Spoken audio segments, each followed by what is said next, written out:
Hello, I'm back. I'm here. Uh, did I do this right? Am I live? I did it. So I started the live a little differently than I normally do, and so it did work. Okay, cool. I was testing something out, and I don't understand how people have certain issues they have streaming on YouTube, or just yeah. I don't get some of the tech issues. I guess. Um, just kind of like normal. I'm just gonna get kind of right into it. Da, da, da. Move in. Oh wait, I also want to test this. Did this work? It did work. Okay. These don't work sometimes. I don't know. I don't know why it doesn't work sometimes. Yeah. Cool. Okay. But let's get to it. Is that where I was at? Ah, that is where I was at. Locate the fourth wall. Okay. Get this up to standard. And I'll just continue my reading. That's zoomed in enough, right? I could probably zoom in a little more, but this will be good enough for our needs. Activate. Engage highly indulgent self-insert into story. It's Andrew Hussie. Oh, okay. What? Oh, hell no. This has always been such a terrible idea. Leave me alone. Morning. For you. 'Tis not morning for me. I think what you said, the other one was at, what do you say, like 2:30 or 5 a.m. or something? So what is it, like 8:30? Something like that, probably. Morning.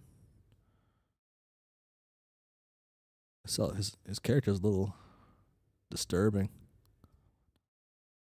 5:30. Okay. Really wish your side of the wall had an off switch, which is to say, I really wish my side of the wall had an off switch. Forget it. Go back to work. Okay. You're just going to ask me to recap Homestuck, though. I don't know why you want to sit there and watch me type. This is going to be pretty long. Okay, Andrew Hussie, recap the first year of Homestuck.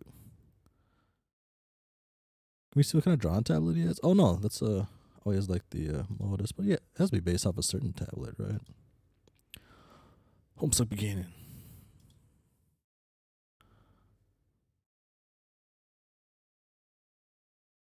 Okay. Homestuck began, and this is gonna be links to like everything. Okay. On April 13th, 2009, the 13th birthday of our chief protagonist and future boy Skylark, John Egbert. Okay. 3 days prior was supposed to be the day he received the Suburb Beta in the mail, but it was running late. It showed up later that afternoon, and after overcoming a variety, uh, do I want to click on all of these? I do, but I don't know if I should. I guess let's check if the sound is good with this. That doesn't look like a bad volume for it. Okay.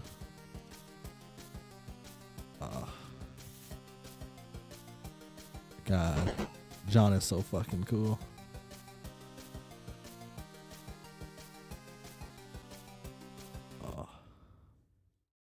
Of domestic adversity. Oh, wait, I just read right. Oh no, that's after he retrieved the game along with a birthday package from his internet friend Dave Strider.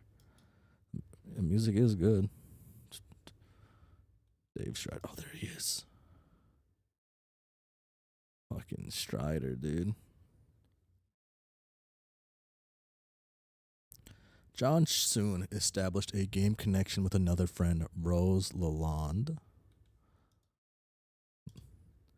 who spent the day badgering him about playing with her.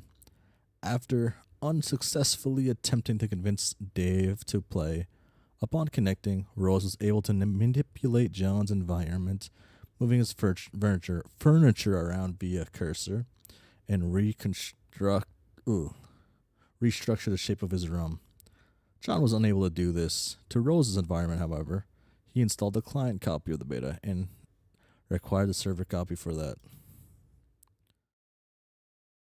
Boom. Hold on. The server copy was trapped in his dad's car along with a birthday package from another friend, Jade Harley. Jade messaged John inquiring about the package as of this moment, neither her package nor the server copy has been recovered by John. Rose had also prepared a package for John, but had not mailed it yet. It still exists in her room. Dave's package contained the authentic stuffed bunny from Con Air. Yeah, we go. In addition to allowing Rose to control John's environment, Suburb provided an array of devices Rose deployed throughout John's house. These devices used together provided a system by which the player could manufacture any item using the code on the back of that item's captcha log card, if they gathered enough grist to pay for it.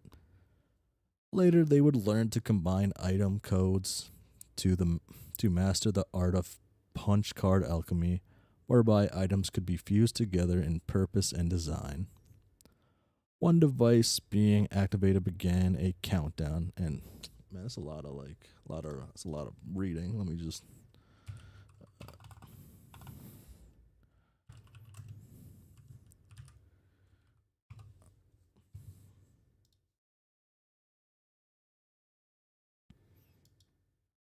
Oh. Wait, actually, I don't have to do that.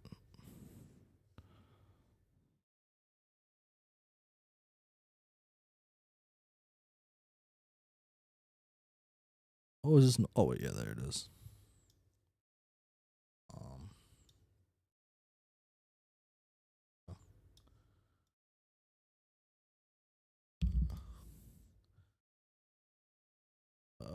Yeah, that works. I don't need the noise. They just need to be there. I was right here. One device on being activated began a countdown and released an entity called a kernel sprite. The countdown ticked down to the moment John's house would be struck by a meteor, destroying his neighborhood.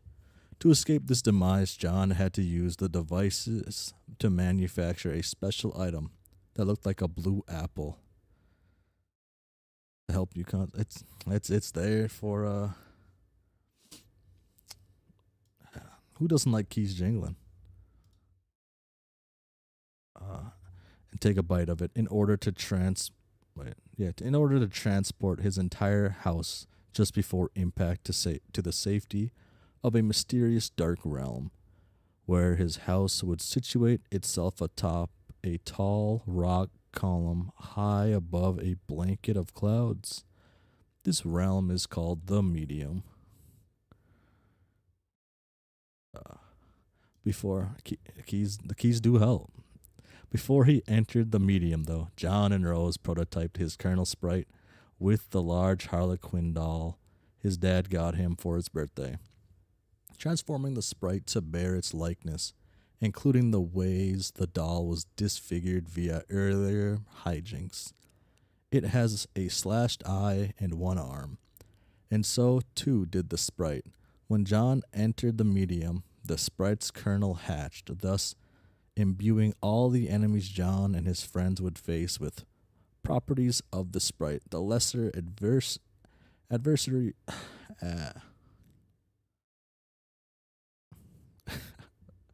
the lesser adversaries John faced first. Shale imps all wore Harlequin gorbs.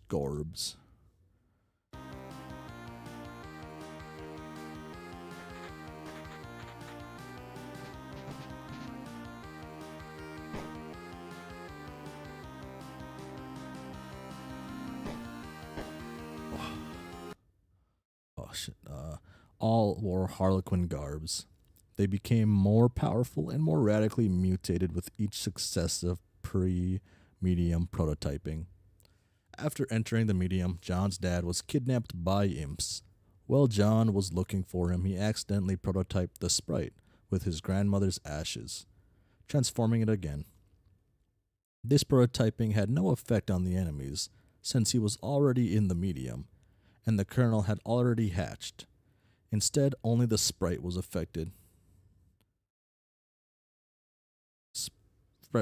And it took on the appearance, personality, and memories of his grandmother, becoming Nana Sprite, a game supplied, albeit customized guide for John.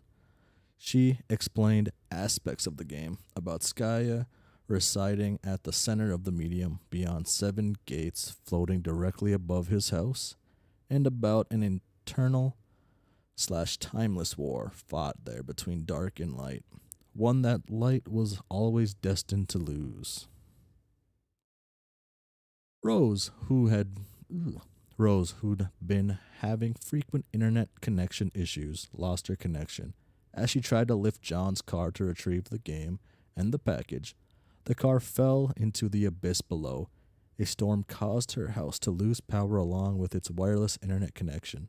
Her laptop was able to run on battery power for a time, while she tapped into the wireless signal from the laboratory next door. When her laptop ran out of power, she had to overcome more family strife.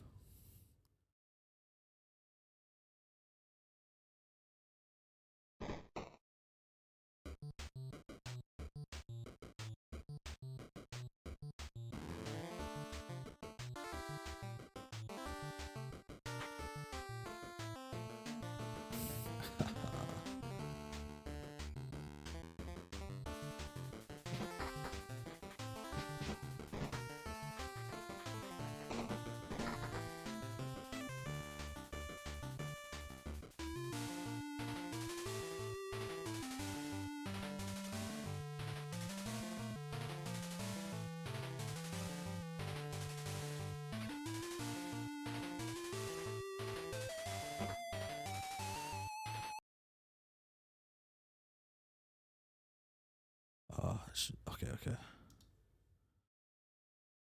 And endure a gift pony in the process, and go outside in the rain and plug it into the small generator outside the mausoleum of her dead cat, Jasper's.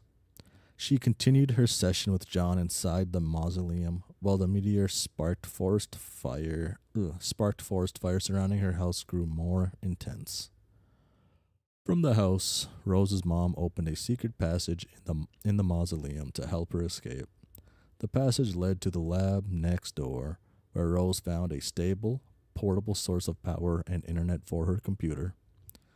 She also found a terminal projecting the impact time and locations for the millions of meteors presently bombarding the planet, along with all other live sessions of other players around the world.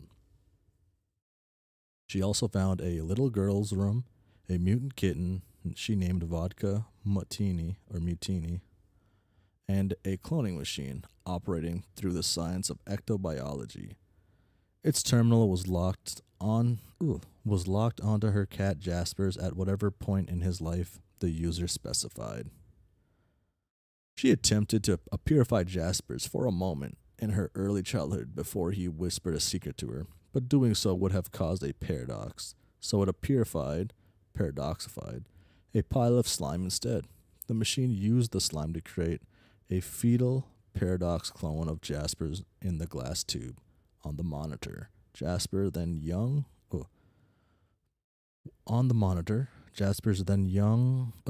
told young Rose the secret, then vanished, only to show up dead weeks later and put in the mausoleum for years until the present.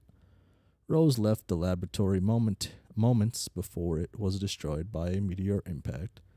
She transportalized back to her mom's room, proceeded to her room to wait for Dave to connect with her and rescue her from the next imminent impact.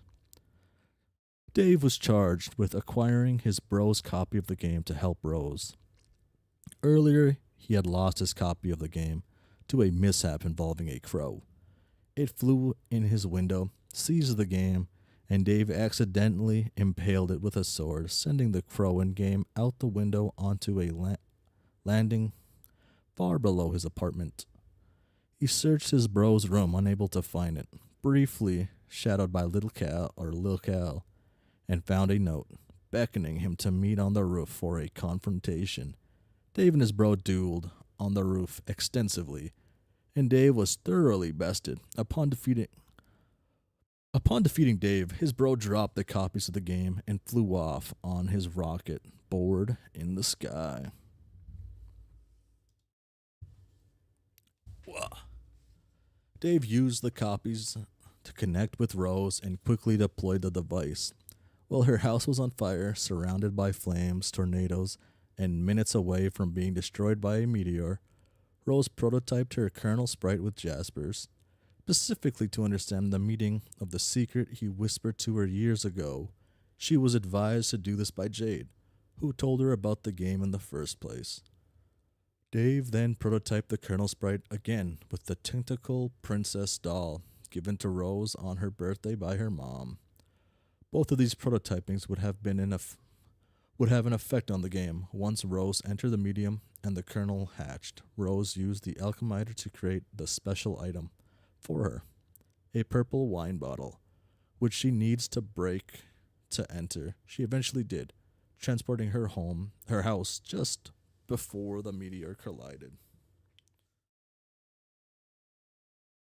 The meteor left a crater over time and the site of impact. A large white structure that looked like a wine bottle grew there.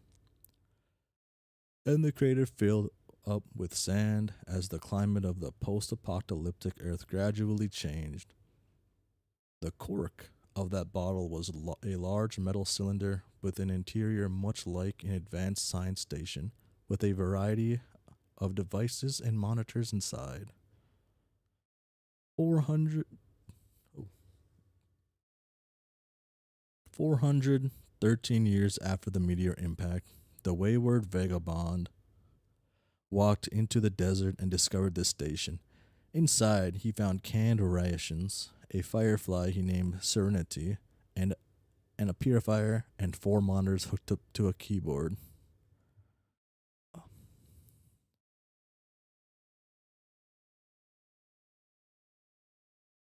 That is a short amount of time. I didn't really.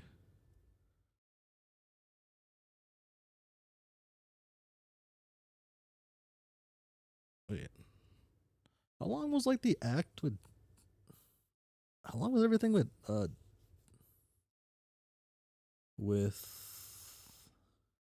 John at the start before the meet when they did everything? Like I guess when the thing started, I guess that went by pretty fast. The seconds go by really long in this.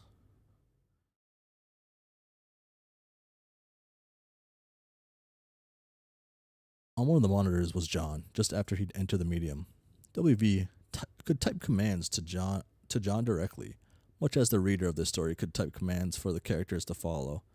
Most of John's actions upon entering the medium were authored by WV until he became preoccupied with other activities, such as building a town out of cans, playing chess with cans, and drawing chalk murals depicting the cosmological arrangement of Skya, the medium, the light, and dark planets known as Prospit, and Durst, and the 4 planets the kids would each occupy upon entering the game, called the Land of Wind and Shade, the Land of Light and Rain, the Land of Heart and Clockwork, and Jade's planet, which is yet to be seen.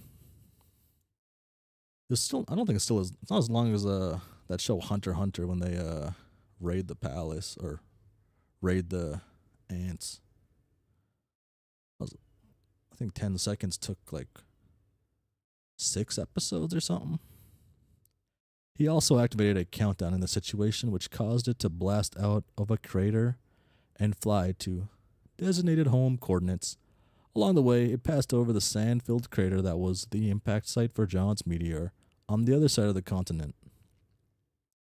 John's meteor had caused a giant white tree to grow in the crater. The tree grew in Apple Lake Station from a branch which fell to the sand. The peregrine, medicant, uh, grine, peregrine, mendicant, found the station after WV flew overhead. PM activated her station's homing feature as well, which caused it to fly to the same destination. Along the way, she used her terminal to attempt to command Jade, who, from the perspective of the terminal, had just arrived in the medium. This caused the terminal to explode for unknown reasons, leaving a hole in the station. One of the station's robotic worms recovered one of PM's falling mailboxes, and she befriended it after earlier slaying another one with her black Regisword.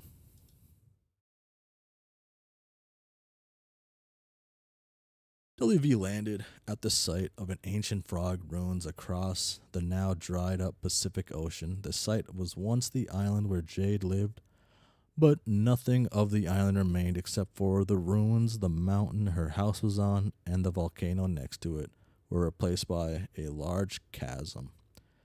PM landed shortly after WV, and they met. They were confronted by the aimless renegade, who fired at them from the frog ruins with old weaponry he'd been hoarding, once belonging to Jade's grandpa. Millions of years ago, the frog ruins grew from a crater struck by a meteor that emerged from suburb portal in space. Jade's radioactive, omnipotent space warping dog named Bequil emerged from this crater as well. Jade's grandpa pioneered this island and built the house Jade lives on. Her grandpa has been dead for many years and stands stuffed in front of the fireplace. She has been looked after by her dog, who she calls Beck. She begins the day with several tasks to accomplish: to feed Beck and to retrieve a birthday package mailed by John. She irritates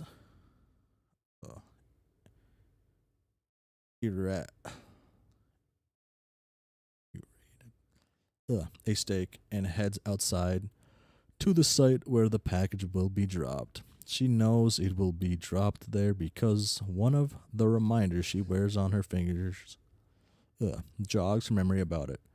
She wears them to keep track of many things. She knows the future through dreams.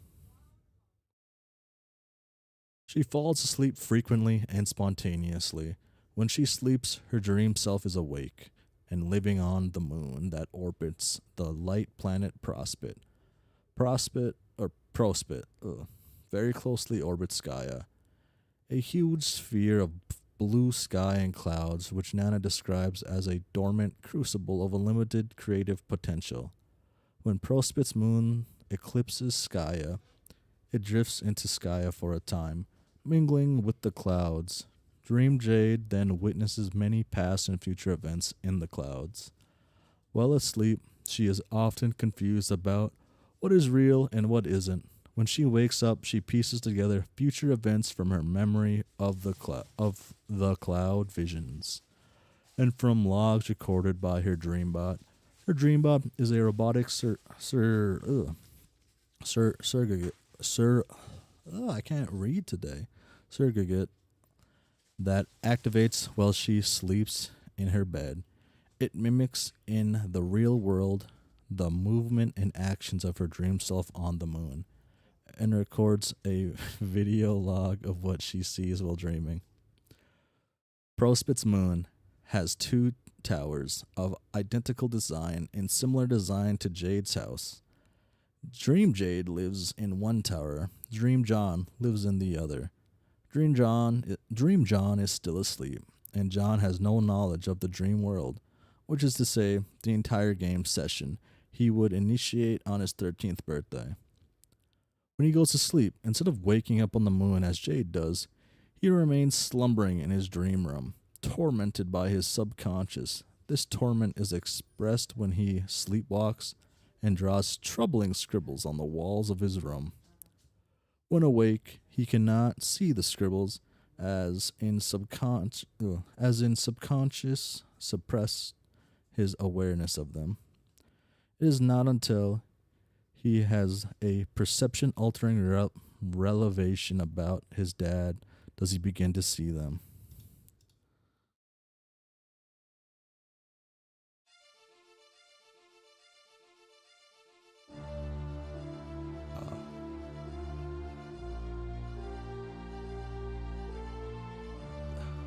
Uh, this still feels like the biggest reveal for me in the whole thing.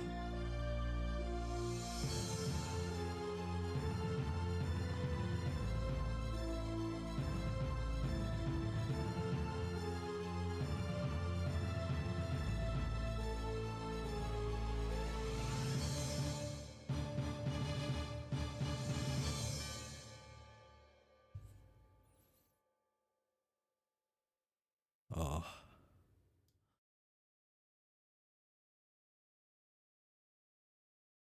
about his dad, and he begins to see them.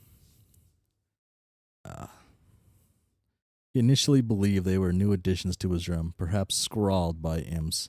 However, they were present long before visible in his room. Well, he prepared Jade's birthday package months ago. Someone mentioned this. I forgot who it was.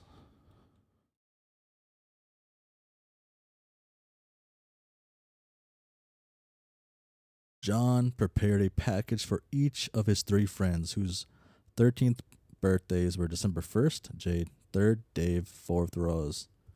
Uh, yeah. um, the So I have my brother and sister have a birthday. So wait, okay, I have a cousin who has a birthday on one day. The next day is my brother. The next day is an old friend. The next day is my sister. The next day is another cousin. The next day is another like cousin. It's kind of like annoying when everyone has birthdays right after each other. He gave Rose a knitting. Uh, oh, I wish I was this cool. He gave Rose a knitting set, and she then took an intense interest knitting. He gave Dave the pair of shades Ben Stiller wore in Starsky and Hutch, which he wore from then on. There he is. I should watch Starsky and Hutch again. I remember liking this movie a lot. But if Dave likes it, does that mean it's a? Sorry, if John likes it, does that mean it's bad? Was Starsky and Hutch a bad movie? Or if Dave likes it, is it a good movie? Or are you talking about the old show? I guess I don't know. Oh no, Ben Stiller has to be the movie.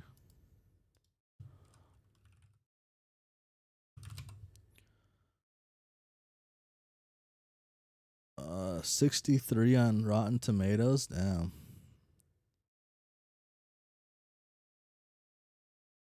I guess it is a bad movie.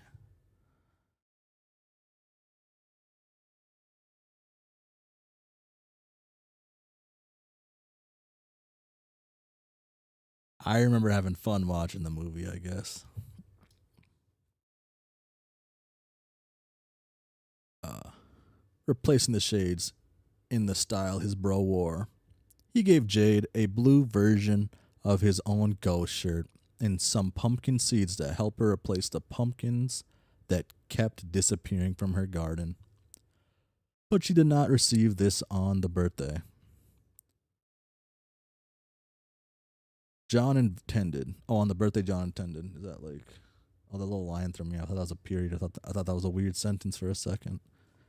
She received it in the past, on her birthday when she was very young, causing her to take an interest in gardening in the first place, to take a liking to blue apparel, and to eventually befriend John over the internet and lead him, Rose, and Dave down a path where they would ultimately play this game together.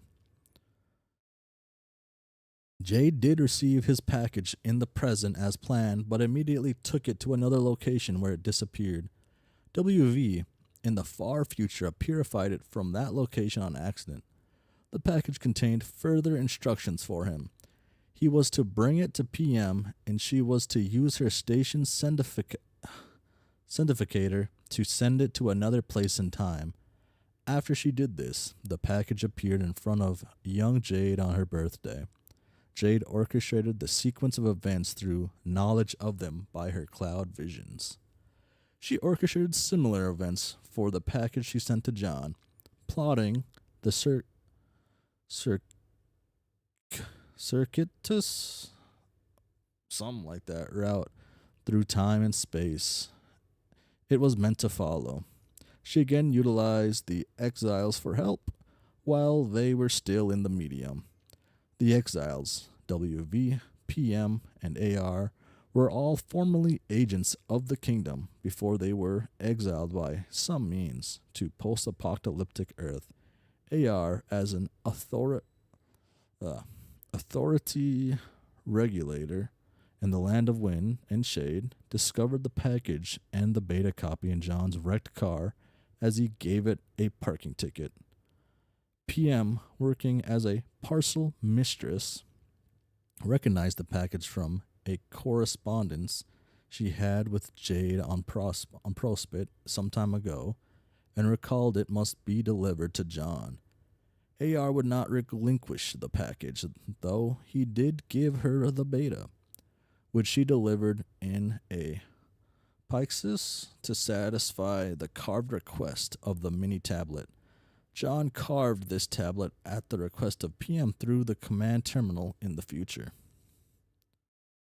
AR brought the package to Durst, where it ultimately wound up on the desk of Jack Moore.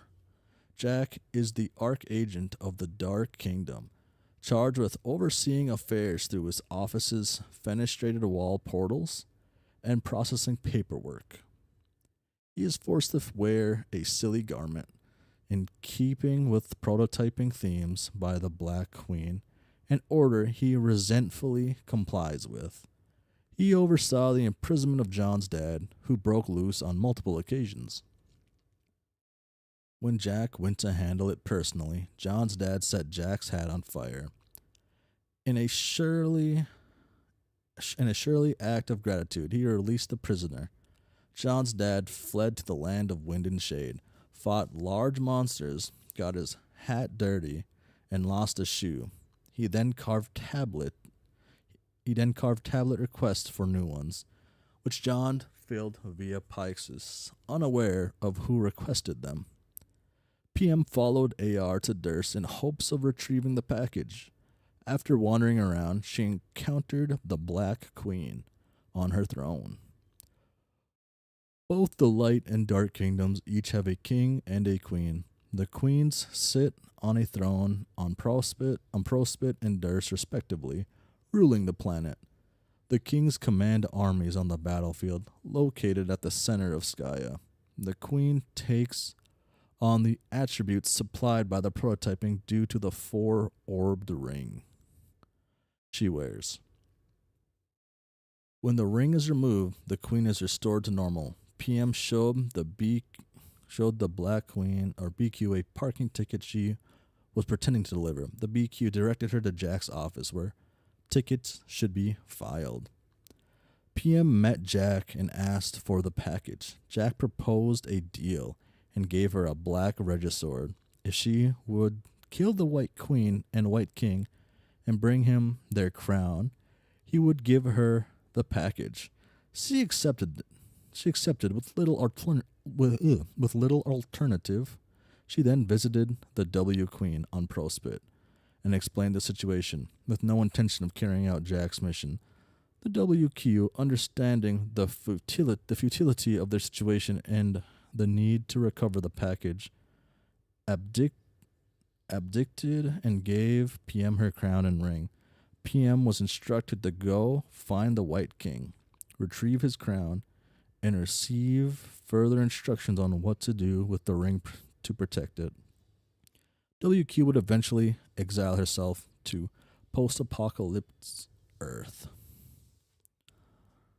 On post-apocalypse Earth, after AR fired on WV and PM from the ruins, he spotted WV's pumpkin, which WV had earlier purified from Jade's house. he recognized the carving of Beck's silhouette on the pumpkin.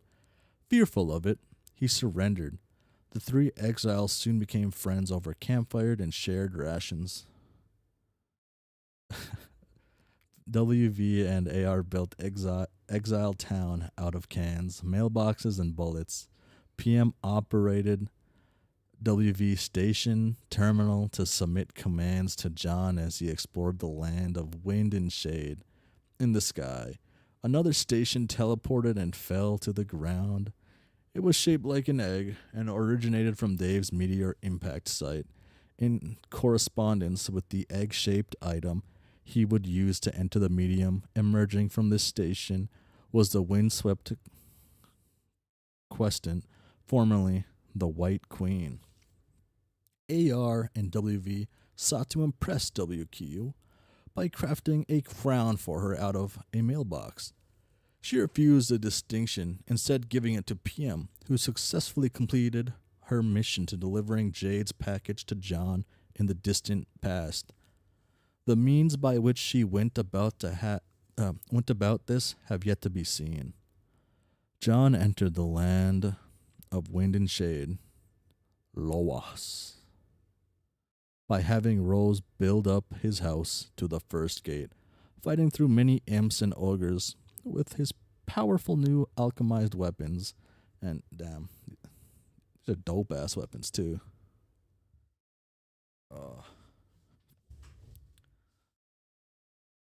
I need this hat. I'm making that hat.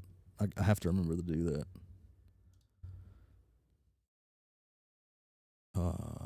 And entering the gate. This took him to a location beneath the clouds, far below his house. The Loess turned out to be a large windy planet, full of dark terrain, incandescent trees, network of pipes, and oily rivers. In addition to hosting more powerful adversaries, the land is occupied by friendly consorts, a race of salamanders.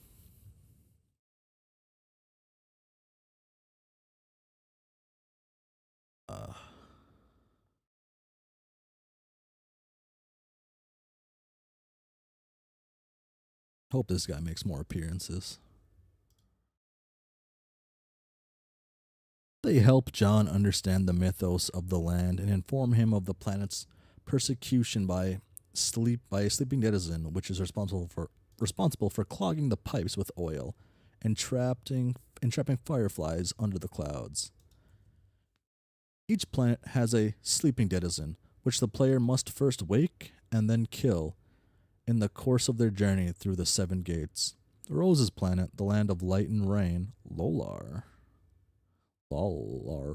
is a multicolored ocean planet with white sandy islands and pink ruins, and has a denizen responsible for killing all life in the water. Dave's planet, the land of heat and clockwork, Lohak, is a lava planet covered in industrial steel frame structures and turning gears, and has a denizen of yet unknown qualities. Killing the denizens releases a huge grist horde buried at the core of the planet, which is then used to fuel a process known as the ultimate alchemy.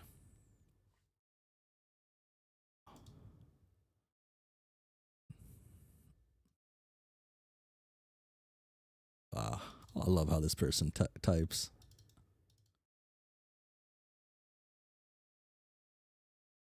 I gotta bring Leet Speak back myself.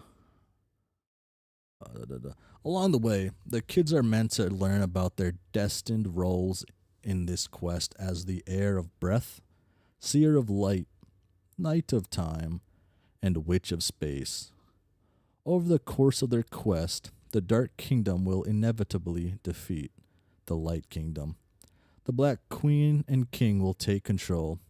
They initiate the reckoning. This affects a belt of meteors called the Veil, which orbits far from sky between the four planets and Durs, and is host to various lab facilities used by the kingdoms. The reckoning causes the meteors to descend on Skya, ultimately destroying it, unless the Black Queen and King can be defeated in time. Skya, however, buys time by opening defense portals to catch many of the meteors, directing them elsewhere in space and time.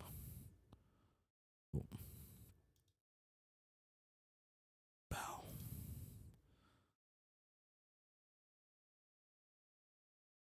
This is the generic template for the way the game is supposed to proceed. It can deviate from this model, however, depending on the actions of the players and details of the game. Mythology presented is unique to each group of players in their session. Long before John and his friends started playing the game, another group of players had been persistently trolling them, particularly Jade. They are furious about an action she will take that will cause major problems in the Four Kids game session. In event. In, this is like the easiest word. I'm brain fogging. 'Cause I know how to say it, but I can't bring my mind to say it.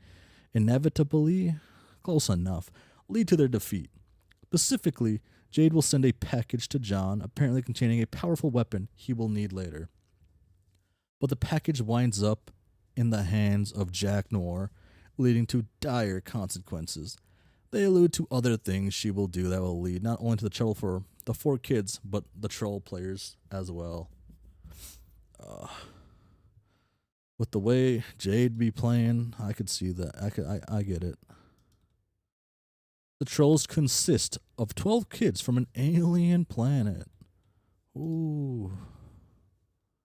Okay. Ooh. So that's their. Okay.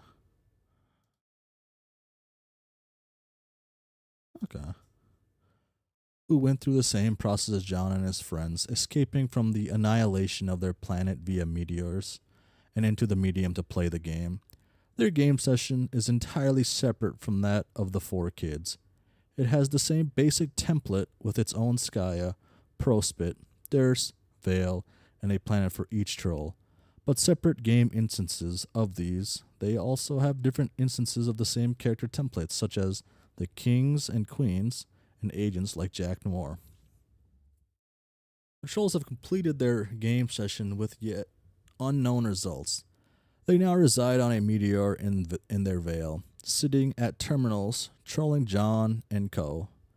From their terminals, they can choose any point in time, in the past or future of the kids to troll, and observe what they're doing at that moment. As a group, their only stated objective is to harass the kids, which they do to haphazardly throughout different points in the kids' timeline. Through they can choose any point on the kids' timelines to talk. They are mostly resigned to understanding that no matter what actions they do, they can't change the outcome of the kids' actions. The four most vociferous trolls so far have been Carcino Genticist, Gallows Calibrator, Grim Auxiliatrix, and Adios Torrendor. The other 8 beings Apocalypse Arisen, Twin Armageddons, Arsenic Catnip, Arachnid Grip, Centaur Testicle, Terminally Capricious, Caligul's Aquarium, and Cuttlefish Color, and yet to be heard from them. Okay. Oh, so it's even more of a. Okay. CG appeared to have spearheaded the group's trolling campaign. Ox Electrics, yeah. Cancer. Group's trolling campaign. Well, he was in the thick of his game session, the exile commanding him from a terminal in the apocalyptic future was Spade Slick. This is one. Oh, dude, I gotta see Spade Slick again, actually.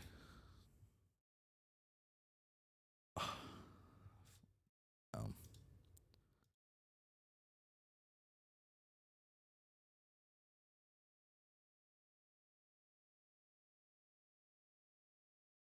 Yeah. Spade Slick. This is one difference between his game session and John's, who had WV as an exile commanding him. In CG's session, his version of Jack Noir became exiled along the way and took the name Spade Slick. Three other agents were exiled, and the four of them formed a gang called the Midnight Crew and spent years building up a dark city in the future wastelands of the Trolls' dead planet. Another difference in the Trolls session is that at some point along the way, the Black Queen was also exiled, later joined a rival gang called the Felt, and assumed special powers that make her highly inadvisable to kill. And that's what I was kind of thinking, but I didn't. I don't want to. I don't want to be too. I don't want to sound too crazy. Uh, I didn't even. I didn't think about number 8 though. I kind of forgot how she looked. I guess.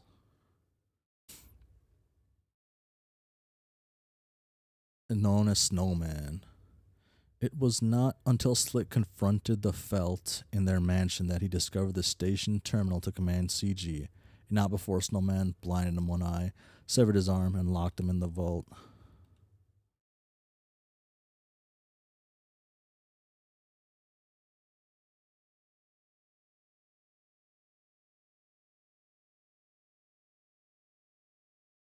Oh. Each troll has a different. She is mommy, respectfully. Yeah, respectfully. Each troll has a different trolling strategy and a different rhythm by which they hop around the kids' timelines to chat with them. CG's strategy, for the most part, was to begin trolling them at the very end of their adventure, the moment at which he was most angry with their actions, and then gradually work backwards. Mostly talking to John. This proves to be mutually frustrating, though, as John knows less and less about the situation the further into the past CG goes. Similarly, the further into the future John progresses, the more he has the advantage over CG by knowledge of his future conversations with them and vice versa. Over the course of the opposing directions of the two sides of the conversation, John learns more about the nature of the game and why they're being trolled, and in spite of hostility, they gradually befriend each other through an inevitably. Oh, my bad. Inevitably alluded to on both sides of the conversation. Uh, early in the course,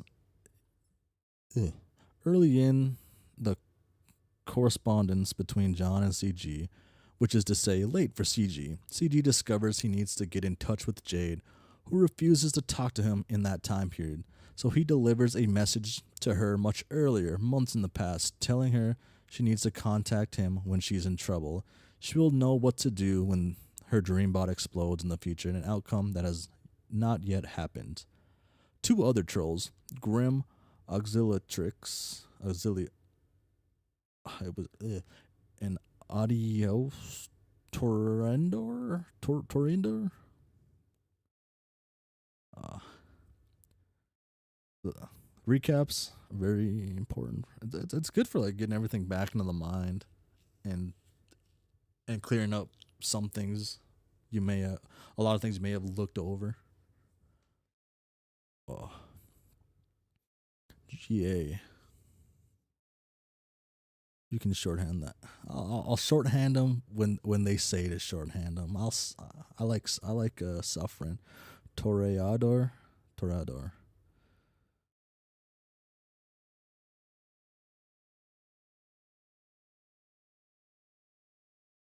Okay. Uh, wait, where was I at? Oh, I've targeted only Rose and Dave thus far. GA has hopped arbiter arbitrary arb arbiter I use this word in conversation. Why can't I say it when I'm reading it? Oh, oh, ugh.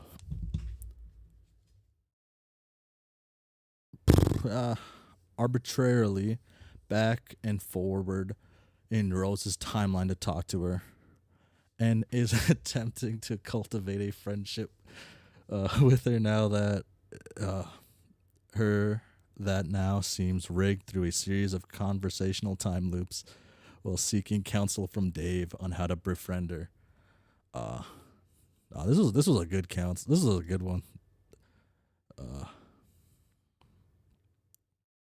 uh, this is probably one of my favorite my favorite pester logs. Uh, at sought counsel from Rose on how to troll Dave more effectively. Oh, AT sought counsel from Rose how to troll Dave more effectively after getting severely counter trolled by him. He is under the impression he rebounded nicely, though. I think he did. It doesn't have to be good to like troll someone, right? In fact, it not being good adds to it. Now, he thinks it's good, but hey, but hey, fuck, I love this guy, dude. That's like the bowler shirt on. Oh, rebound. Oh, okay. Oh, oh. Gallows Calibrator, CG, has mostly stayed linear in her trolling patterns and has done so under the guise of helping the kids on their quest. She convinces John to take a shortcut through his land, shows him the Dedison's palace, leads him to warp back to his house, and shows him how to fix the faulty rocket pack he made earlier through an alchemy mishap. She tells him to use the rocket pack to fly up to the seventh gate, enter the Dedison's palace, and kill it in its sleep. He compiled with it. He complied with this and flew through the seventh gate, in spite of reservations from Dave, who just entered a medium moments before John took off. Ah, I gotta see this again.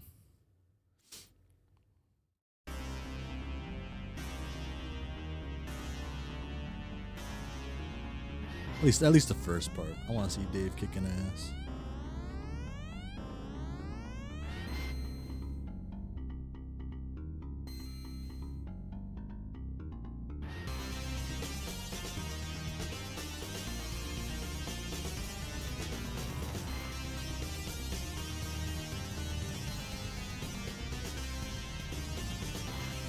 The music is. The music is Okay, the music is surprisingly good. I didn't think it was actually going to be like as solid as it has been.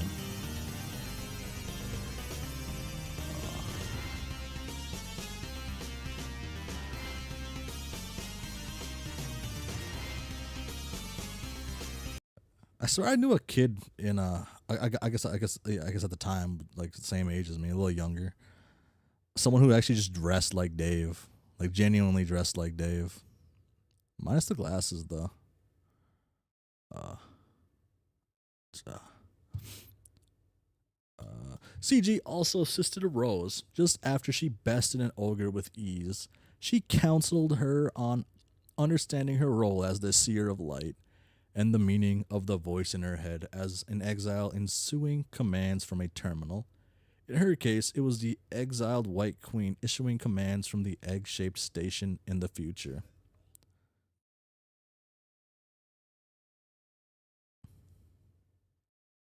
Since Dave is Rose's server player, the terminal station from Dave's impact site issues commands to Rose, just as the station at Rose's site, which WV found, issues commands to John, her client player.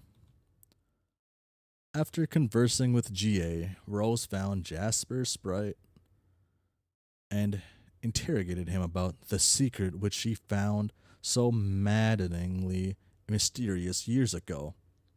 He explains elements of the mythos of her land and how she'd need to learn to play the rain to produce the musical analog of a genetic code to reintroduce life into the ocean. In response to her question about his secret, He simply replied, "Meow." She she mistook this for years. She mistook this for more nonsense, but it was in fact the secret he told her years ago. The four-letter sequence meow unlocked a genetic code in her subconscious, which she would spend years scrawling on her wall using those letters in place of typically used GCAT letters, while completely oblivious to scrawlings and their meaning. That just as John was, as Jasper said, she would understand their meaning when her dream self woke up. Ciao. Rose's dream self lives in a tower on the moon of Durst. Dave's dream self lives on the same moon in the other tower. It was suggested by Rose's future self, who was fully awake in the tower, that Dave had already been awake in his tower all along without realizing it. This was suggested in conversation she had in the future with Dave. It was an alternative future timeline, not meant to be. This future timeline came about by this series of events. Dave was to enter the medium by connecting with Jade as his server player. Jade got copies of the game from the Frog Ruins. After she delivered John's package to her past self, she snuck into the ruins while Beck was asleep and retrieved the game from a Lotus time capsule which had been ticking down for millions of years. The game was Dave's copy from the future, the same one that fell out of the window with the impaled crow. Once she got the game, the time capsule started ticking down again, set to expire 413 years later. When the exiles are there, she drops some items in the ruins, leaving them there for AR to find and leaving her base jammed in the elevator. Beck then found her there, took her back to her room, and grounded her there for the rest of the evening. She quickly helped Dave set up the game, upgrading his alchemiter heavily and crafting the special items needed to enter the medium, a red egg, which needed to be incubated and hatched to activate. She prototyped his kernel sprite with the impaled crow, which would affect the... Has it really been an hour? Oh my god. Oh, I'm cooked. I called this one finishing this one, right? Oh. The incubator's home. Wait. She quickly helped Dave set up the game, upgrading his alchemiter heavily and crafting the special item he needed to enter the medium, a red egg, which needed to be incubated and hatched to activate. She prototyped his kernel sprite with the impaled crow, which would affect the enemies later, including the Black Queen. The sprite built a nest on top of his apartment antenna tower and stole the egg to incubate it for hours. A very large meteor was soon bearing down on his city. Dave then entered the medium through a series of unseen events. Jade was asleep, thus forbidden by Dave from interacting with his environment at all. Jade complied for fear of retribution. Dave was faced with the crow sprite, which appeared to be suggesting he prototyped it again with the remains of Locale. Dave consulted with John on this, who was about to rocket up to the seventh gate. John had no advice and proceeded up through the gate against better judgment. Dave prototyped the sprite with Cal. Oh, that's off. That's awful. I love Cal though. John entered the palace, presumably found the denizen, and was easily killed by it, as was the intent of CG's trick on him. Or John entered the palace, presumably found the denizen, and was easily killed by it, as was the intent of CG's trick on him. This meant John could not establish a connection with Jade to rescue her from the looming meteor, and Dave and Rose lost contact with her, presuming her dead. Dave and Rose then spent the next 4 months in the medium, advancing as far as they could to collect information before Dave decided to travel back in time to change events. Dave used his timetables to go back to the moment he was about to prototype with Cal. Both he and his past self strongly urged John not to go through the gate. John was reluctant at first, but soon reconsidered and flew down beneath the cloud. Future Dave then gave present Dave all his advanced gear and prototyped the crow sprite with himself to make Dave sprite, thus serving as his guide through the future. From the future. Uh, I guess you just trust one person, I guess. Before going back in time, Future Dave convinced Future Rose to go to sleep. He suggested her dream self would be unaltered by the timeline shift, and in her dream state, she would remember the events from the future when Dave went back. Rose's future dream self assumed the position of Rose's present dream self. Rose fell asleep, and on Durst's moon, she instantly woke up and she then saw all the genetic scrawling she did in meow letters and understood their meaning. Meanwhile, on Durst below, the Black Queen again insisted that Jack Noir abide by the dress code. He refused, and then the Queen threatened him. He picked up Jade's package to John, removed what was inside, and used it to slice her ring finger off. He then killed the Black Queen, put on the ring, and donned the full upgrade supplied by the 3 prototypings, and then became Jaxper's Noir Lacroix. Noir Crow, which is a name I just made up now. And then after that, you started watching me typing this ridiculous study. I photoshopped myself with a cool horse propped in the background.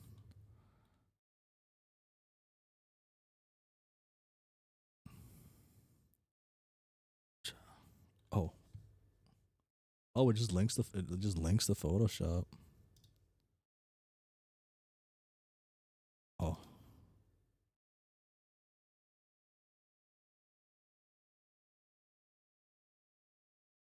I don't got time to read that. I didn't read any of that. Do something less boring.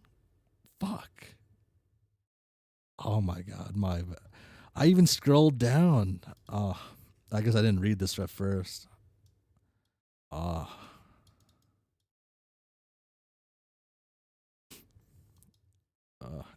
MSPA reader. Shut the hell up. Retrieve arms from background. Oh shit. Oh, Cal, please. Not now. Uh I took a lot actually. I'll be right back. I'm gonna grab some more water and I'll be right back. And I guess use the restroom too.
I'm back. I'm back.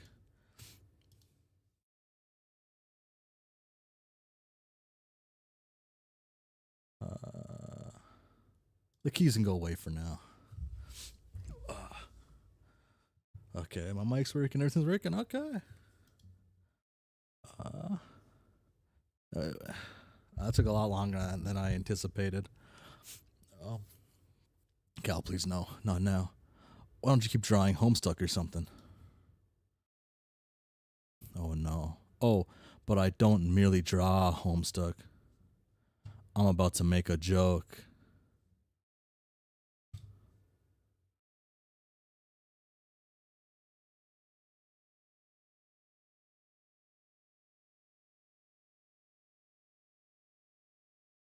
Wow. I conjured this in I conjured this intrepid fantasy scape with tears bled from the wisdom weary eyes of 50,000 imaginary magicians. I pull heavy drags from their brooms of inspiration with enchanted bellows marauded from a guild of churchlish mystical dwarves. Vast bulbous riddle spiders push the silken strands of pure whimsy through hideous abdominable spinnerets, and it is that with which I weave this audacious cocoon of exquisite lies, and when it hatches, a great moth of titillation will awaken and roar and beat its wings in powder, settling down with arrest the humors of an enormous, terrible old beggar, relaxing the voluptuous, leathery vice grip he fixed around your captive mind.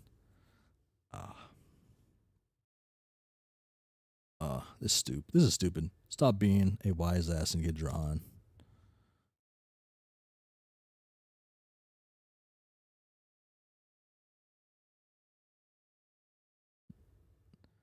Oh damn. Oh, it's not even at an angle, poor guy. Alright, it won't be that exciting to watch through. I'll pull up Photoshop again. Here's the file I was using for the fourth wall. What do you want me to draw? Can you show us what's going on with John again?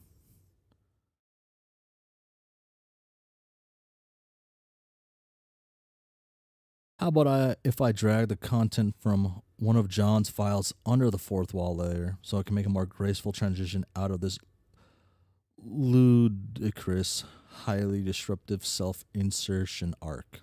Oh, that sounds like a good idea. Oh, and then you can type something like switch walls view to show us what's going on with John. Here, I'll prepare a GIF file for that section. It'll take a few seconds. Go ahead and say that. Switch walls view to show us what's going on with John. Ooh. Decide that that's entirely enough of that. If this website becomes any more self aware and a playfully self deprecating yet weirdly self aggrandizing manner, you're going to drown a bag of puppies in a sewer.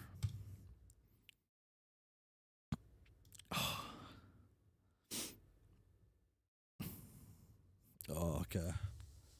Oh, okay.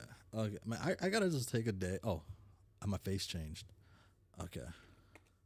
The grand eyes. Okay. I'm glad this is the stream where everyone's telling me how to say words. I be struggling. Uh, oh, okay. How did I make these characters sound? I know John. I keep forgetting how to make the troll sound. I just didn't lock in how I should do it. Oh well. What's this?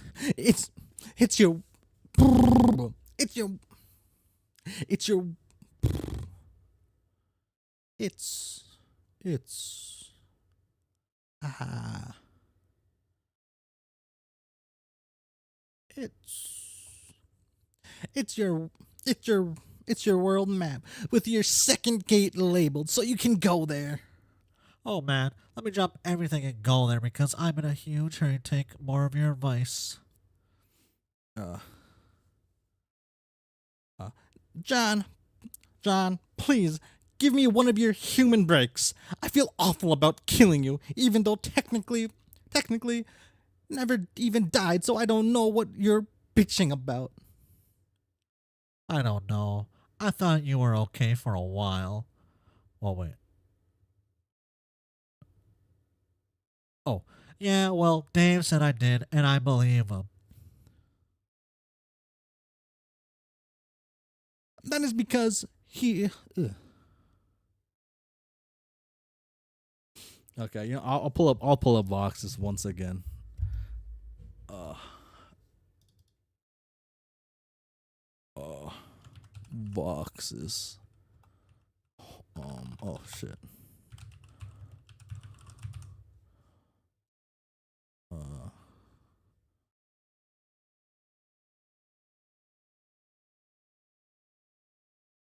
Here we go. They're here. Oh wait. Um. Oh whoa. Let's go here. Only I would do that. God is that? He asked. Knowledge of what you will say, I have precisely engineered. Spoke to me. And I understand. Oh my.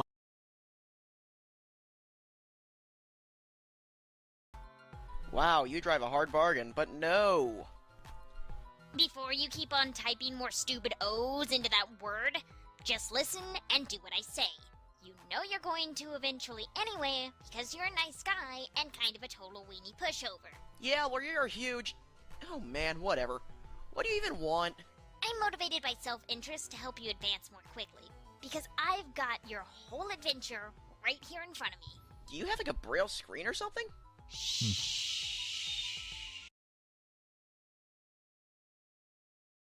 The curse of being an old ass dub.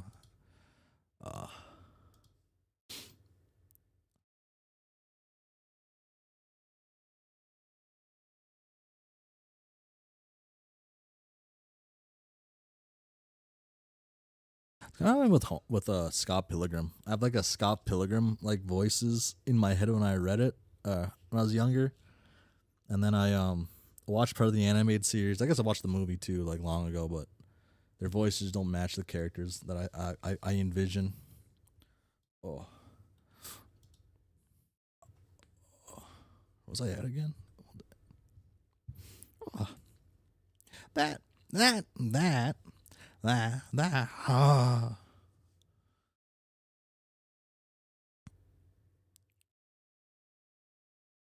Hmm. That is because he and you are best pup. Oh wait. Pup. Poop. Poopa. Papa. Pup.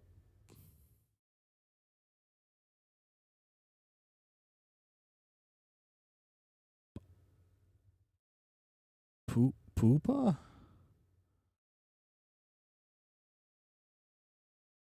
Oh.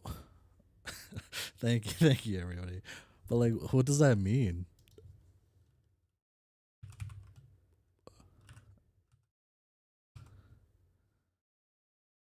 Wait, what is it? Pupa? Oh, okay. Ugh. Oh my god, I'm an idiot sometimes. I'm an idiot sorry, not sometimes. I'm an idiot. Uh,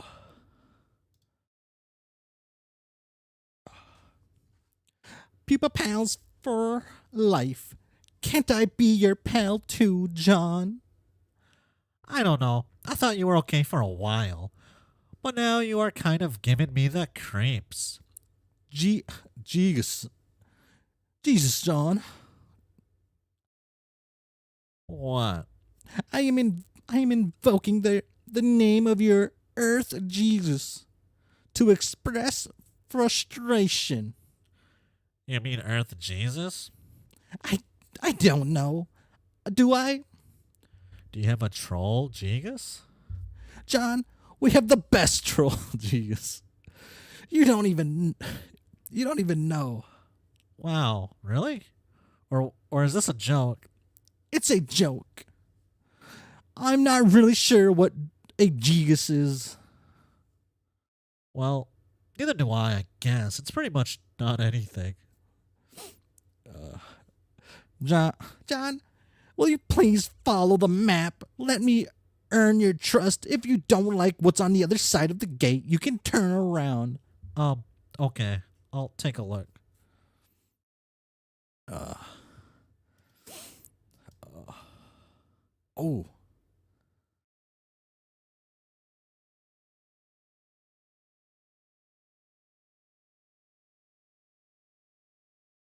shit. Oh, shit.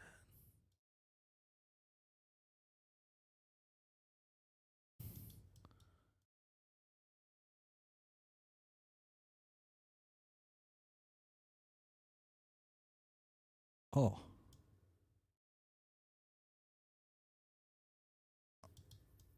Okay. Oh, I can click on that? Oh. John, here's your house. I cropped this world map for you just so you can find where to go easily. Fly north. Also, hi, this is me.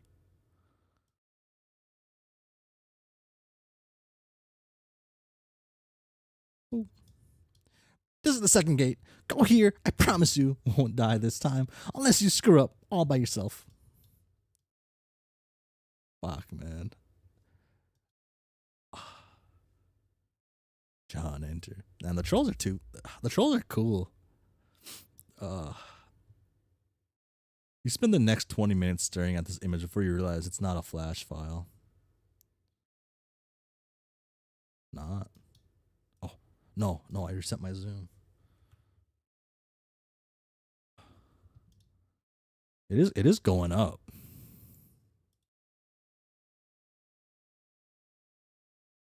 I could cheat. I could cheat and open the image. Nah, that's not cheating, is it? Right. Oh, I don't know how to fucking use this, dude.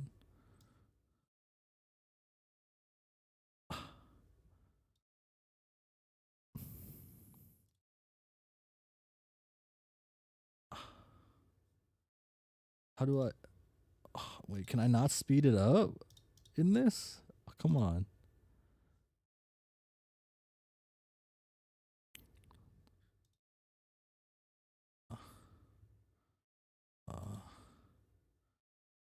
Resize. There's no edit.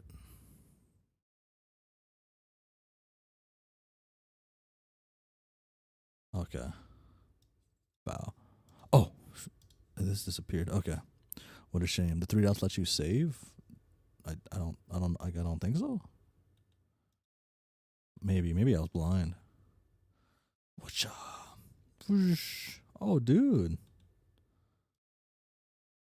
Wow.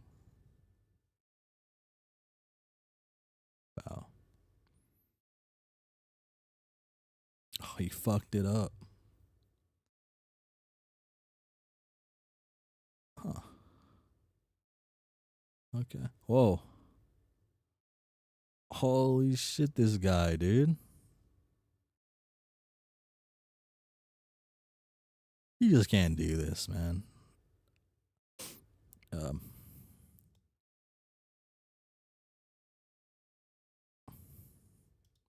Despite the pandemonium of your entrance, Rose is still sound asleep. She must be really tuckered out.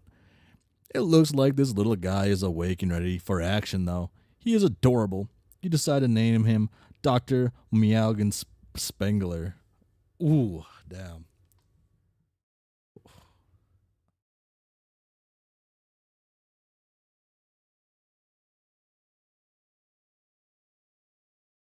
Answer Dave. Oh, it's future Dave. I don't know which name I like better, though. I guess, right? Like, this one's like... fun. The other one, still alright. Still alright. But I'm a fan of giving cats and animals like normal ass names. I had a cat and I just named him Jim. I miss Jim. He wasn't like my cat directly, I guess, but like I got to name the cat. Good cat, good cat. Well, okay, kind of not a good cat, but man, I love the cat. Yeah, okay. Well, I mean, we know what this means. I gotta pull up the video of a video.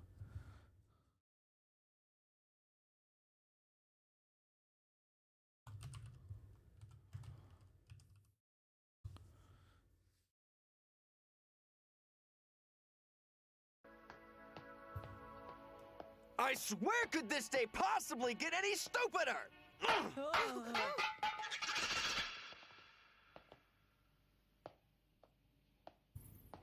There he is. This fucking guy. You're a meshy. You're a meshy. Hey, Kuwabara, you're conscious. I'm not used to that. That was a cheap shot last time, and I was only knocked out for a little bit, okay? Now I'm back. That was a Conscious. You're a meshy. You're a meshy. You're a meshy. Close enough. Wow. Okay. You're a little early. But that's fine, I guess. Also, you suck at rockets. Huh. What? She tricked me again. Who? Gee, she told me how to get to the second gate, so I went through. But it took me to Rose's house instead. Another prank. Dude, you're a meshy. Dude, you did go through the second gate. I mean, I don't know why you would listen to her again. Kind of moronic, but that's a whole other issue. She didn't trick you this time. Oh, then I don't really get this. What you're supposed to be what were you expecting? This is how it works. The progression of the gates is like this whole round robin thing, cycling through each planet. Gate 2 on your planet leads to Gate 2 on Rose's. Wait.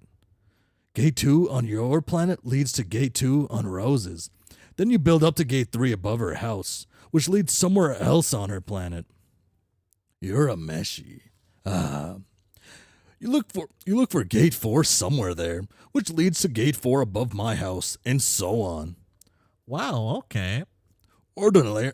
Oh, okay. Is that why they get more resources the later on you are in the world or whatever to start off with? Oh, that makes game sense, I guess. Ordinarily, Rose would have already gone through her Gate 1, but she's sleeping pretty hard, obviously. But ordinarily, you wouldn't have gone through Gate 2 until her house was built up, so you wouldn't fall to your death. But you got your cheat rocket, so that's fine. See, we all got to coordinate on this thing. Okay. How do you know all this? Fuck. Come on, dude. Oh, yeah. You're the Orange Dave. Hey, no offense, but do you think I could talk to the real Dave for a second? God damn it. I am the real Dave. You know the one who saved your life? I'm more real because I've been through some heavy shit already, hopping around the red hot gears and I-beams for like a year.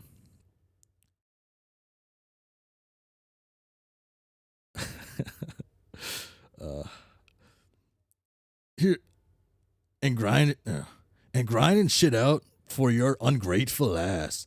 Here, look, check out this code from the future. Not that you're deserving it. That's a code. You're fucking welcome. Wow. Calm down. I'm sorry, that's not really what I meant. I mean, of course you're a real Dave. What I mean is the Dave from my time is also my friend. And I guess he's in the same mode I'm in, not knowing stuff at all. And I feel bad keeping him out of the loop. Is 1 year older. This kind of explains why he still talks the same, huh? Damn, 1 year of fucking Cal Sprite. What does that do to a man? Oh. Yo, Yo. Yo. Yo. Yo. Hey, oh hey, I think I pissed off your future self. What did you do?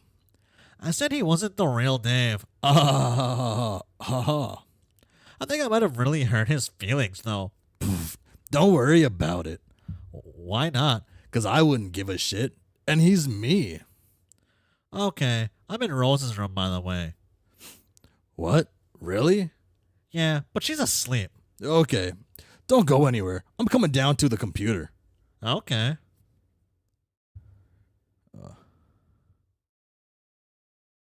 Dave is in here. He wants to use the computer, probably to help you scope out Rose's room and snoop and stuff.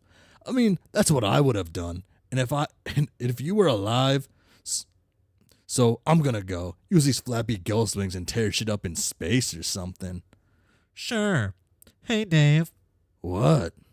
in case I forget to say so before, thanks for saving my life. Yeah. Ceased pestering him. Ciao. Fucking scary. Okay, I don't know what you're doing here, but I think we both agree that you've got to rummage through as much of her shit as possible before she wakes up. Man, I don't know how I feel about that. I don't really like the idea of capering around her room while she's asleep. It feels weird. I'm going to wake her up. Dude, no, come on. She's out like a light anyways. It was something like weird future thing that happened that made it her sleep. A future thing? Yeah, she doesn't get more clear than that. Well, yeah, she won't wake up, so I guess so, but I'm not stooping. Fine, don't. But here, just do this one thing. See those 2 notebooks on the floor behind you? Yeah, those sort of look like journals. I don't think I should read those. You don't have to read them. I'm not telling you to. I'm not telling you to. What kind of prying tool do you have to? What kind of prying tool do you take me for? Just pick them up. You know, like tidy up the room a bit since you made a royal fucking dump of her room just now. Okay. Oh. Oh wait. Like a little hat?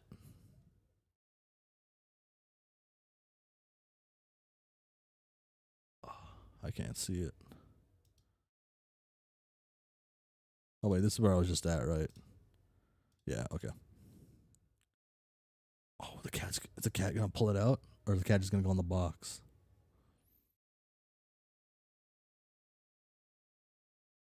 Now I need you to do something else. This is important, like for important game reasons and stuff. Take the card of the books are on, flip it over. So you can see the code. Wait a minute. I see what you're trying to do. I won't tell you the code for Rose's books. Dude, you don't have to tell me. Just flip it over and let me know if there's a code there. That's all. Okay. I guess, yeah, there's a code. All right, cool. You can ditch the books now if you want. Maybe put them back on the floor so Rose doesn't think you were snooping. Seriously, you've got some grubby fingers, bro. Why don't you just mind your own business there? What is even with you? Haha, Dave. I think all of this laughing made me poop in my pants too hard. Oh, dude, he got to take himself to the past to play these shitty games. Oh, I gotta listen to that. Oh, I actually do gotta listen to that.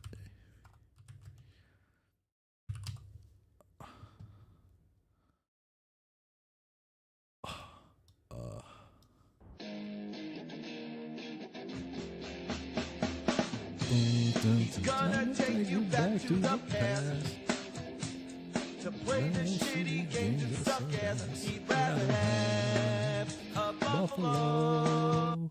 I don't want to hear that part right now, though. Isn't it that your birthday package there? Oh yeah. I think it might be. Maybe you should look at it. I don't think it counts as snooping since it's technically yours. Yeah, maybe. I wonder if she finished. She was so tight-lipped about the damn thing. I am really curious. Dave, zoom in.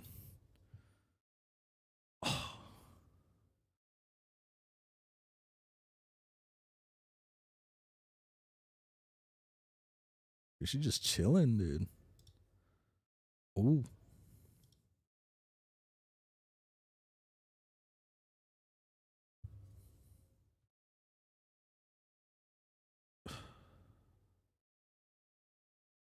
Why does Cal exist here? Yarn bonk.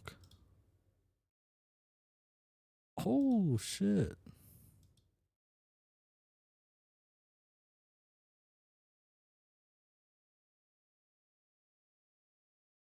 Because he's Cal. Hell yeah.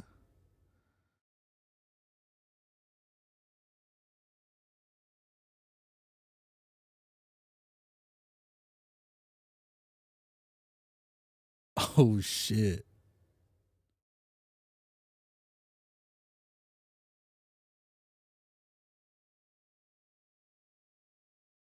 Hmm. This room's kind of weird, I guess, huh? Check Rose's bookshelf. Meow, meow, meow, meow, meow, meow. You eye up your birthday package again, curiously. It's awfully tempting to peek inside, but you feel guilty about it for some reason, even though it's yours Anyway, you suppose a perusal of her bookshelf would be harmless enough. Just a bunch of books. The knowledge within is meant for everybody. They've pestered you with the message. Okay, that. Which you decide to not bother dignifying with the whole pester log ordeal because it's probably just him being a truculent jackass again, so screw him. The guy who made Sweet Bro and Hella Jeff has a weird drum? Yeah, dude. I wouldn't have expected that. The Ocean Charles. The big man has the answers. Charles Barkley. You find a book full of beautiful poetry and groundbreaking philosophical thinkings by American sports legend Charles Barkley. These are words to cherish. This is a man to treasure. And there he is, goes the big man has the answers.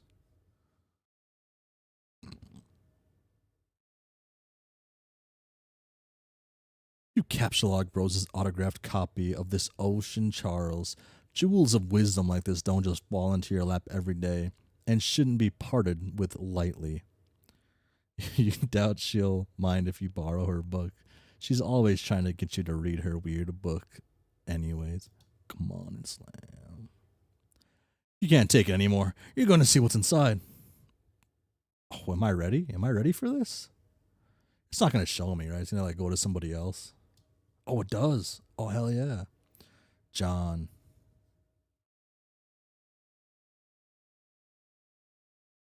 Oh, dude, that's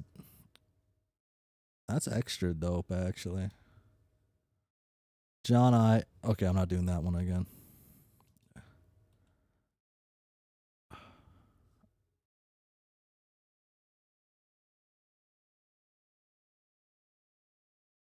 Oh, John, I never got to thank you properly for your gift. Yes, the words were there, language compromising the familiar veneer of gratitude rubbing off with each tired favor traded for, a God bless to a sneeze for a few pennies cradled in a receipt.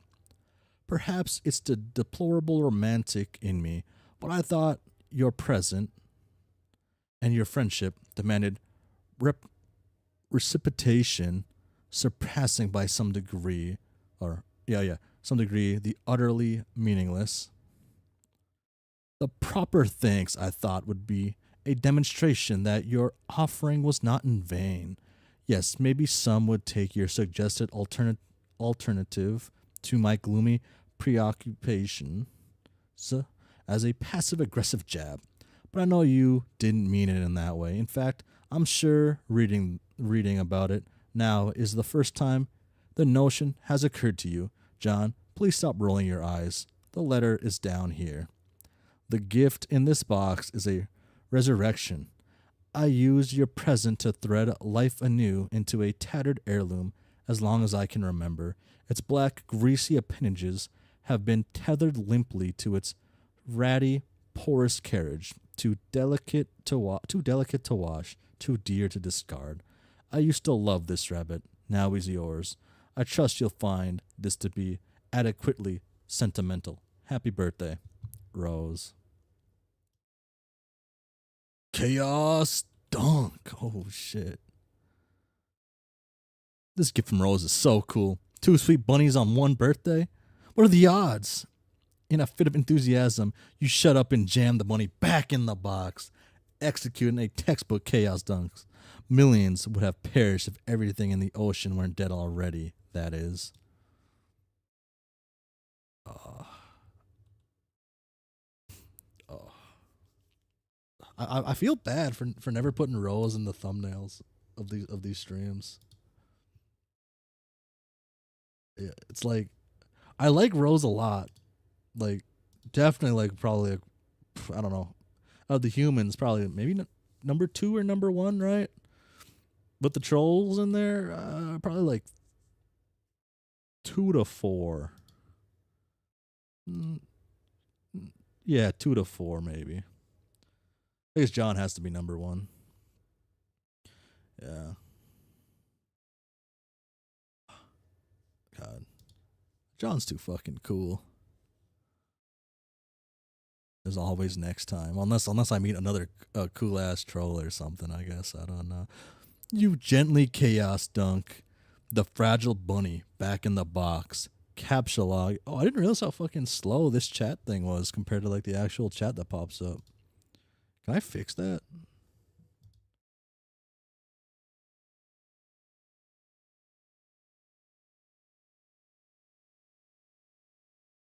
Can I fix that? Ignore. Oh shit.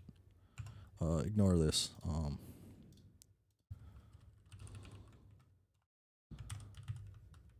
Will this speed it up? Oh, I did it again.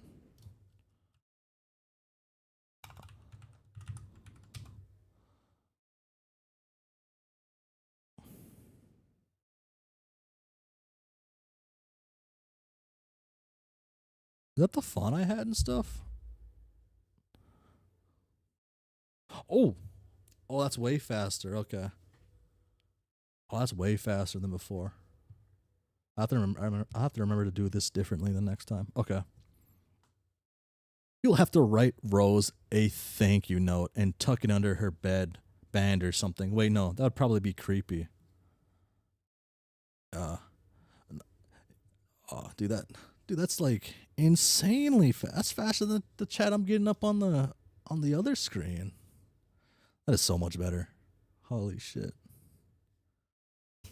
Oh. This bunny reminds you that you still have a salamander. Salamander in your Silodex. She is holding the bunny Dave got you. It's sort of uncanny how similar they are, aside from the knitted enchantments. Seriously, what are the odds? So weird. It is so weird. John, deploy beloved daughter. There's Cassie. Casey. Is it Cassie or Casey? I guess both are gender neutral names, right? Huh. Your Elise, dear, precious Casey. She was probably getting. I guess I just gotta remember what the name was in Con Air, but she was probably getting antsy in that card.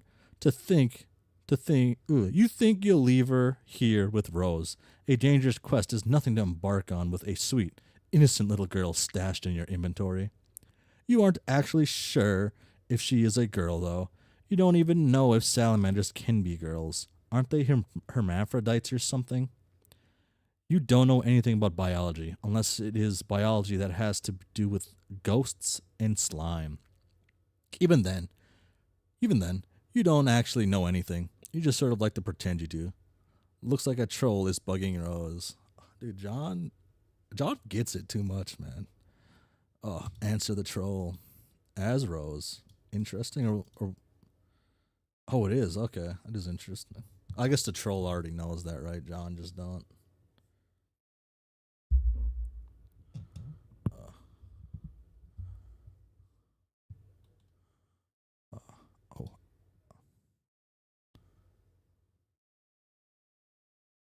Outdated notions.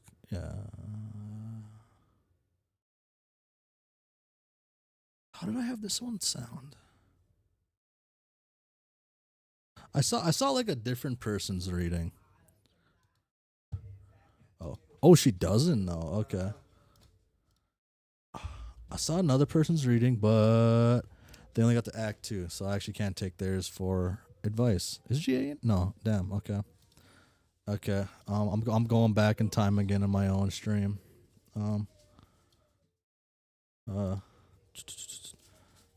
She was in this. She was in the last one. Oh wait. She was in this. She was in the. Wait, I didn't get the one I was just on, did I? I must have. I meant to click that one. I guess. It's the dark green one, right? Oh, wait, was that it?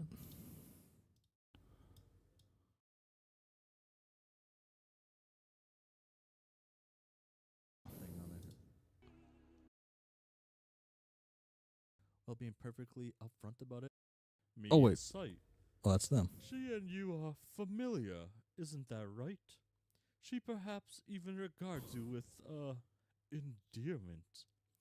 Yep. No. I know for sure Dave isn't behind this plan. It's too complicated. I don't understand. Okay. Oh, then I changed the voice up here.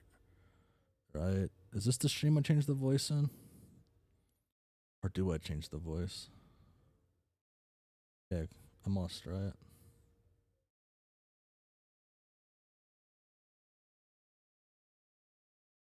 Right? Am I crazy? I'm not crazy, am I? Well, okay, well, I am crazy, but I'm not, like, insane. It's later. It's to the play. Wait, who's this one? This is GC. Yeah, not GA. We talked about. I was thinking. Oh, this is taking too long. I'm supposed to antagonize a few members of your trivial species. I have to start somewhere and somewhen, so I'm starting with you, and now it's going to be pointless and unpleasant, mostly for me. Actually, you know what? I'm not really feeling this at all. Goodbye.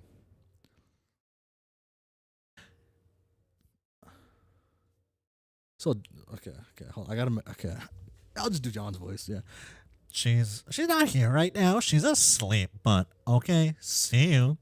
This is your human sarcasm that I've heard about, that you always use, and that is basically a terrible way to communicate. No. I thought that was the thing you did. The rose human specifically. Oh yeah, that's me. I'm the rose human. Look at me. I am so smart with all these snooty words and complicated things to say. I am the queen of books.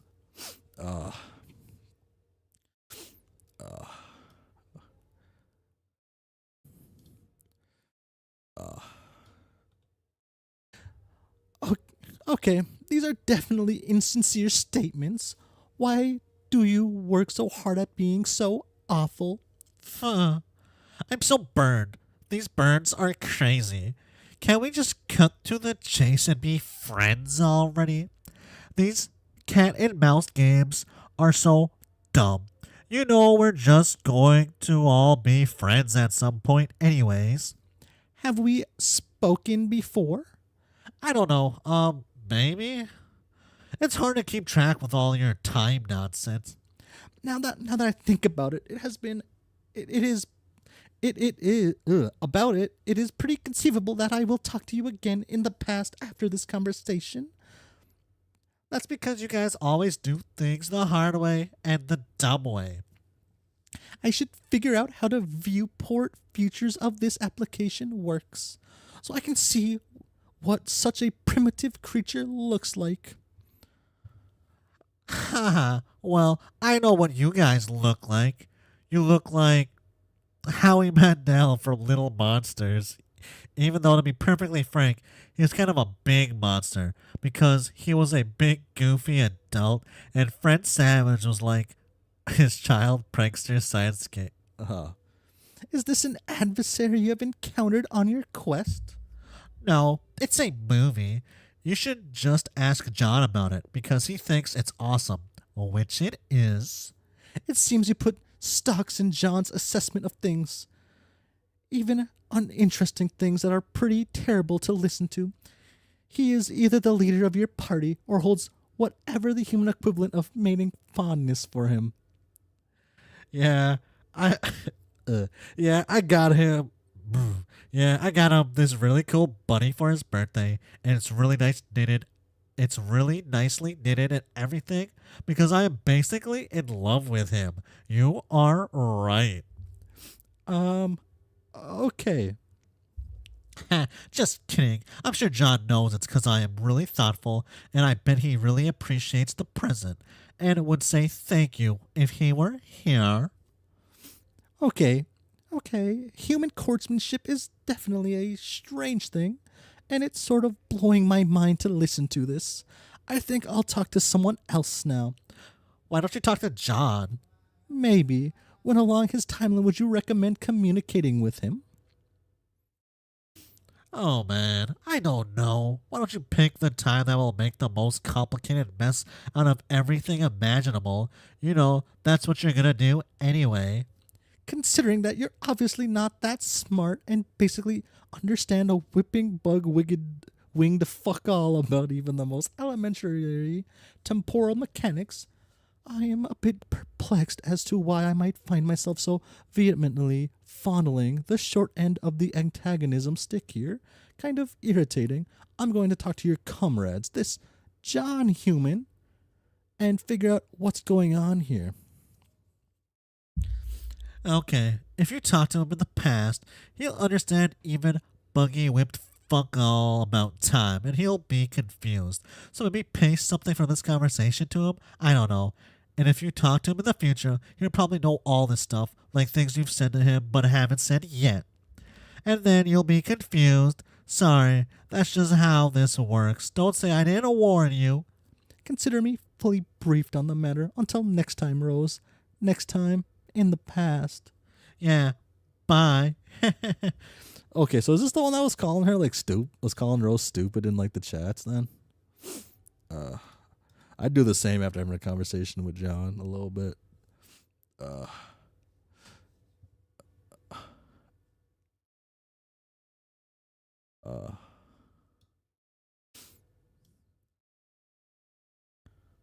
Oh shit, they actually are blind.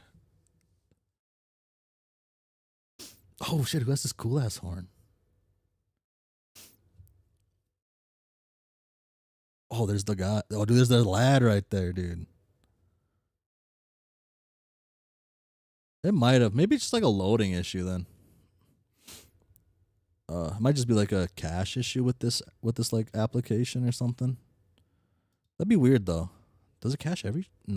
Maybe. Maybe I just have to refresh it every like hour or so.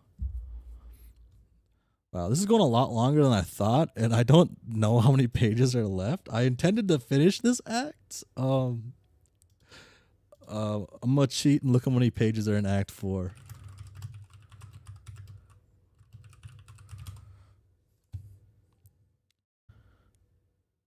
Sick. Oh wait, sorry. No, sorry.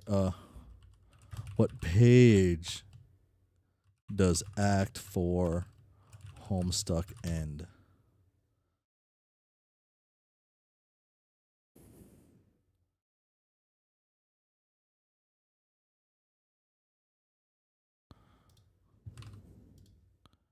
Uh,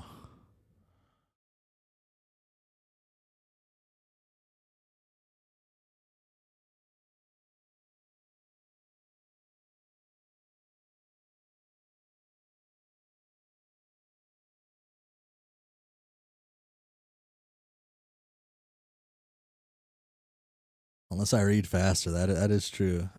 Oh, okay. I wasn't expecting this many text blocks. I guess I should have anticipated though from how like the ending of like last was. Okay.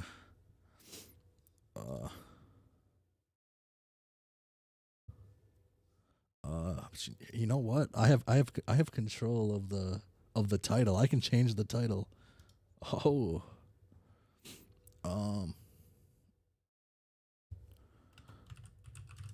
trying to finish, trying to finishing Act 4. Yeah, that's what we'll call it. Does it update? Does it update in real time?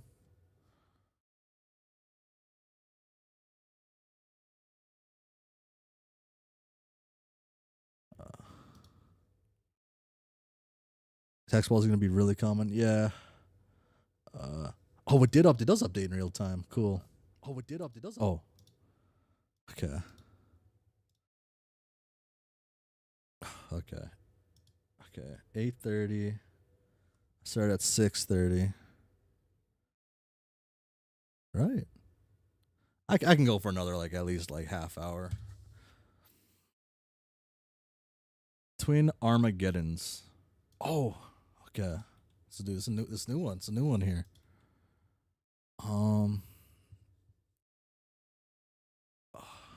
You know what? I've been really liking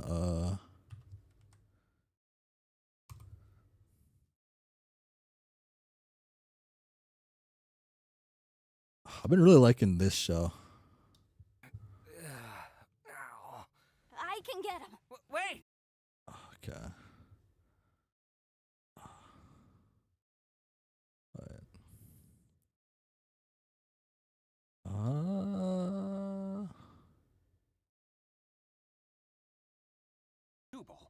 They're the youngest, so they probably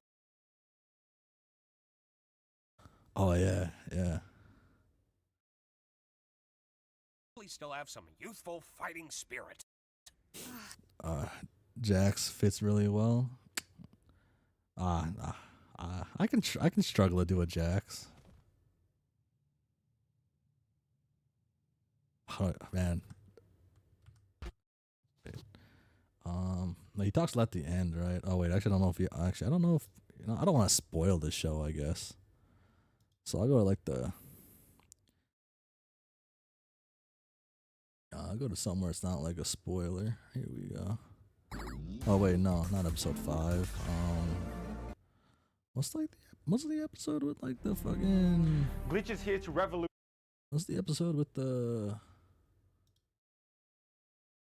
Oh, it was episode 5. Oh, I guess I was right. It's the second one? Or third one? Third one, okay. I guess so, but I prefer a little bite to my adventures. Are we just... But I prefer a little bite to my... Oh yeah, I can't do that. Michael Kovacs or whatever's he's too good.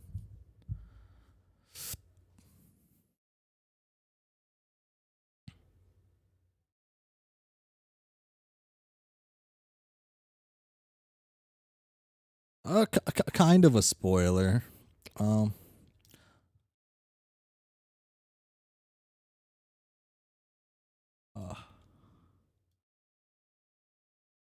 of, not bad though. I don't think it's bad.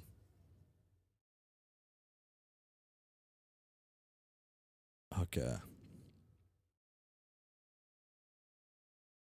If you're not too busy setting up the network, perhaps you could come show me how to activate the viewpoint.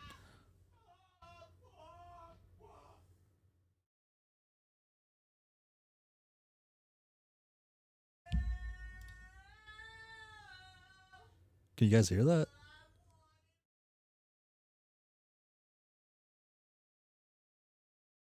Oh yeah, okay, he's done singing, I guess.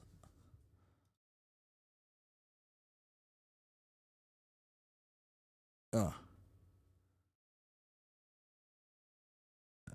Yeah, pretty on. Okay, okay.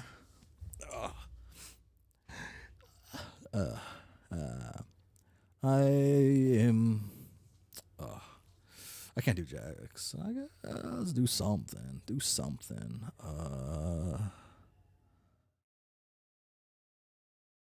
I.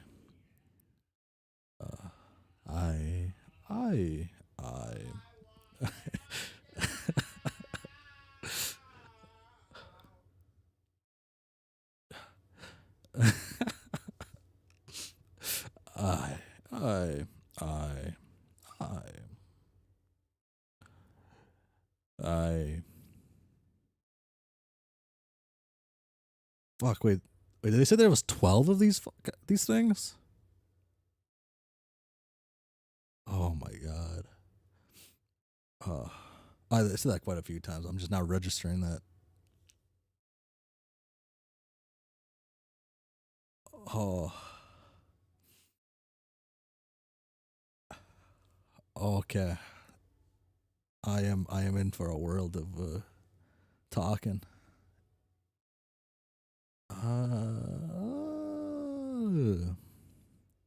All associated with the Zodiac. Okay.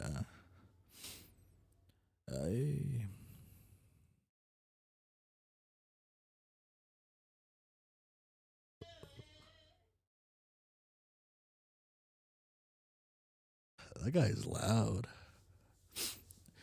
I I am in fact too busy, too still. I am.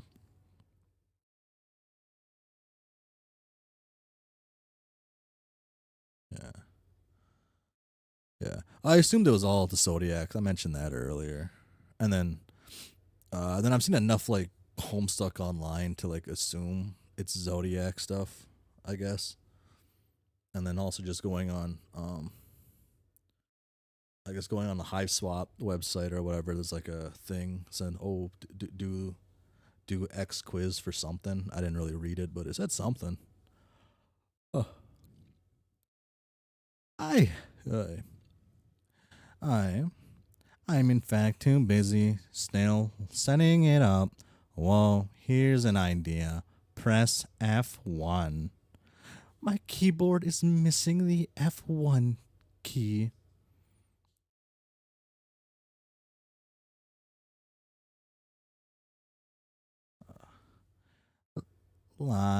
Lies. Don't bother me. I'm not in the mood. If I see one more snarl of wires kind of jutting out and being tangled or whatever, I'm going to perform some sort of athletic fucking somersault off the deep end and and getting a call from the president or some shit. Yeah. You used to like to talk more. If I recall, I was typically the one who would solicitate reprieves from your nonsense, so I don't know what happened. That was before I knew we were all going to die. And no one believed me. And now look at you all believing me suddenly. Uncanny. Then why are you doing this? Why are you doing this, setting up these stations for us? To get you all off my balls about it. But I won't troll any of them personally. No way. Kind of juvenile. But you guys go and knock yourselves out, okay? See the menu up top? Fiddle around with that till you open the viewport. I did fiddle with it, to no avail. If you can't figure shit out by fucking around, you don't belong near near computers.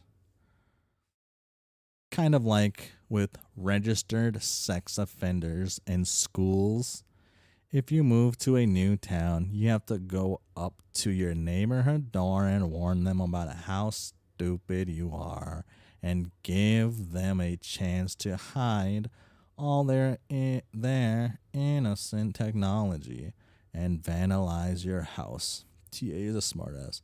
I think he's slightly more animated. That tone fits another troll. Maybe. There'll be plenty of reading. For now, this is the one. And I've changed the voices enough per character, right? A few more won't matter. I was talking about like John, but like feeling like John a lot. The TA, I'm liking this guy. I wish I could say this at my job. Oh, I could say this to one person, man. That'd be. I'd love my job so much more. It's like not no one in particular, just anyone in general. Just a single time. Oh shit. Ooh. Ooh. Ooh. Bonk.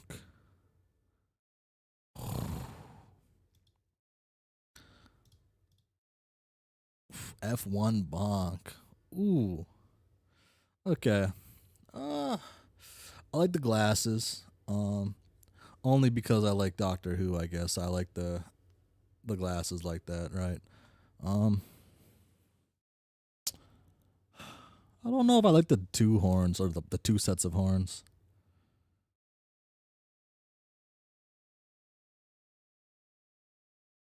You know, this is like the least like interesting one of them. Okay. Gemini. Okay, I can see that. Yeah.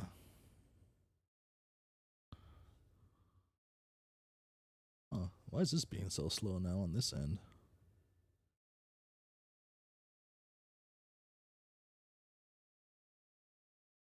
I don't like his look. Oh, he's not pulling me in like the other ones so far. Is he wearing two shoes or missing a shoe? Compute. Oh, okay. So here we go. We got the motherboard. Is that a weird video card, or is that like a? Might be a weird video card. Two shoes, different colors. Okay. I need to find another one of these to set up some stuff at home. Okay. Oh, dude, there's my guy. Oh shit.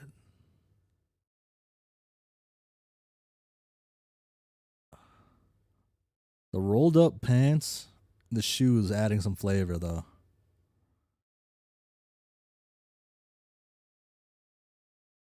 Yeah. I'm biased since I'm a Gemini, but TA is really cool.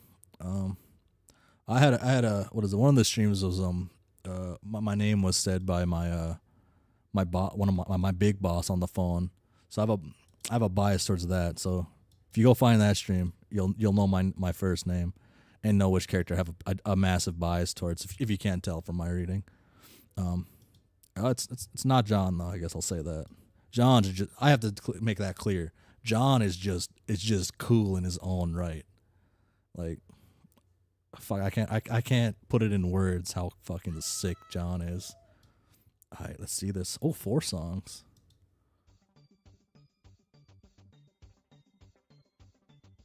Jam. Oh, can I click? Oh, I can choose the song. Oh. Is that quiet on? That's quiet on both ends, though. Oh, is this the jungle one? No, this is. Oh, is it this one? This is like a remix of it?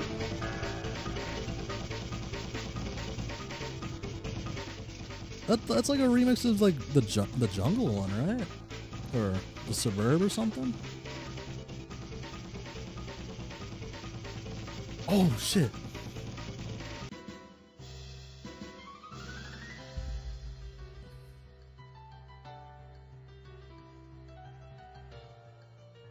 So it was, okay.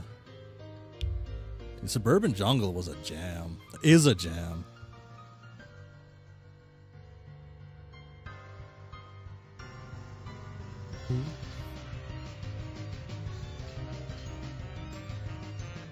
Dessert Jeff.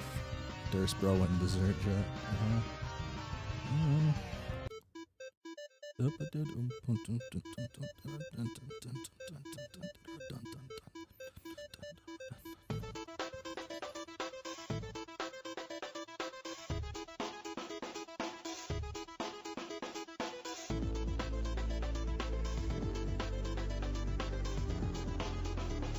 Oh shit.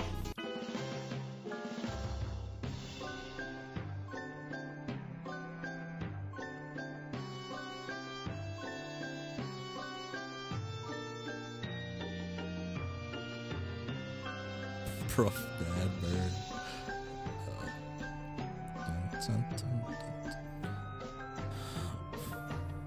Okay. Dave shows you some of his sweet gear.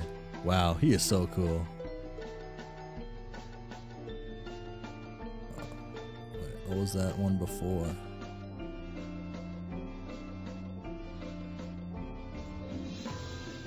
Why can't I click on it?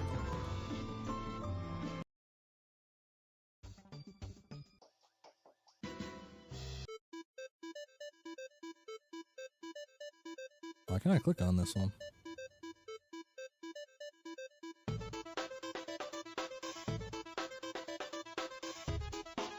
I really gotta take a day just to like look at that. Shadow face. I really do gotta take a day just look at the music because it's right here, right?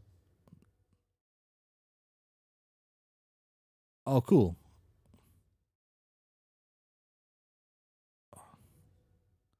Okay, so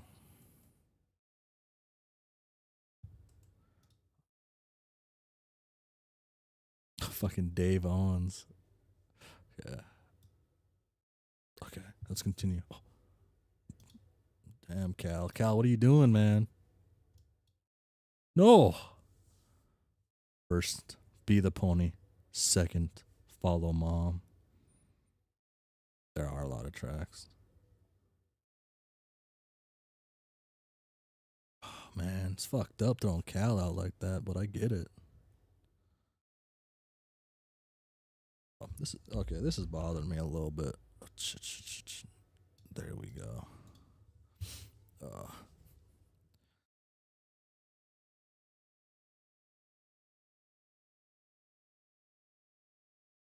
Oh, what?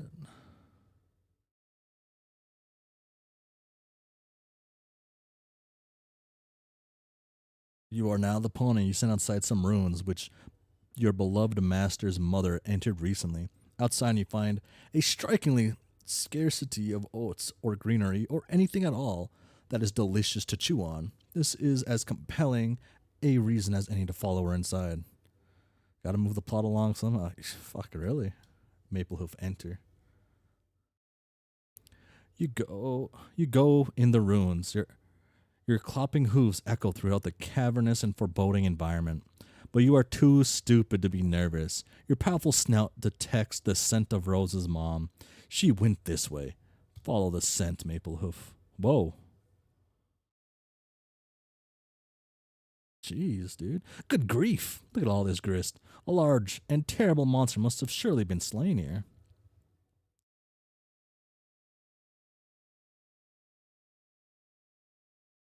Grist gutter.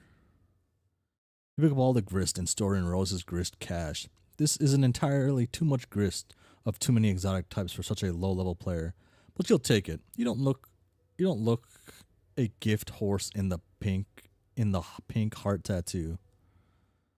The grist overflow is gathered by the grist gutter utility supplied by Grist Torrent. It is stored and gradually redirected to other players. Maplehoof, proceed. Ah, shit, you missed her. Rose's mom stands on a small platform and disappears. You are a little nervous about transportalizing yourself as a quadruped gristly bisection strikes you as a very real possibility, even though you're too dumb to think of such things. That's unsettling a little bit. First, be the hat. Second, find dad. Oh, this is good. This is good. Rose stops being the pony just in time for John to start being the hat. The breeze carries you to where you need to go.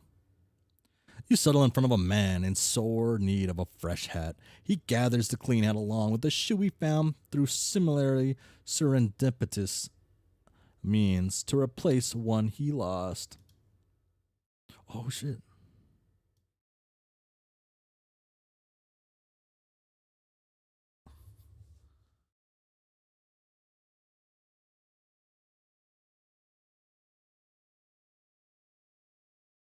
Visit Rose's alchemeter. Means lucky. Okay. Visit Rose. He's not dead, Grandpa.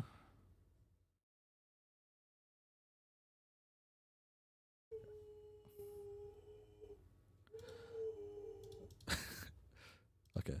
So like if he's not dead, right? Is that just like a doll made of him, or is it like just him at a different point in time, just dead and taxidermied, or is he like I don't want to keep talking. I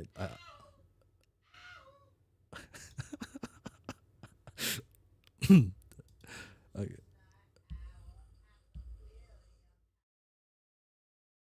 How much of that like can you hear from my like housemate?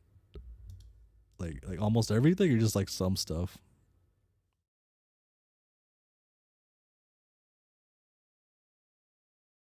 You said I tried to take Dave Sprite gave you a lot. Okay. Okay. The thing is huge and costs a fortune. 500,000 pieces of baled grist, garnets, diamonds, and gold in a single piece of quartz. There's no way you can make that alone, wield it, even with your ghost gloves. They were screaming out. Oh, dude. I don't know if that's cooler than the other hammer, though, I guess. Use the Alchemiter's scaling upgrade to reduce it to a more manageable and affordable size. You make a weapon called Fear No Anvil. So, what is this? The thing the code made? Really powerful hammer. How do you know? I thought you couldn't use hammers. I can't. Better be, though. Got it from Hephaestus. Hephaestus.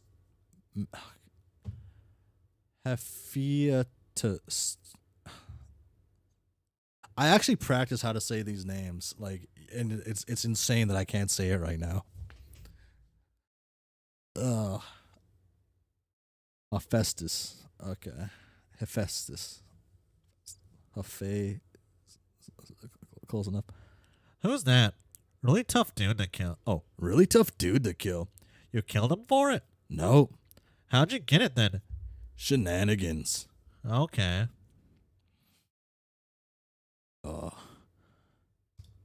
Check out.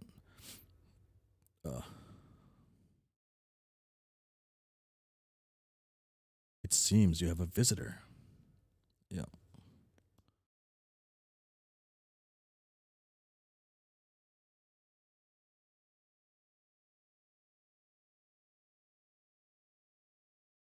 T. Fix GA's computer. There's nothing to fix. Just gotta open the viewpoint. It's easy. I need to be confused. It's fully beveled, yada yada. Chump roll. Timelines. Yeah, he's I assume he's either singing, playing League of Legends,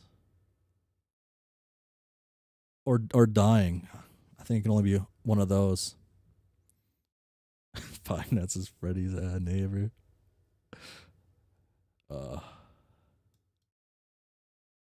Someone has been using your Pester Chum account.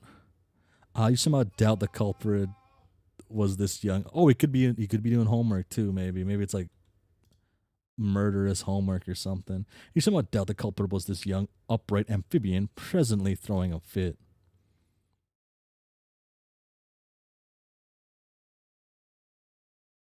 This is where you want to be. Fuck. I can't believe how fucking big Five Nights at Freddy's is. Holy shit, man.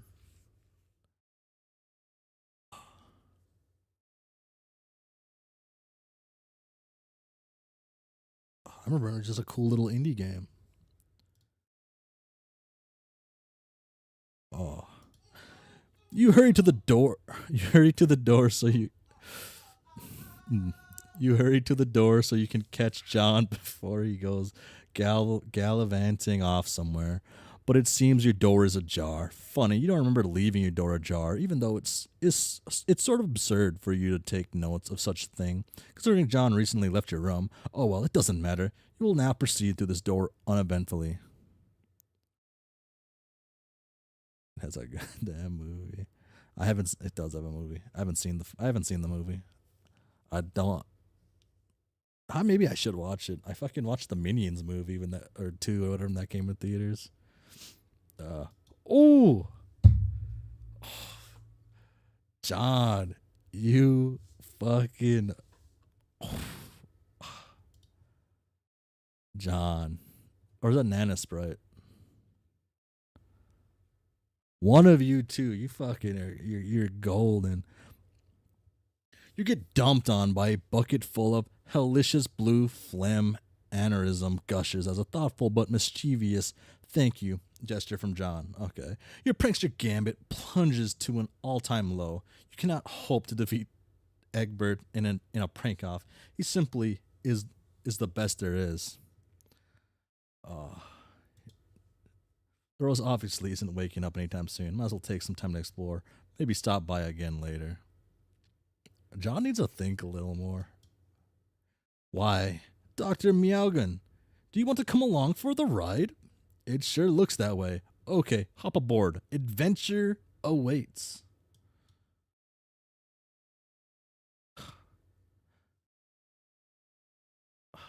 How does John keep being just the fucking coolest, dude? Where's he off to now?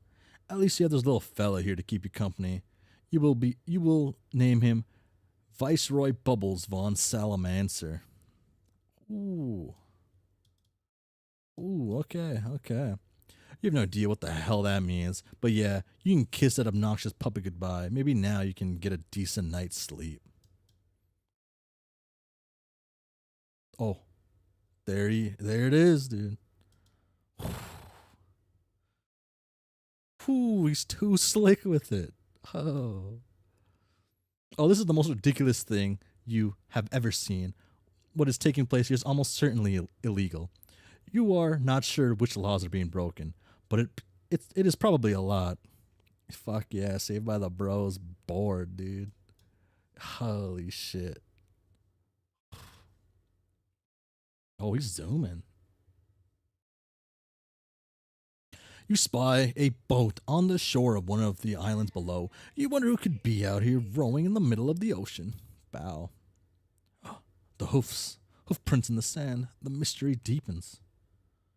Enter. Oh, do they spawn back or something? There are many frightening and powerful monsters in here. Aggress. Oh. You stun them with the cool time power of your awesome new hammer, and dispatch of them swiftly. The good Dr. Spengler helps you gather the riches. There's a platform over here. You guys should go stand on it. Oh wow, it made you disappear. Oh, we're in the Vale or whatever. Explore lab. Oh, all of them made it here. 1, 2, 3. 2 of them use the same one. Cal's here now, so okay. Now, what in the hell is going on in here? Oh yeah, I guess that makes sense. Yeah.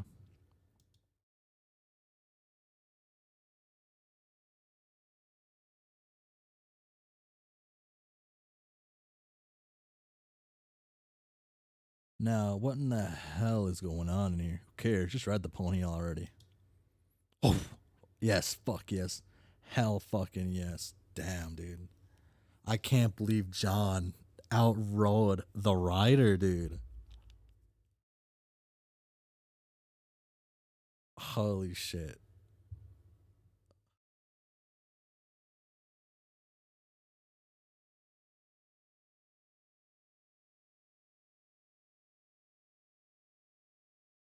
Oh, do I not have the rider here?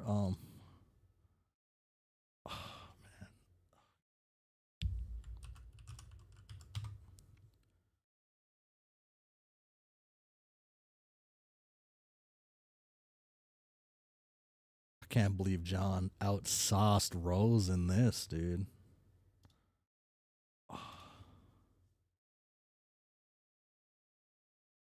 Oh my god. But seriously, what the hell is going on in here? Oh, ooh. Oh, dude, it's like a lab suit. You find a sweet getup. It's almost as if it was tailor made for you. How weird would that be? You equip the junior ectobiologist lab suit. That's scary. What in the hell is going on in here? Of course, it's obvious what's going on in here. It's another one of those 4-monitored house-shaped terminal thingies. AR is urged to ride Bro's rocket board. You fail to resist the urge. You are thrashing up stunts somewhere uncanny brutal on your quest for mad justice, yo. And getting this way rude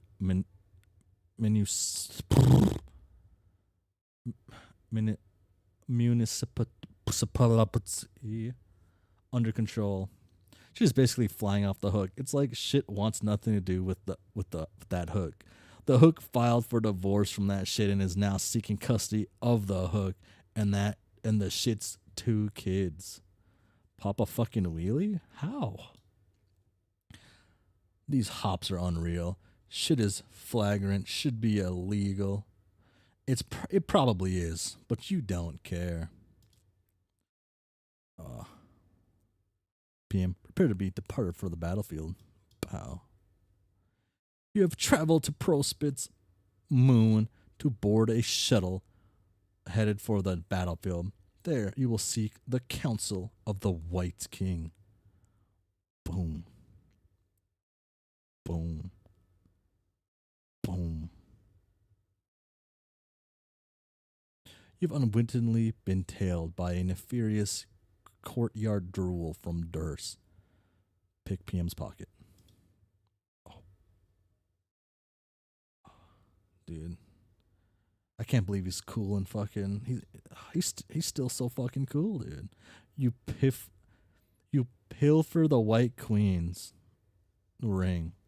Fuck, dude. He's still cool as fuck. None of the, I guess it makes sense, right? You just don't. I don't know. None the wiser. You board the shuttle. Next stop, Skya. Ooh. You receive an incoming message from the draconian dignitary. You tell him you've got the ring. He says, good. Bring it to him while he waits for an update from the hegemonic brute who's been tracing the king's movement down on the battlefield. He asks if you're still wearing that ridiculous outfit. He says you don't have to anymore by orders of the sovereign slayer. You say you'd still rather wear the outfit. He's got nothing to say about that. Ooh. Of the Totally Not Midnight Crew, yeah. Ooh, dude. Okay.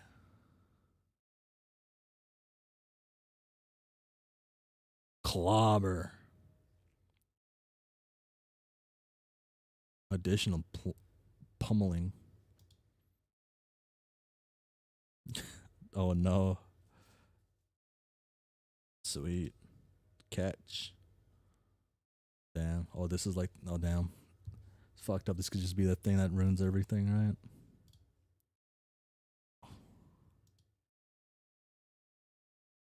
It's too late. She's gone. You'll have to remember to deliver it later somehow.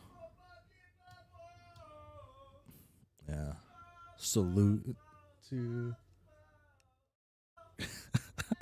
The best way to remind yourself you're carrying a ring is to put it on your finger. Oh. She doesn't really do it, right? Because that's why it's drawn like this.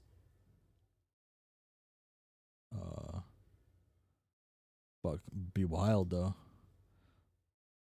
Oh. Oh, it doesn't work on humans. Never mind. Of course, that was just an imaginary transformation. Since the ring doesn't work on humans, it was fun to pretend, though. Meanwhile, in a timeless... buck teeth are too good. Meanwhile, in a timeless expanse.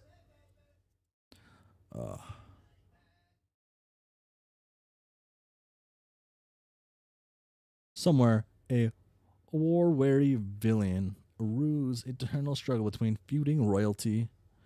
The battlefield holds a little promise for the peaceful life of a simple farmer.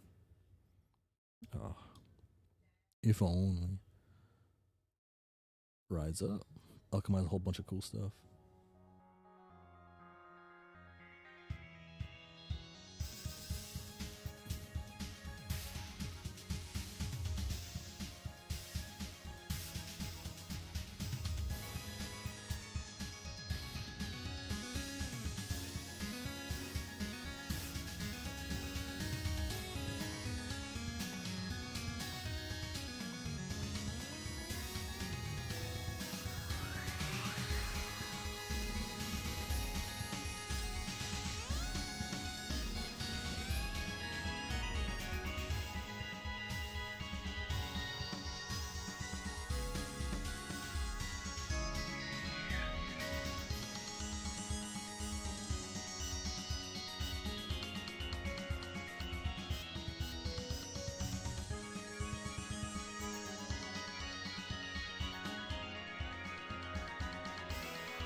Okay, that was a funny time for him to walk out. That was cool. I don't know how many. Okay, so I don't know how long it will take to finish. I am like, I do want to like finish, but I don't know if I should. Right. Descend. I am not good with names, but it's probably on here.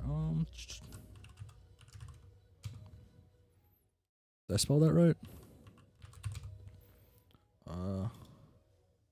This or is there an animation called that?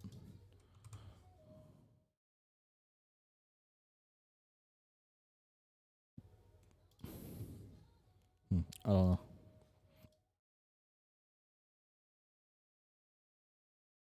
Okay. Is it like S descent? Yeah.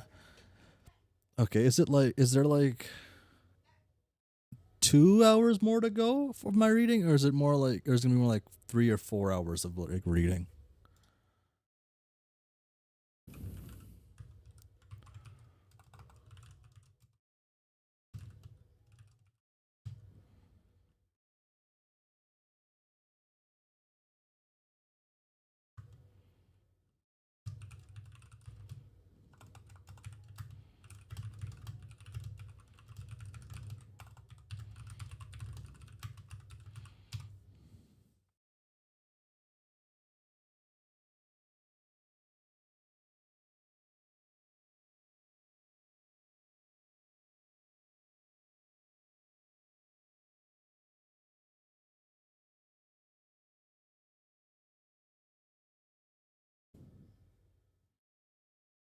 Hmm.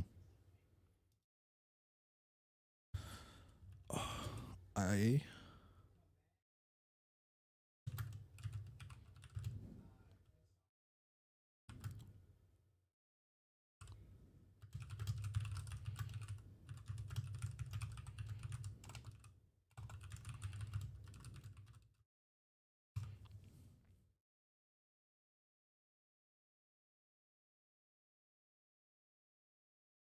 okay.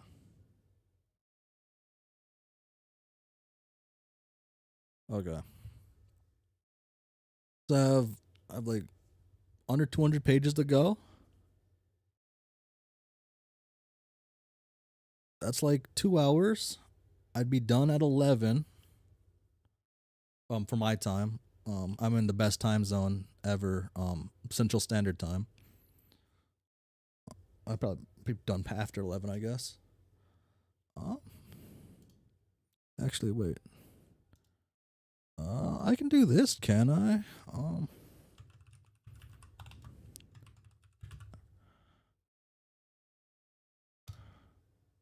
I can do that. Or I can start a poll.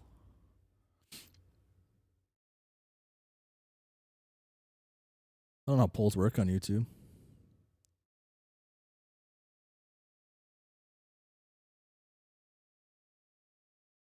Yeah. This is the poll. I'm going to take a quick break. I'm going to come back. And when I come back, I'll see kind of what the poll says. I assume. Yeah, I'm not going to look at what it says right now. I'm going to come back. But I am going to need a quick break though. I end it at a certain time, kind of for like, so I can do a couple things. So, oh damn, the audio played, so you already know what's here. I like the pop out view better. So, why isn't the pop out view popping out? Oh, there it is.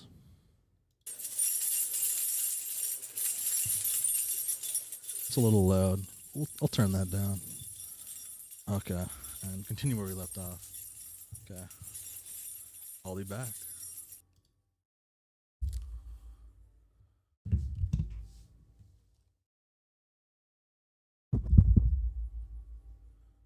What? It muted the wrong one. That's goofy. There we go.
Huzzah! I am back. You know, keep that going.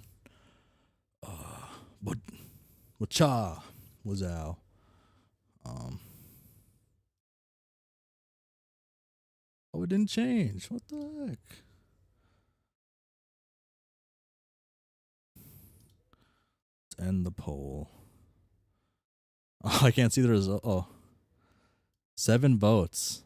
All 7 say yeah. Okay, I guess I will continue reading. Wow. Okay. Oh. Hopefully my roommates stay up a little later than they normally would. I guess housemates. Oh. Okay. I'm gunning through this. Oh, and then yeah, I guess I'm gunning through it. Stop reading whenever I need to. I don't need to stop. I don't know. I normally go to bed around like midnight, 1 a.m., so it's not too bad. Well, okay. Well, I used to try to go to bed around like 10 or 9, wake up super early, but my job don't start until like I don't gotta go to work until like 9 a.m. Alright, let's get the keys out of here. Back on the Homestuck grind. Make sure everything looks right. I am going to do this. I'm goofy. I'm gonna do this again. This seemed to like speed this up at least for a little bit.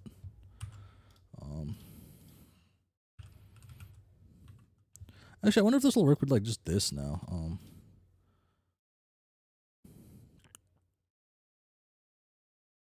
So this wasn't working before, but I assume that's because I had like a listed stream.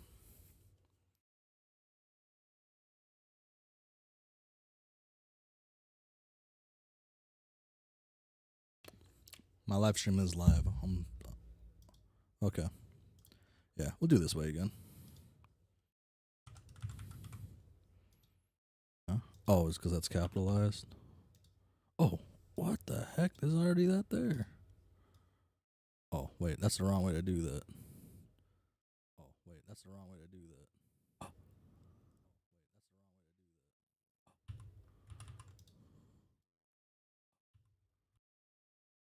Oh, I didn't realize it was just purely a. That makes sense, but yeah. Okay, there we go. I'm back. Okay. So, let's murder through this, I guess. Go straight through it.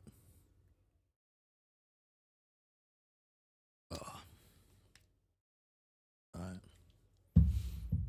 Left rows. Alchemize a whole bunch of cool stuff.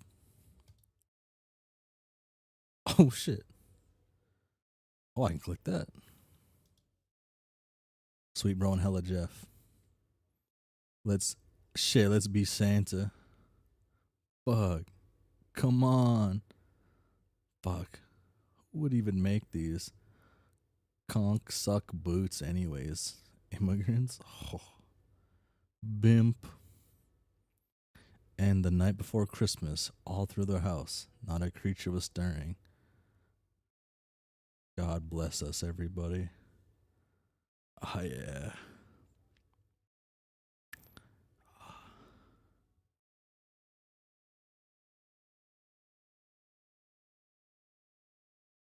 Man, this is still taking a while. I guess updating that didn't work. Huh. Oh well. Combine the hub and laptop. Hub top. You make the hub top. That's pretty obvious. Combine bronze vacuum and umbrella. Yeah. Quite a bit. Bronze vacuum umbrella. You make the bronze vacuum umbrella useless, but you're still getting warmed up. Combine salamander and eldritch plush. Oh shit. Huggable soft salamander plush.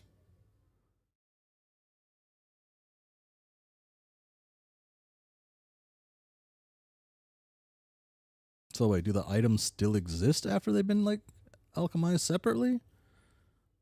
Did she make a clone of the salamander? Oh. Casey, I don't know what's wrong. Fruit gushers, bodacious black liquid sorrow. You make a box up with yada yada. Another Crocker nightmare rears its ugly head. The ink reverses the healing properties of the blue phlegm. These are pure poison. Yes. Oh. Hub top band. Oh, that's cool. Damn. The Hub Top Band, a convenient hands-free commuting device. Combine magnetic W and bottle of vodka.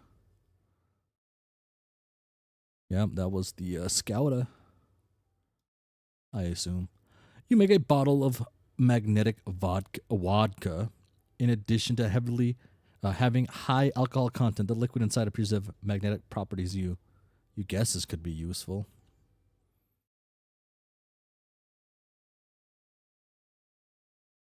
Combine a wizard statue and ball of yarn.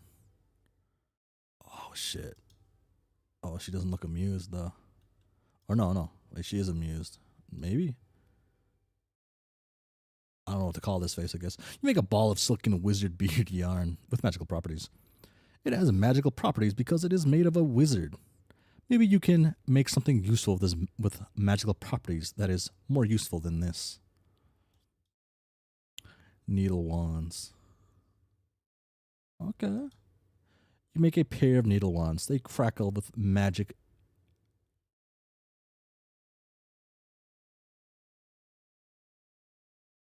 That's a word. Magic energies. Energies. Yeah. It is time to make something cool to wear. My knitting and velvet pillow and squiddle shirt. You make a stylish velvet squiddle knit dress.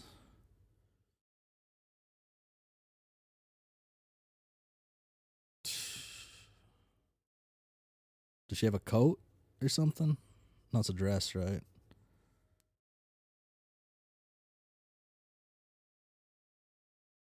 That ain't it, Rose. Damn, that really ain't it. It's a dress, yeah. Thorns of Ugalagoth. You make thorns of Ogulgoth or something. The needles seem to shiver with the dark desires of the deep one. Any sane adventurer would cast these instruments of the occult into the furthest ring and forget they ever existed. Dude, that dress really ain't it, though. Oh. The Scouter's cool, though. The needles are cool. You like this fit? I can see its appeal. I don't know. It just doesn't feel like this is what she should. This doesn't feel like it's it, man. I feel like everyone else is like such a. I guess Dave's fit's kind of lame, like relatively. I haven't seen what Jade's gonna have, I guess, in the future yet, have I? Or has John just set the bar so high? That might just be it.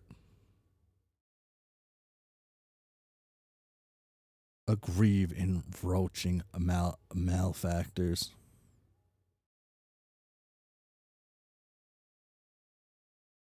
Just shame them for the fit, yeah. This is cool. Oh man, I really don't mess with the fit, the dress, man. Oh,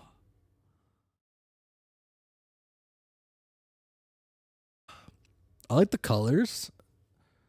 But I guess it's just complimentary, right?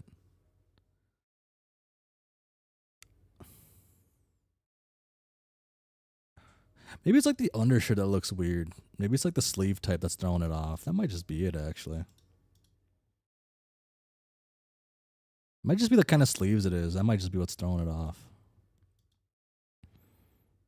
Because this looks cool. This doesn't look cool, right? Because you can't really fully see it. The outline is hella dope. The short sleeves are like I guess, right? Yeah, the short sleeves, right? It'd either be like, I think like a sleeveless or even like a long sleeve would look cooler or something. Welcome to the party, motherfuckers. Damn. You take advantage of Dave's nap to make some architectural headway on his building. I'm scared of what she's done. Oh, wait, that's not bad at all. It looks expensive, but it's not bad at all. You're really proud of your floor plan. It is so cool. I agree, Jade. Oh, shit. Speaking of naps, you've been asleep for some time yourself. You suppose you'd better wake up soon. But then, your neighbor in the other tower is supposed to be waking up soon too, and it sure would be a shame if you weren't around to greet him. They're all pirating John's grist after all.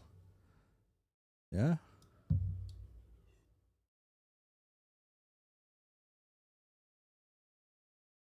Poor John. They're torrenting it all. That's not. I mean, he's making bank, I guess, right? And I assume it's not even like bank, right? It's just like scraps, right? Technically. And by jam, you mean alchemize, of course. Whoa, your house is huge suddenly. Anyway, let's get this party started. Combined sunglasses and iPhone. I saw the glasses and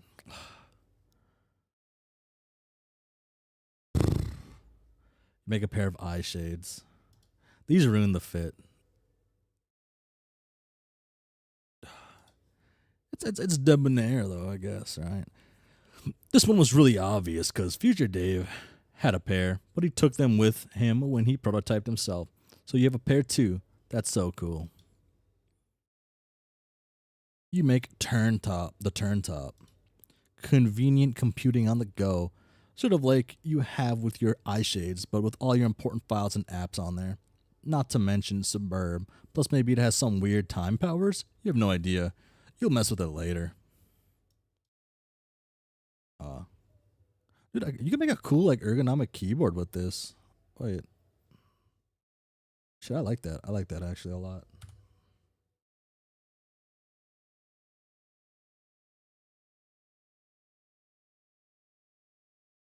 The red plush puppet tux. Oh, Muppet butt. You upgrade the puppet tux Future Dave made. Future Dave made. He probably made it by combining one of your bro's badass marionette suits with your shirt and scaling it up to fit.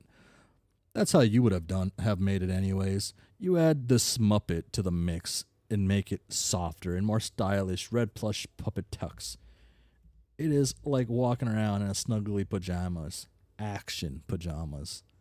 This is way better than the white one. Miles above it. Oh. Whoa. You combine a couple more items you got from Future Dave's loot stash. The broken form of Khaled scratch and some ruby contraband. Khaled scratch? Ruby contraband. Whatever the hell that is. The resulting item costs a fortune. You have no idea what it is. Oh, shit. You momentarily reconfigure your alchemized upgrades and make use of the holopad extension. You pop the card in the slot and check it out. The combination would produce a broken scarlet ribitar. Shit, a ribitar. Combine the whole Khaled scratch and ruby contraband.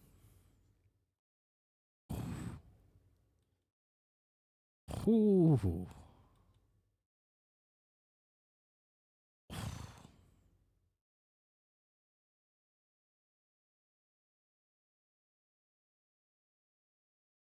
It is terrifying. But damn, it's fucking cool. Out of curiosity, you try it again with a whole sword. You dial back Cattle Scratch's little turntable, rewinding the sword to a point in its history before it was broken. You combine it with the red frog thingy to show the complete Scarlet Herbitar. There's no way you can afford to make it that yet. It costs even more now. Maybe you'll stick to combining items around the house for now, rather than stuff from your future Scylla decks. It'll be less confusing that way, and probably less expensive.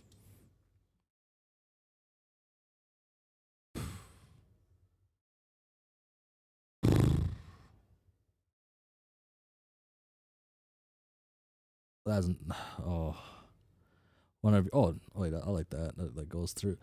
You use one of your bros' really shitty swords from the fridge in a printout of Hella Jeff to make one sword. This thing is so unspeakably shitty, you're having a hard time even holding on. Come on. Dave combines Snoop Dogg photo and mini AC and oh, what's this gonna be? Oh fuck, dude. You make the Snoop Dogg snow cone machete. When foes drop it like it's hot, just turn up the blizzizzle nozzle so they chislax for rizzle. Combined skateboard and Hella Jeff drawing. You make unreal air. Oh shit, it's just gone.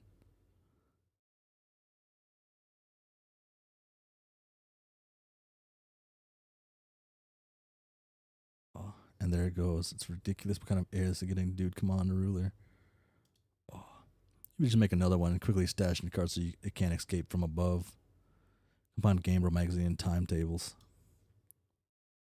5. Turn back the clock and make the vintage Game Bro. You think you remember this one from your bro stash? It's a classic. Combined Batarang plus Midnight Crew poster. Oh shit, what's this gonna do? Ooh.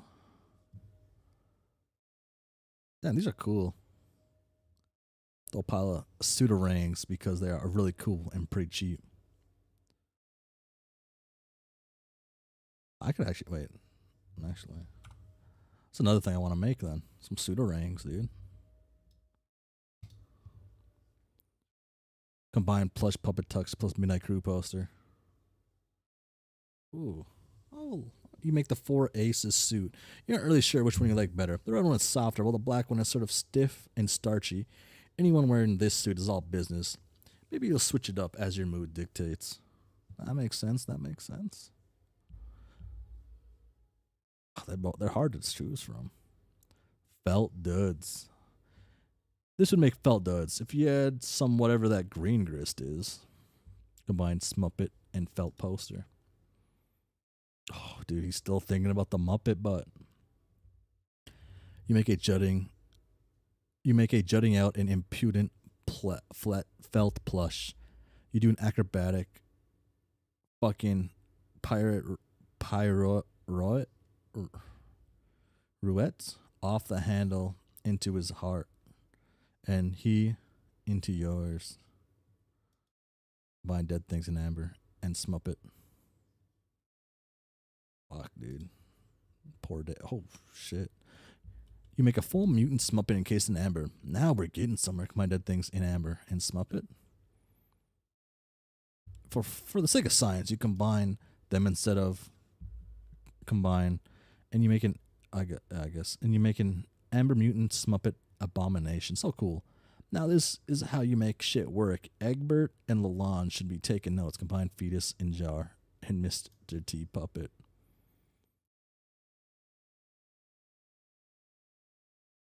Oh, that's fucking scary. You make a foam fetal Mr. T in a jar. Another back-breaking victory for science.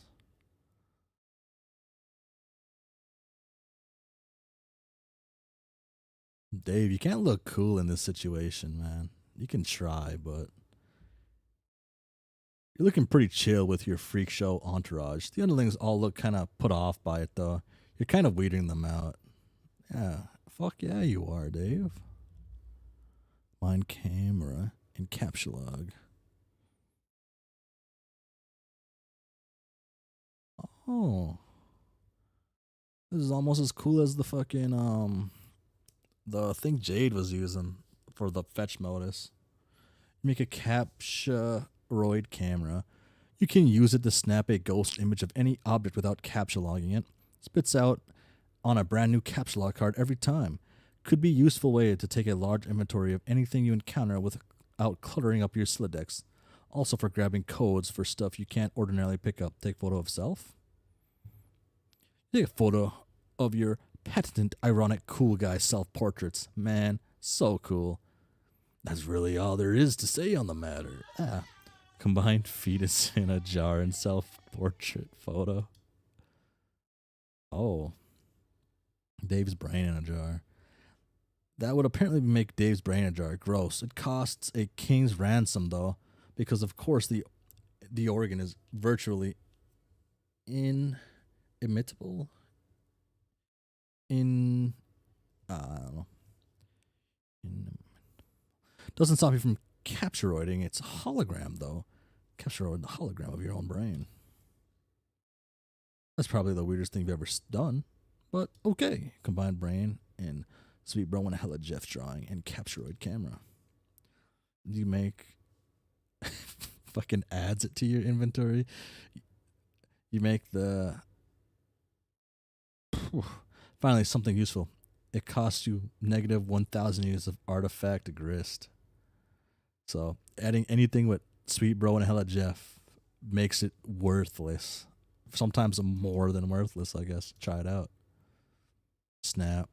Bro, where'd you go? I was going to show you my chops. Are those wings? What the fuck? Wings? Time to fly up away to the sun, you fucking piece of garbage. Whoa, okay. The only thing that's left really to do is watch that ass whale fall. Sweet Bro and hella Jeff of fire.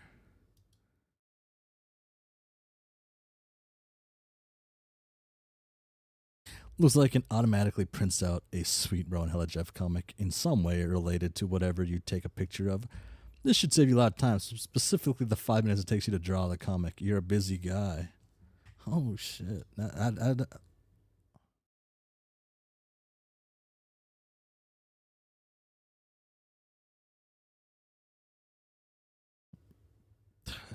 Dave's slowly, like, becoming, like, kind of less cool in my mind, but it's all ironic, so I guess that makes him extra cool. Fuck, I wasn't thinking. You can't forget the most important thing you came here to make. Gotta be getting your snoop on. Take a look. Meow. One book is titled Meow. The other is titled Complacency. Complacency of the Learn. Gee, you wonder what could be in Meow. Read it. Whoa, yeah. Well, oh, wait. Oh.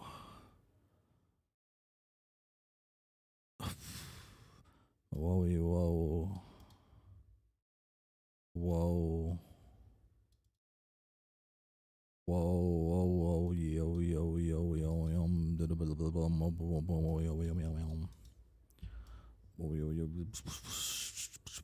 wow.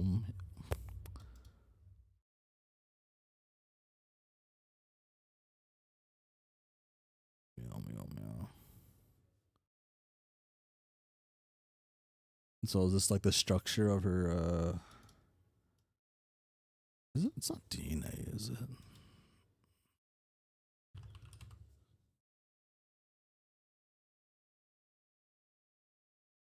Interesting. No surprises at all. This book is full of more meow letters. Looks like Rose is totally nuts. What else is new? You guess you'll try out the other books. Looks like it's some sort of creative writing project. Read Complacency of the Learn. Friggleish bothered his beard as if unkinking a hitch in a long silica windsock. A more pedestrian audience would parse the exhibit as nervous compulsion, behavior to petition contempt among the reasonable. He was, however, not surrounded by the reasonable, but the wise, a distinction in men that would forever be the difference in history's garland of treasured follies. As a matter of fact, his cadre of fellow wizards were all putting similar moves on their beards as well. The practice would invite thoughtfulness, sagacity. I don't know. Even if they didn't do it all the time, stranding the line at the bank, shooting squirrels from bird feeders, few occasions were safe. Write a book. Okay, so it is DNA. Okay. I was getting mixed up with, like, I guess, RNA? No, RNA is the thing that just makes it, right? Or, I don't know. I haven't been in any biology class, and I guess I was in biology, like, last year. No, I wasn't. No, I skipped a year last year. 2 years ago? Was that my last year in college? I took a break of college. Don't take a break during college. That's not a good idea. Just so you know. In fact, I actually don't recommend even taking a gap year if you're in high school. Just go straight to it. Just go straight to college. Zazapan inspected the clue. You know, this is a lot easier to read than Finnegan's Wake, at least. Is it a good idea to read this at the moment? It's always a good idea. Zazapan inspected the clue, a single piece of evidence cradled in his coriaceous old man palms. It was a human bone, not striking in the tale it told alone, so much as that told by thousands like it festooning the marshy soil of the mass grave. The grisly expanse bore the texture of decadent desserts, like one of Smarnie's formidable custard trifles wobbled on wheels for the holidays of the dismay of nation. You're certain of this? He has to read everything. You're right. Yeah, that is true. That is true. You're certain of this? Asked Frigolish. Despite what he was doing with his beard, he was, in fact, immersed in meaningful contemplation. I'm afraid I am becoming more so with each terrible tick groused by that gaudy timepiece slung around your neck. In case it wasn't clear, Frigolish wore a clock Zazarpan didn't care for. It was magic. The massacre of Cyrus Gnelf was not as written. What has you convinced it was the hand of our disciplines in this blackness?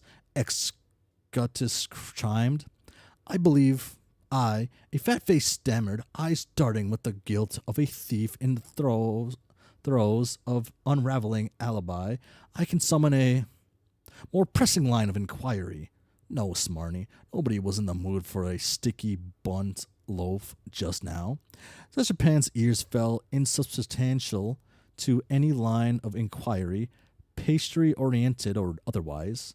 His abstruse contour carved a pondering shape in the fog, carpeting centuries dead. His 11 contemporaries to embrace the muted consternation of their great predicate scholar. Few wizards kept sharper adumbratives, or read with them with such lucidity. When Zazapan treated men with silence, it was seldom unrepaid by the wise and reasonable alike. It was harrowing to entertain Zazapan's the learned stories. Complacency of wizards was marked for grandeur, decadence, disciplines handpicked, vetted by Ockite the bona fide, and tested by Gastrel the munificent. The 12 sweetness, the most studious children of the pair of the elderly eyes could give their sparkle. Not the ragged guttersnip so oft harvested by the common obscenity. Those vituperative little beggars, with hearts to corrupt as drop banana burns. It's not the mental fortitude. It's that. I want to read. I want to read Homestuck, I guess. Yeah. Actually, the only reason I don't like, if I wasn't trying to keep a decent pace and not overread or underread, I guess mostly not overread, I would have been done Homestuck in probably a couple days. If I wasn't reading aloud. But I wouldn't be able to enjoy it as much, I guess, would be the best thing. I didn't want to go through it too fast. I tend to go through everything I read too fast and don't get the full experience. The problem is if you speed read, you don't get that theory time. The problem when you speed read is every theory you come up with, as soon as it like you get to a point like, fuck, okay, that was dumber than I initially thought. It's better to be, okay, this is dumb. Go dumber, and then it's like, fuck, that was awful. Sometimes you get something right though. Little beggars come on. That these chosen youngsters would turn was not merely unthinkable, but something of a roundhouse to the temporal bones of the upper indifference high chamber of soft-skulled prophets. His wisdom savage pruned further with recount of his many lessons that would be successors, lessons to advance humanity's elucidation and prosperity and outcome. This bleak trail now painfully obviated. There were few puzzles the learned could not suspend and dissect in the recondite manifold beneath his extremely expensive pointy hat, daring to pitch his cherished pupils in with foul melange of history rogues. The heretofore abstract scourge that built up civilizations with ungodly magic, tore them down with joyful malice, would prove an intellectual trespass to make his calcium deficient bones quake.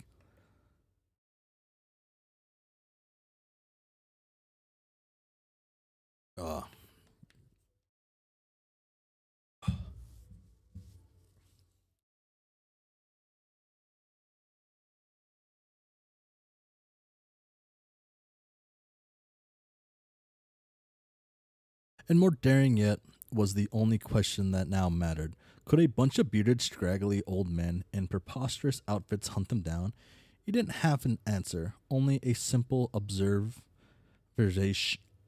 observation so blunt, uncharacteristically jejune? Actually,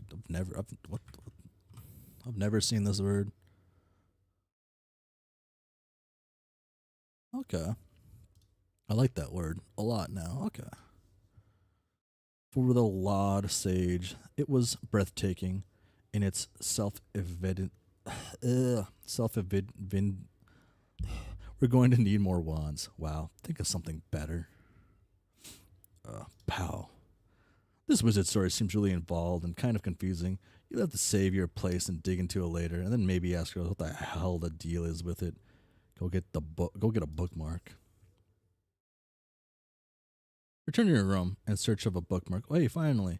A use for that pointless, juice-stained beta that will never serve any purpose, past or future. Oh. You drop it on John. You drop it on the John in case you're looking for something for reading material. Ain't no way he's going to take a deuce in that toilet, right? Pester.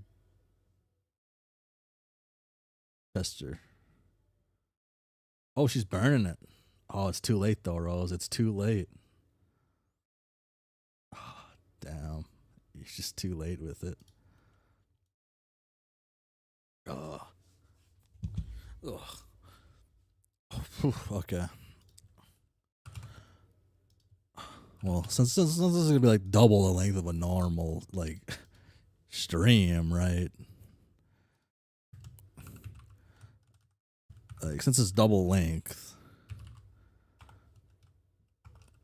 like it's double length, so it just means I gotta see this twice, right?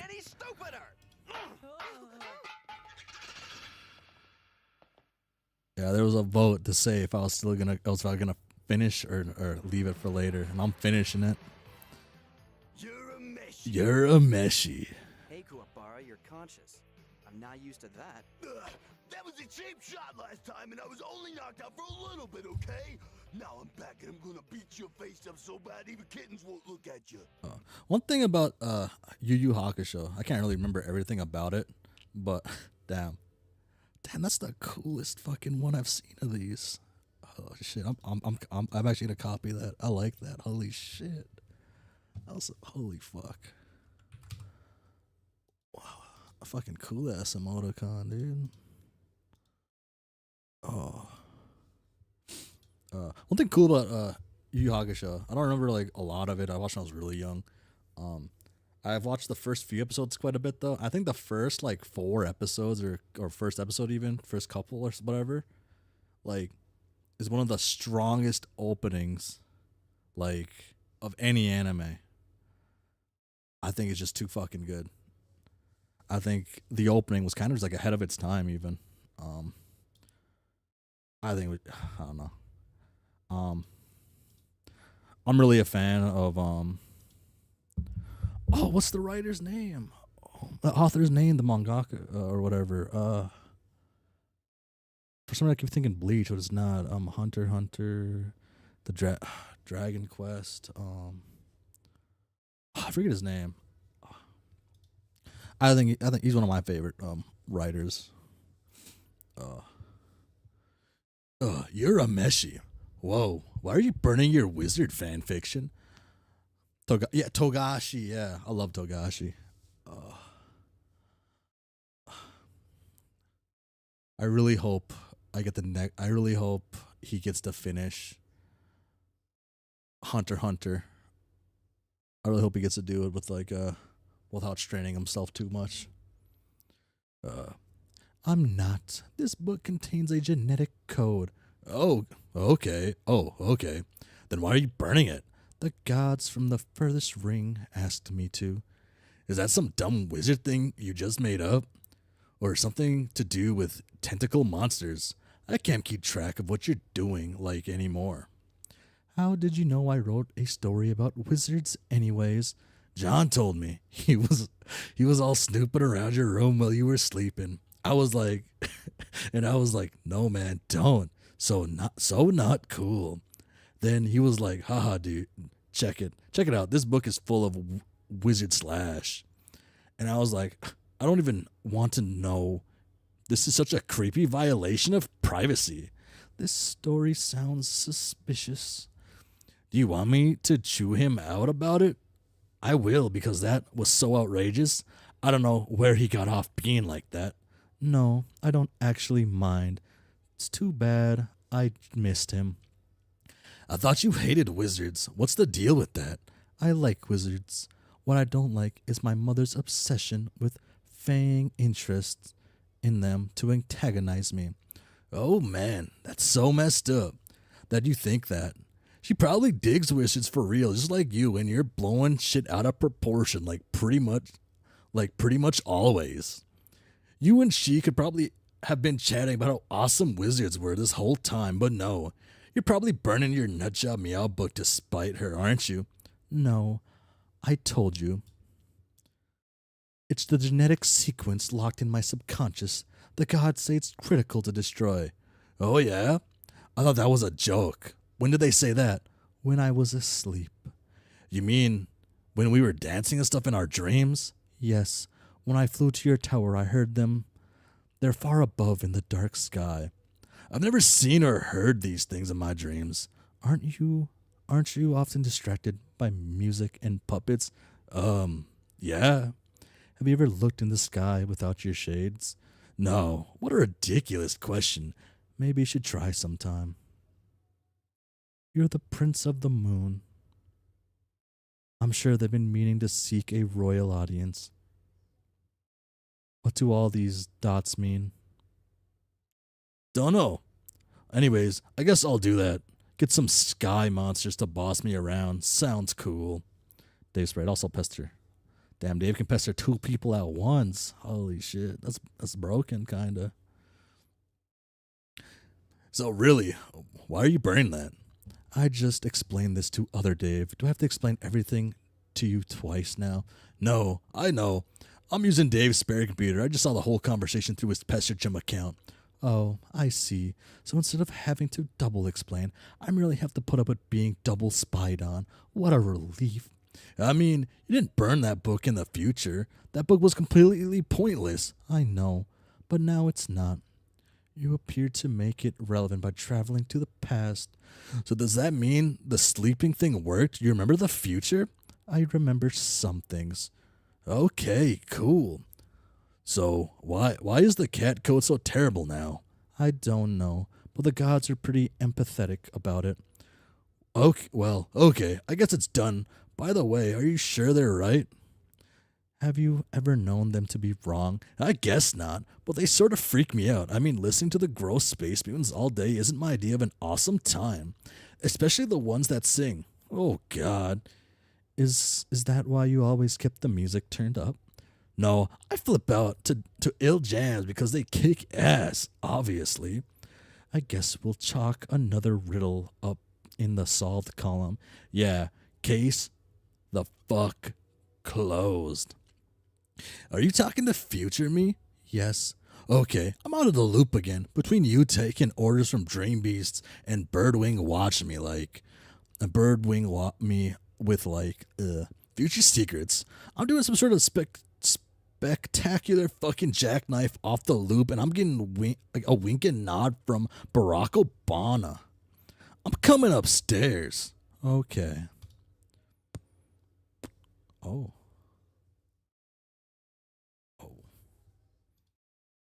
Chill with Dave Sprite.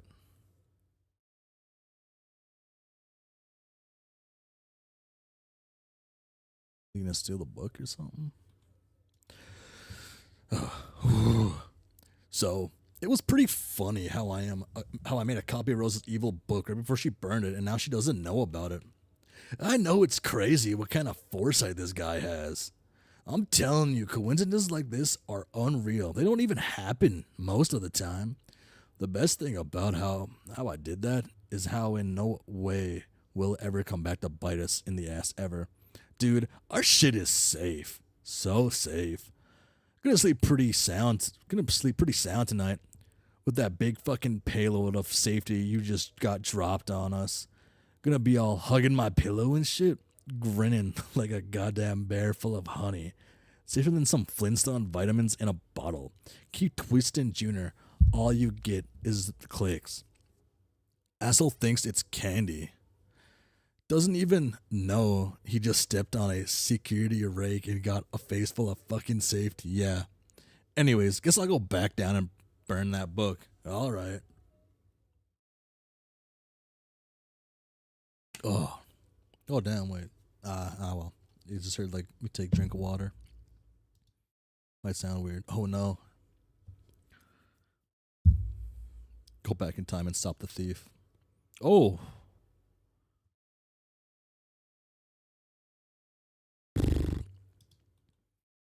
Okay. I wasn't expecting to see Dave die. Like this, I guess. It looks like you already tried that. Damn. Whoever took those books was pretty cold-blooded dude. You figured you'll cool it on the time travel for a while. Don't want to see Dave corpses start piling up, especially if one of them winds up being you. Fuck Dave. Throw your stuff out the window. You ditch the body for Jade sees it. That would probably freak her out. Press a button on the control panel. Oh shit, he's still there. Press a control. Press a button on the control panel. Oh. You push one of the nearby buttons. It activates the upper right monitor to view locked particular location on Earth at a particular date and time. Whoever was in the lab appears to have recently calibrated this device. Examine and monitor. Betty Crocker. Damn. Fucking Betty Crocker, dude. The monitor displays a town on the west coast of the United States. It appears to be your old neighborhood. But there's a factory there you do not recognize. The date is December 1st, 1995, a few months before you were born. Zoom in. Oh, it's Nana. An old woman is escorted by her son on a lovely day. A target has been locked over the gentleman's mother. A meteor overhead looms unnoticed. Oh, no. Oh, they witness destruction of the facility, collateral damage to a corporation owned by a renowned billionaire explorer. A mystery begins. Does Jade's grandfather just own everything? Oh, damn, he looks cooler with that outfit than I thought he would. Holy shit, dude.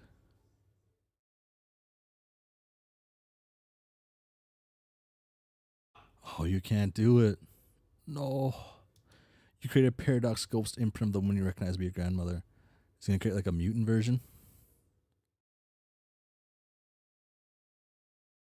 The ghost sludge is sucked into a glass tube. John, switch 4. Oh. Okay. Oh, that's how you know he's rich, dude. He has a yacht. Yeah. So I wonder if this is like one of those yachts. So okay, so there's these like big yachts. You got a yacht, pretty big yacht, mega yacht, right? These fucking mega yachts, they can't dock anywhere because they're too fucking big.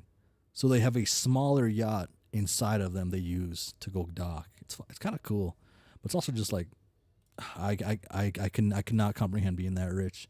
You switch to a monitor displaying a view of a remote island in the Pacific on December 3rd, 1995. Ooh, okay. Zoom in. A renowned billionaire explorer approaches on his yacht, an old factory lost 2 days prior, but a new shipment gained. Together they settle the island and plunder its secrets. A meteor overhead streaks unnoticed, headed towards an unseasonably warm city in the central United States.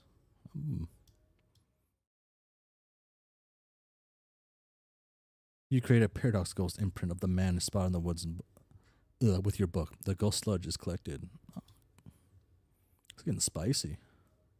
You switch to a view of an unseasonably warm city in the central United States, December 4th, 1995.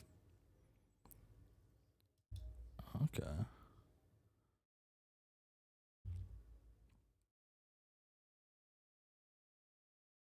Yeah. An outrageously awesome dude stands before a crater where his favorite record shop stood one day prior. He is prepared for he's prepared for the occasion with a small pair of outrageously awesome shades. A meteor overhead races unnoticed, headed to a lake near a laboratory on the east coast of the United States. No aquatic life would survive. You create a paradox ghost imprint of the outrageously awesome dude. The sludge is allocated to one of the other pair of tubes.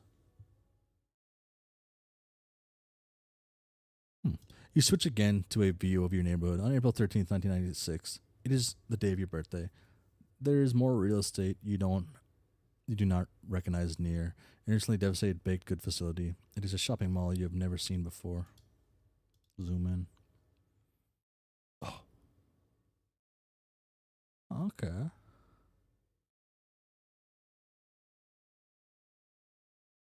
Professional lady and a new mother has traveled from the opposite coast at the behest of a famous and wealthy scientist to study one of the numerous recent celestial anomalies while he is on expedition. She notices a meteor overhead on collision course with quaint family joke shop. A distinguished gentleman notices the lady and comes outside to greet her. Oblivious to the threat above, the gentleman's mother remains inside, busying herself with a tall bookshelf, a ladder, and a rather hefty umbrage joke book. An old mother lost a day, but a new son gained. The gentleman discovers a clue. A powerful scent of the perfume. The lady has fled. The mystery deepens. But the monitor has not lost track of the lady. That's the blue button.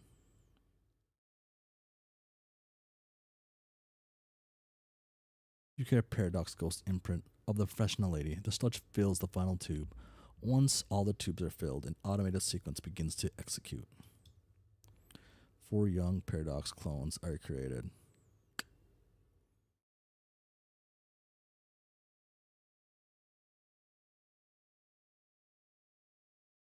Damn. Damn, this was the one I thought was gonna be wrong. There's one more button. Ectobiology sure does involve a lot of button pushing. At least it does when you're a junior ectobiologist. Your loyal assistant, Dr. Meowgan, is all over with this one. One pair of tubes empties the sludge in the chamber below. One pair does as well. Another sequence is activated. Scale Ash ladder.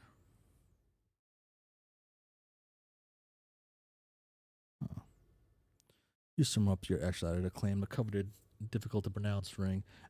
Ectobiol babysitter. Your ladder is absolutely hemorrhaging the boon dollars. Just what your pork hollow fat ass needs. You surpass 1 million boon dollars and trade them all in for a single whopping boon buck. This is, of course, going directly into the college fund of these youngsters. Sure is heavy. Into the hollow it goes. Oh.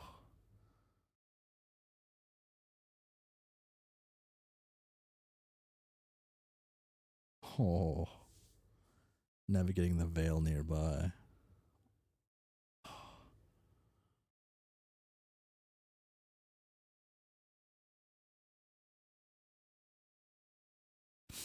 An old man has much to do before he returns to Earth. Dies, get stuffed by his adopted yet biological daughter / granddaughter, and stuck in the front of a fireplace. Taking priority at the moment is shipping 2 passengers long overdue for a reunion.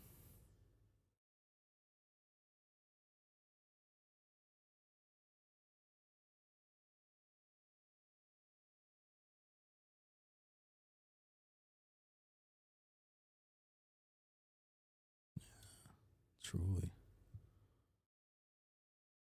Fetch modus.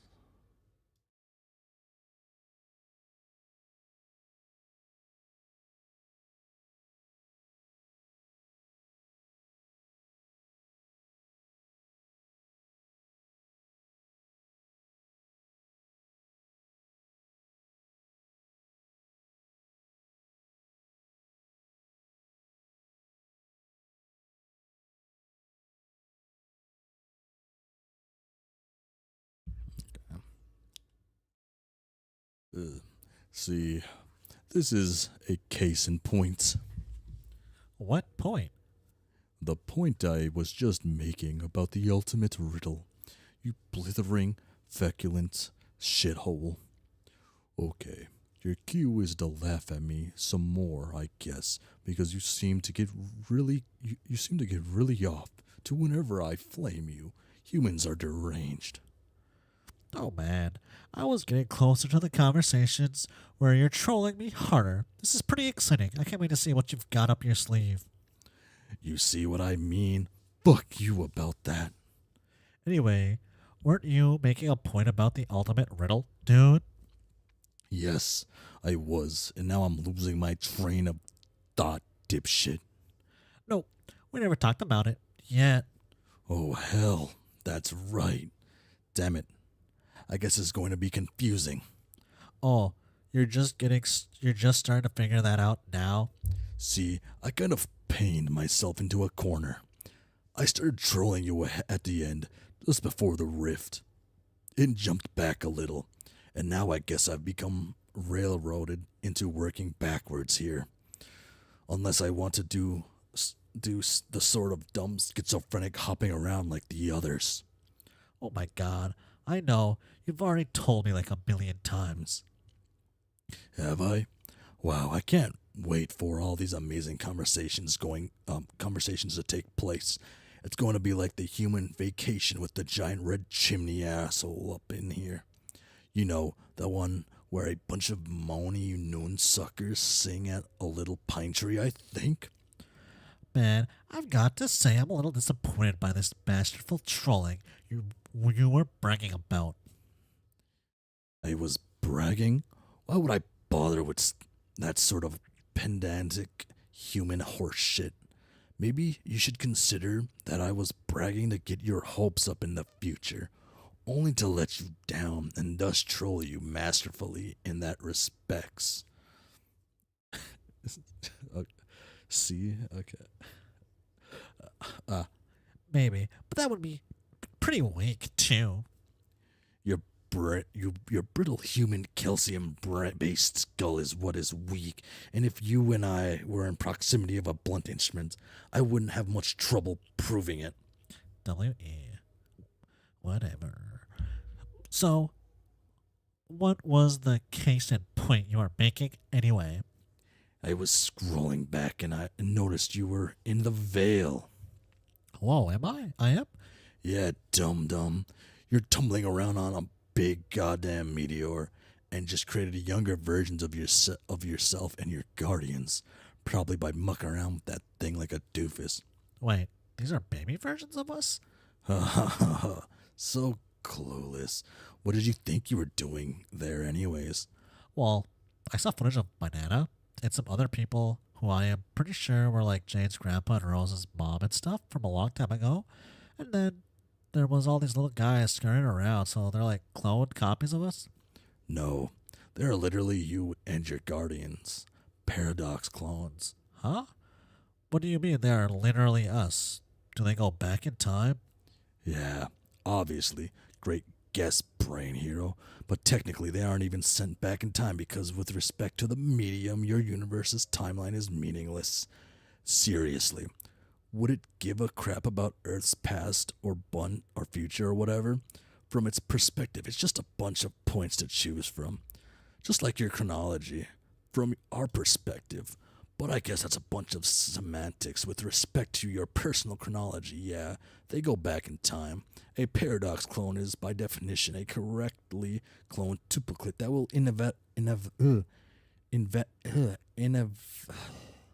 inevitably go back in time and become the original target that was cloned. If it's a malformed clone, it's just a meaningless mutant that has no bearings on the stable loop continuum. I don't see any tentacles or extra eyeballs or warped bone bulges. So, those gross little things there are all you guys waiting to go to Earth and grow up and become the insipid bunch of grub-fisted douchebags you all are. And this was the point I was trying to make about the ultimate riddle. What is the ultimate riddle, anyways? Maybe I can guess. I'm good at riddles. Ha ha. Ha ha ha. Think again, ignoramus. It is not even that great, or even much of a riddle at all. In the course of your adventure, you would have encountered all these fragments of like weird poems and shit. You find them along your quest with clues and stuff buried in them to help you solve puzzles and move stone columns and make staircases appear and lots of nonsense like that. And it's all masked in this flowery, sort of frothy, poetic jackassery that nobody really cares about. And I sure as hell don't care about spoiling it for you. But what all these lofty symbolic allusions boil down to is some grander statement about what you see happening here. That you were always the key seeding your own existence through this game, and hope that it could have played out differently or just could have avoided this whole mess was always just a ruse. A distraction, perhaps. What? Never mind. Because if you didn't go down this way, then how were you even born, get it? Which is especially pathetic since Paradox Space apparently went to all this trouble to make you just to have you fall and die. This to action. Oh, okay. Thank you. Really, there's nothing more tragic than these null sessions full of kids entering the game and fulfilling some cosmic destiny shit just to get wiped out and leave behind an empty, pointless sphere for all eternity. Actually, it's sort of hilarious, or it would be if it didn't affect me personally. But anyways, there's a lot more to the riddle than just that. Like, what were we just talking about last time we talked? But that's sort of the gist of the themes it deals with. Okay. Well, if I run into some salamanders who tell me about this riddle that get really excited about it, I will try to act surprised. So this is the same kind of thing you went through? With like being your own paradox clones, creating your own parents and stuff? Yeah. How did that even work with 12 of you? It was really fucking complicated, and I'm going to get into it. Our family structures are already way more complicated than yours without even getting spooky time slime involved. Basically, we have nothing in common whatsoever except maybe this. I was the guy in your position to make all these clones, and frankly, it all kind of freaked me the hell out. Huh. Yeah, I guess now that you mention it, I'm finding it all a little strange. Oh, only just now? Fuck, you are fast. I hope you got the mad boonbucks to pay for all these seating tickets. No. I mean, the ghost stuff and paradoxes are one thing, of course. It's something else. It's just, this is really weird. What's so weird about it? Well, normally humans hatch from like these slimy pods and we wrinkle them out of a little pink larva. Oh, really? Huh, maybe we have more in common than I thought. Maybe those really are mutant clones and they aren't going to back to seed your planet. Sure. Hell, I'm confused now. Not that I give a shit about you and your pointless, awful lives. Hey, I have an idea. Why don't you go back to me in a few minutes? I mean, like, a few minutes of my time, not yours. All these little pink monkeys are getting way of line, and I have to tend to them. If you message me in a couple minutes, we can continue conversing in the same linear fashion for a change. Okay. And then after that, you can keep going backwards and make fun of me riding my little red rocket. And you can tell me I look like a silly little paradox clone fresh out of my slime tube, and this is just a bunch of nursery time recess jamboree. That would be good. That would be good. Okay, that is pretty good, but I can't use it because you said it, and then later, i.e. right now, you would probably get the satisfaction of knowing you were the one to come deal with that burn. See, you are dealing with a pro. You can't troll me, so just forget about it. Stop trying. Which,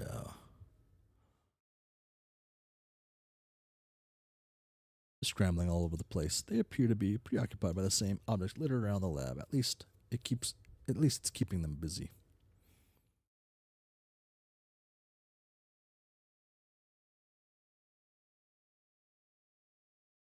Damn, he's destined for Cal, huh? Controlled by CG again.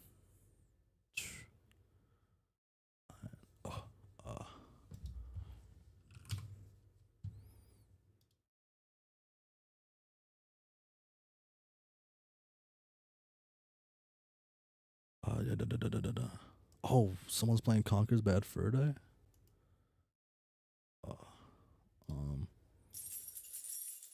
Oh, wait. You know what that sound is. I'll be right back.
And we're back. Okay. Fucking boom, boom, boom. Wow. Bangle, bangle. Yeah. Let's continue. Okay, it's a few minutes later. Look how sane and linear we are being. Yeah. Okay, awesome. Now fuck you and goodbye. Wait, What? I was just looking at all these rascals and I was wondering how they go back in time and become us and stuff. Does that have to do something with the reckoning? how do you know about that? You told me we had this great dare going to see who could be the least helpful and informative, and you totally lost, dude. I was hella helpful. You are hella helpful. I obviously was just spitting your stupid spiting your stupid pointless human dare. What is a dare anyways? It's nothing. Someone says to do something and then laugh, you lose if you don't do it. That isn't anything that deserves a word. We don't even have a word for dare in our language. The closest approximation would be worthless fucking bullshit waste of time for silly little children. Oh wow, is that a movie title too? Yes, it's the title of every dumb movie you've ever liked. That is true, and that isn't even true. It doesn't make sense. Anyway, how could we have made a dare if I'm moving backwards on the timeline? You would dare me to do something and then I would do it next time. But then I wouldn't even remember the dare because we didn't make it yet. That's what isn't true and doesn't make sense. You damp bag of puke. Well, yeah, the dare never happened. I was joking around and made up that to give you a hard time. You have sounding stupid down to such a science. Where's your lab coat and test tubes, Dr. Brain, Professor? I am wearing a lab coat. Sort of. You look like an elf. That's bullshit. You look like you should be blowing into a fucking little shell and limbering up for a silly cookie dance. Have you even seen elves? Yeah. Yes, let's compare which fantasy creatures that don't even exist we both do or don't have. What a great fucking idea, John. What? You asked about the reckoning, so why don't we talk about that instead of all these pretty much terrible things? Okay. Yeah, so when the reckoning starts happening, all these paradox clones get shipped off to meteors, flung through Skyan defense portals, and get sent back to Earth. End of story, I guess. Bye. Wait, so that means we're all sort of like Superman? Yeah, I guess. Cool. You all trace the mythological footsteps of your beloved human superheroes who's really just a muscular Caucasian alien. It's hilarious how humans worship him as a pinnacle of human heroism and virtue, but he isn't even human. Actually, it's incredibly pathetic, but also in a way kind of admirable, because it means deep down you all must realize who your daddy is. We are bitches. Ooh. Ooh. Wow. Oh, shit. Yeah, Superman is pretty cool, I guess. Did you know Nicolas Cage is almost going to play Superman one time? Oh my throbbing phlegm lobe. Who gives a barfing fuck about that? John Egberg, you have assassinated my patience. Adios, loser. Wait. Get back to me in a couple minutes, okay? Fine.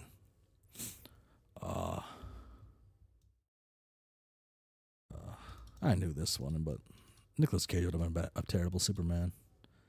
Face palm. X2 combo.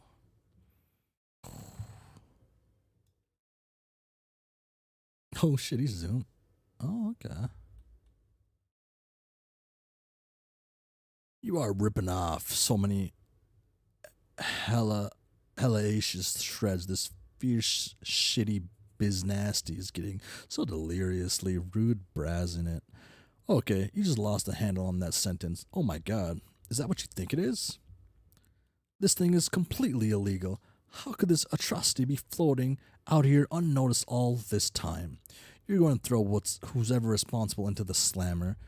You always call jail the slammer when you're extra angry at crimes. Go in.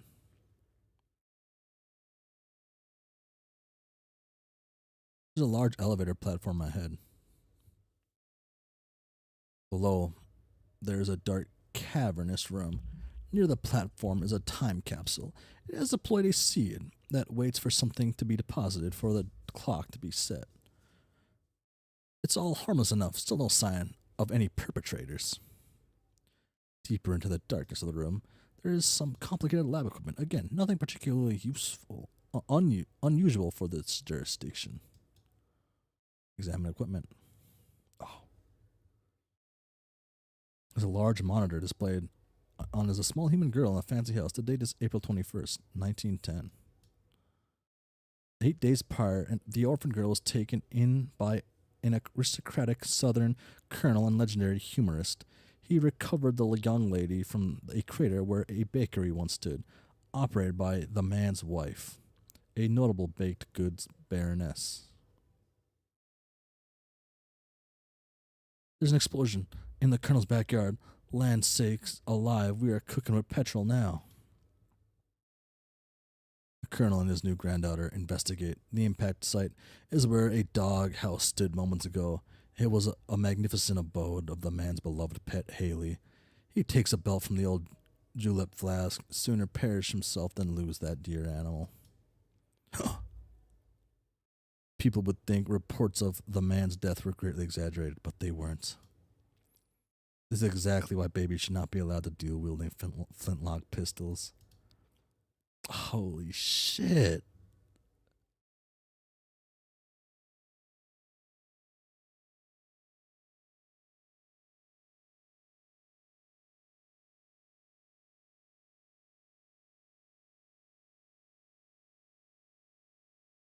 An old colonel lost, but a new brother gained.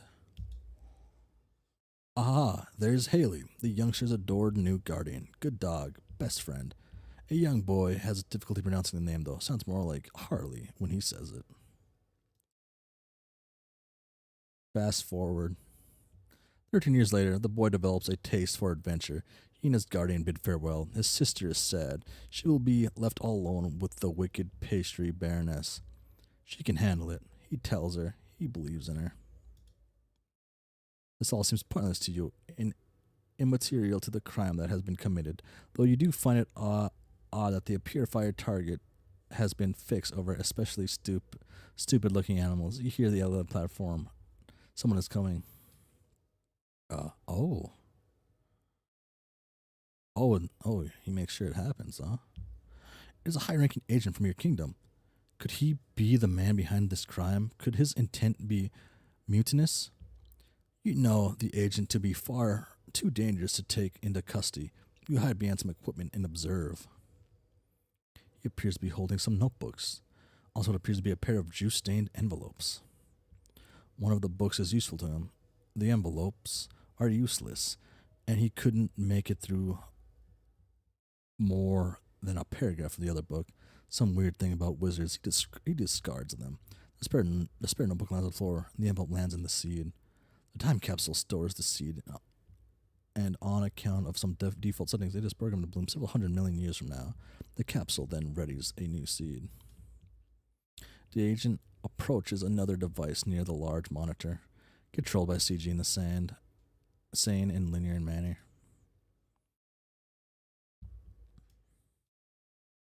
I got back to you. Are you happy? Sure, I guess. You don't even know it yet, but you're about to start passing out bunnies like they're cheap cigars. It's going to be an embarrassing display. What are you talking about? Yeah, exactly, numbskulls. Let's just have our chat, then it can naturally occur to you to be an idiot in due course time. Okay. I was sort of mulling it over while looking at all these babies with guns and sitting on ponies and things, and how the reckoning takes them back, and how you said our reckoning starts sooner. Yeah. Are you sure it has to start so soon? Can't we delay it? Ha ha ha ha. It starts in a few minutes, stupid. See that countdown clock over there? You aren't delaying anything. Oh, dang. I guess I better get off this meteor then. Well, I mean, it doesn't happen all at once. First, some smaller meteors go, then bigger ones spread out over 24 hours or so. It's supposed to be like go time when it starts. Like it's a time to hurry up and stop fucking around and kill the boss. Get it? The rock you're on doesn't blast off right away. Too bad, because it would have spared you from making a fool of yourself in a couple minutes, and more importantly, spared me from having to watch. Okay, well, you keep saying how doomed we are and how this bad stuff happened sooner, but you never say why. What happens in our game that's different from yours that makes things so badly? Jack Noir.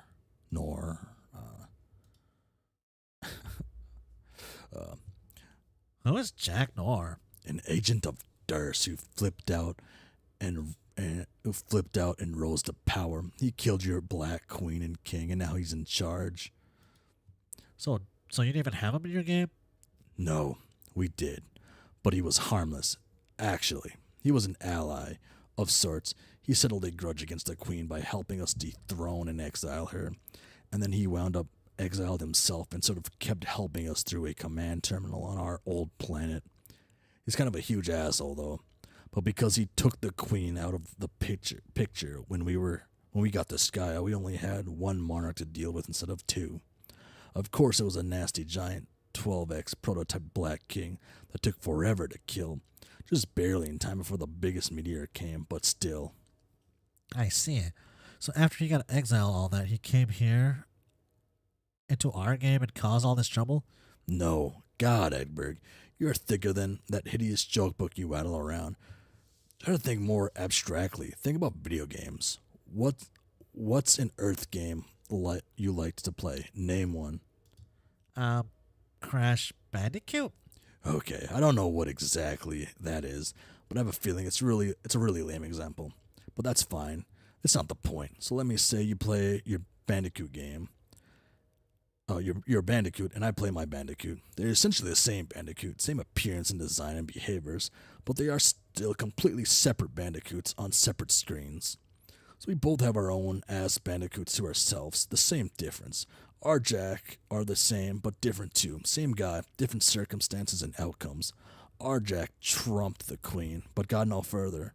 Your Jack got the best of both of them, and is something higher than a Queen or a King. Like an ace? Sure, okay.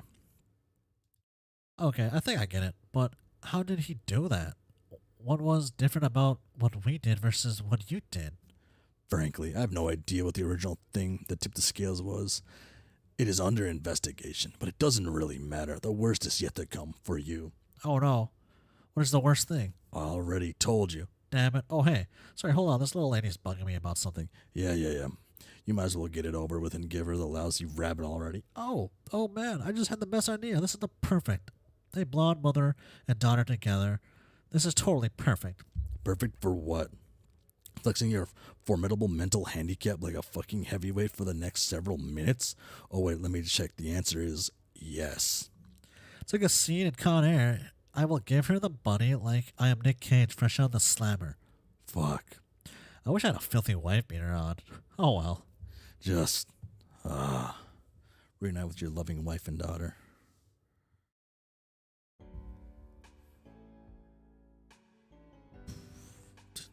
Boom.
Oh shit.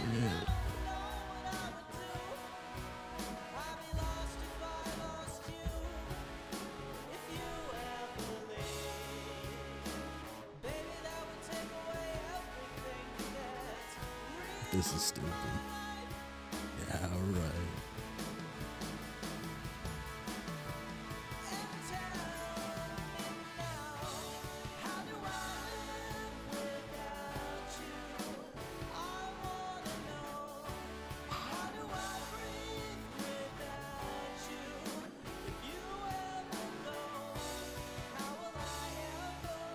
I don't even know what's on screen.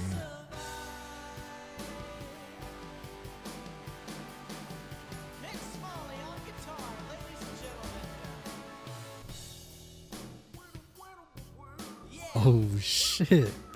Mullet John. Oh, I guess it's long hair John.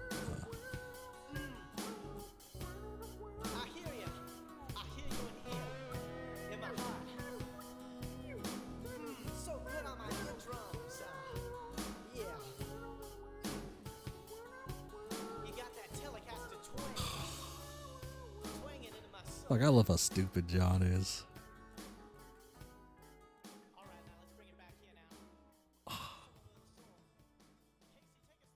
That was cinema. Holy shit. It's beautiful.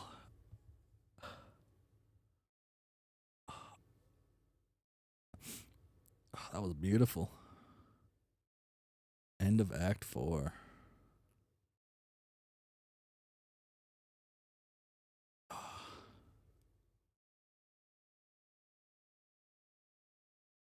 That was beautiful.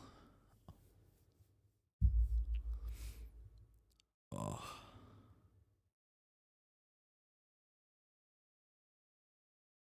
Wait, next page. A little bit more. Just one more page. Is this not the end of Act 4 or something? One more page, I guess. It'll be a few more pages. Okay. That's kind of what I figured after people are saying one more. Okay. That'd be too good of a spot to stop.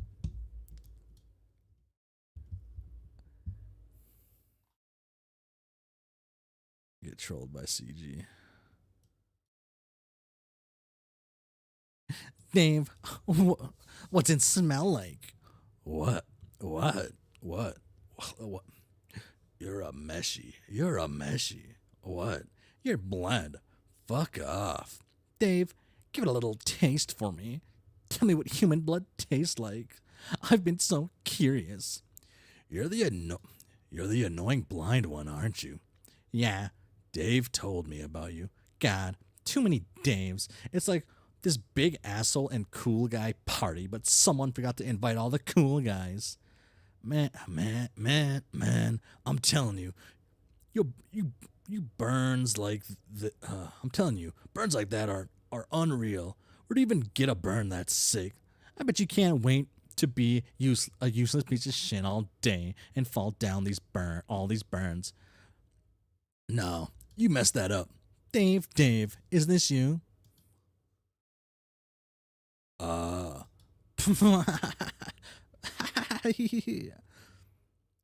you even try to draw shades on his face, miss? And what's even the point? He's already wearing shades. It's so perfect. That is you. This is moronic. Dave, tell me what your blood smells like, or I'll make another one. And I know these hurt your feelings. I don't know what it smells like or tastes like, but I sure as hell know what it looks like. It's a fucking symphony on my retinas. Shit is so beautiful, like a vermilion picnic on my hands. Every day I open up my eyes and I find poetry, and even the simplest things. Just one of these little joys in life take for granted, you know. This miraculous gift of vision. Dave, check it out. I figured it out. This has to be you.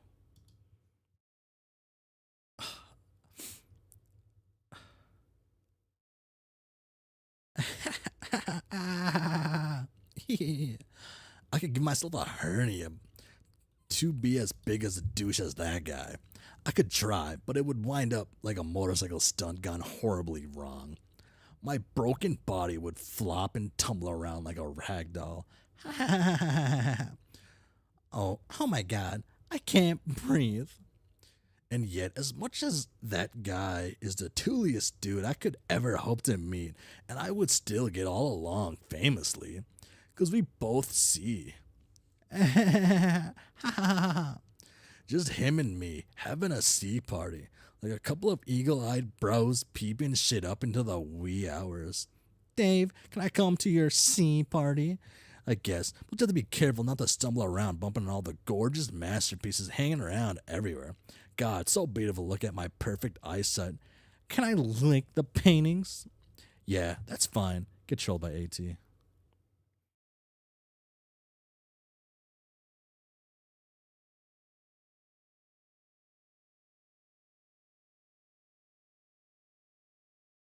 Oh.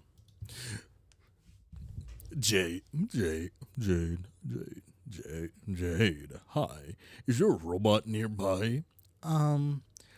Where you can type because you're asleep? Oh, yes, it appears so. Okay. In that case, are you having a pleasant nap? I guess. I've been pretty busy here. I've had to stay awake for a long time because John is supposed to wake up soon, but he just won't wake up. I'm pretty sure I'm supposed to be the one to wake him up, but I don't know how to. Huh? Oh, sorry. I was just looking to see if you could. Sorry, I was just looking to see if I could see if I could see him be awake in the future, but I can't see in his dreams or anything. Oh, well, thanks for typing, anyways. But, but, but, but will you make?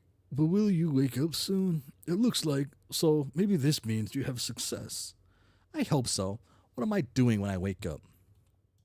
Oh, goodness. There's so much going on, and there's a lot of trouble that you are in. Oh, no.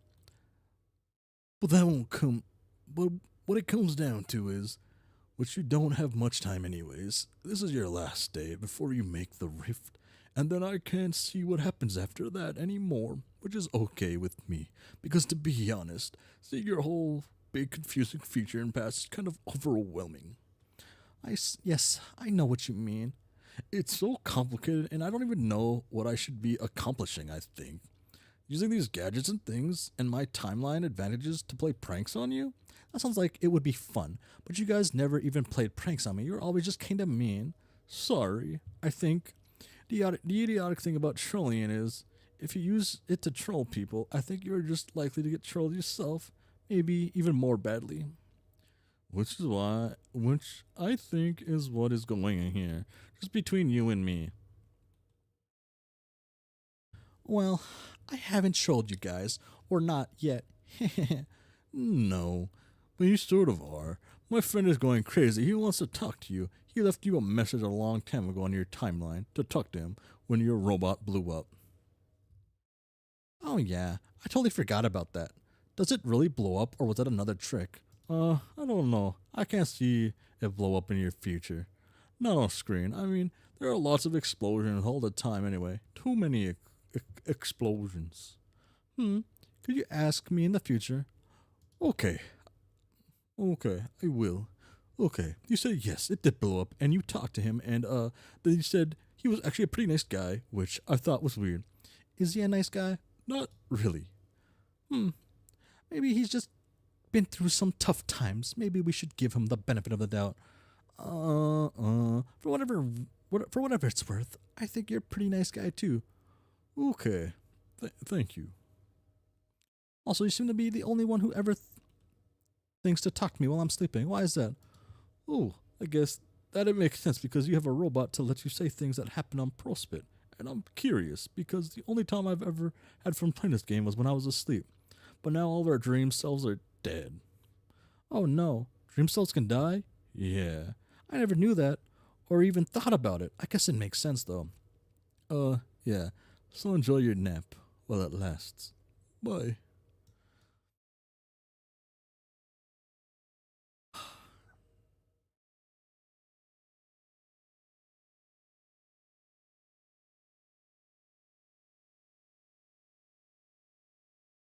I love this guy.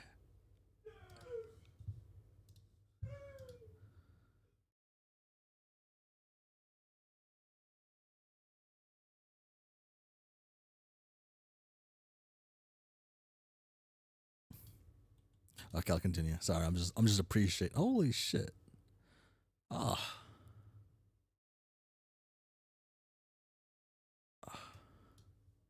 Yeah.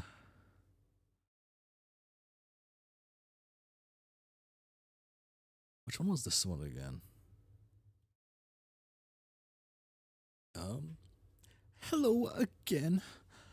Are we friends yet at this point in time? I would speculate if we are not by now, then it's probably not to be. Pardon? Furthermore, which Rose have you chosen to be this time? The stupid Rose or the smart Rose? I'm I'm busy at the moment. It sounds like you are attempting to be the smart Rose this time. Please take note of the stubble scorn underlying the selection of words attempting. Smart Rose should get a kick out of that. Smart Rose is all about subtle scorn, isn't she? That sounds about right. Whereas Dumb Rose doesn't even capitalize letters, even when discussing the proper names of human monsters in Earth cinema. I think you should establish a greater commitment to a single role-playing scenario. Honestly, I was looking forward to playing along and reading your Dumb Rose script for our next conversation, but it turns out there was a perfectly logical explanation for it all. Imagine my disappointment while I imagine yours once you finally catch on. I suddenly don't understand anything. What are you talking about? I'd love to explain in detail and cause some sort of time paradox, but you see, and this revelation may be startling as any. I'm a little busy. I believe I understand. It was I who did something to provoke your scorn in a previous conversation, one which I have not had yet. Yes, that is definitely a conclusion you have just now drawn. The only thing left to do is ride out the next several conversations while you maintain that understanding, and while I maintain the chilling facade you have grown to enjoy from Smart Rose, which shouldn't be too difficult because, have I mentioned, I'm busy. Goodbye. Fine. Keep getting trolled by GC. Ooh. He's cooking, dude. Dave, Dave, I finally got it. Oh, hell. I finally figured it out once and for all. This is you. Oh, shit. Okay, that's pretty amazing. Oh, God. It is so perfect. Just four cool dudes and his bro right there adventuring through time and playing pinball and bro heaven together. Tell me that isn't so fucking perfect. Hey, speaking of which, where's my bro anyways? I haven't seen him all since I got here. Dave probably doesn't know. You can see everything that goes on, right? Or like smell it or whatever. How does that even work? How do you use the computer to know what's going on? Doesn't make sense. My face doesn't make sense.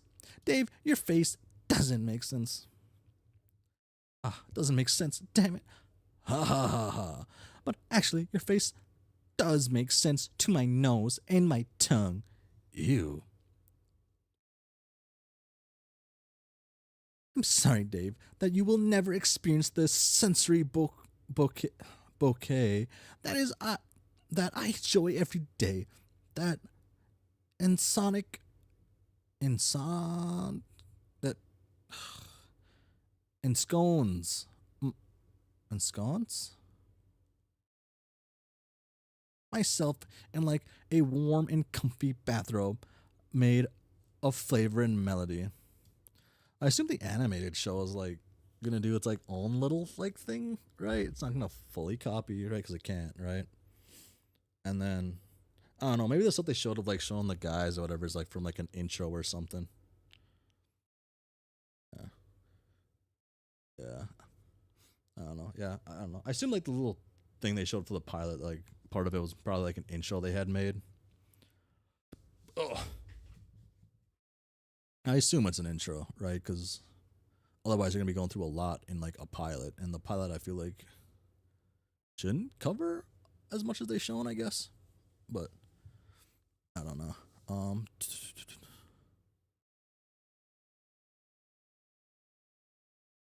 Oh, okay. So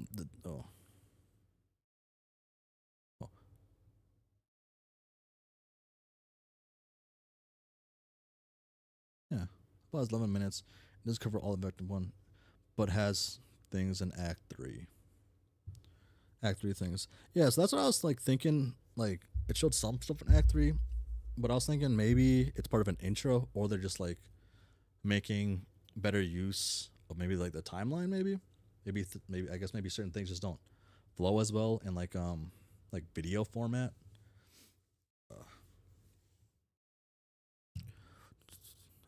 I keep losing where I'm at.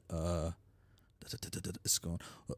So the dumbest and most far-fetched explanation imaginable. Okay, got it. Anyway, I don't know where your bro is. As far as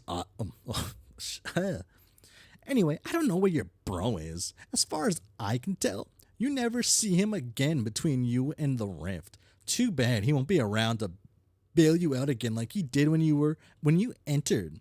Man, don't remind me about that. So embarrassing. It's okay. I won't tell John about it. I know that's what you're worried about. Okay, cool. But look, you don't need to be upset about having your bro to lean on anymore. Who's upset? About time the dude gave me a little space. Blah. Okay, whatever you say, but that's not the point. The point is, I will help you instead. Dave.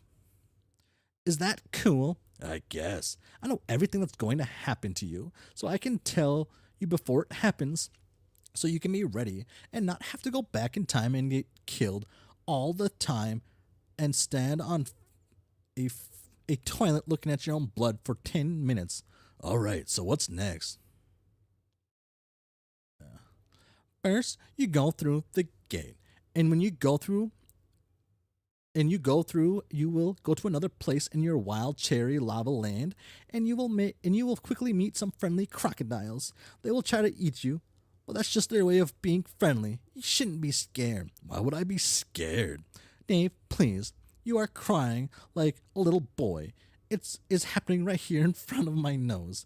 Your tears taste delicious, kind of like something you wouldn't know about. For trolls, delicacy called cotton candy. We have cotton candy, dumbass. Oh. Descend. Oh, okay. Oh, shit.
Oh.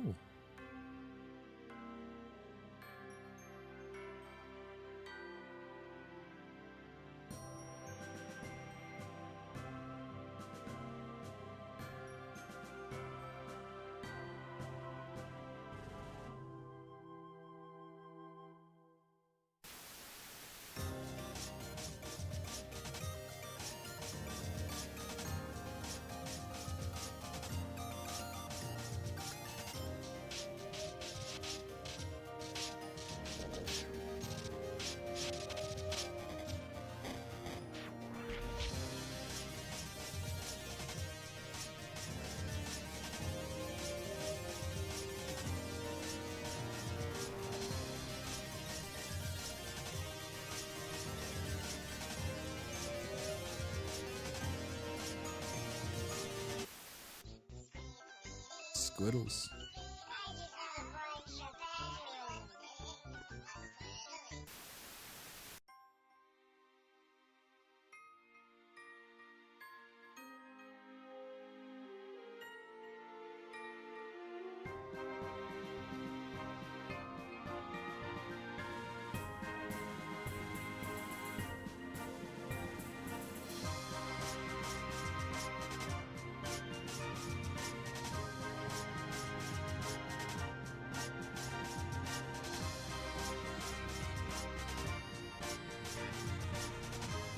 Oh my god.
What?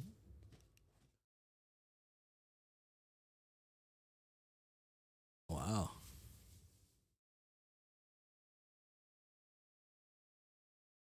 Well, I assume I can continue, right? Yeah.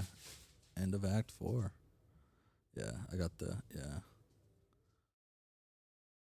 Damn.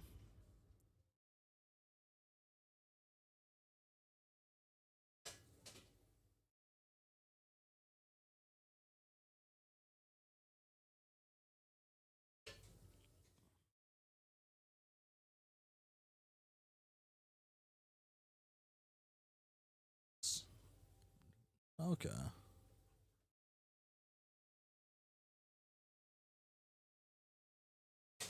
So is Bequel like a wild card, maybe? No.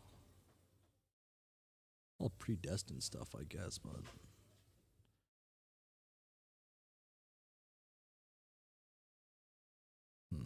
Well,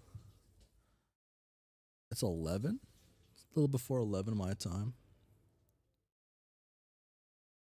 This was good.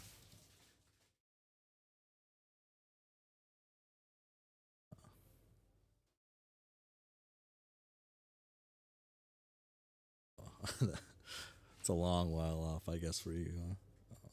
Or, no. Oh, the S thing is a while off. Okay.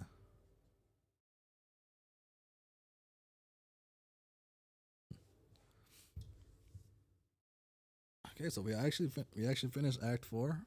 It's a lot longer. Took a lot longer than I anticipated. I guess I should have been thinking more.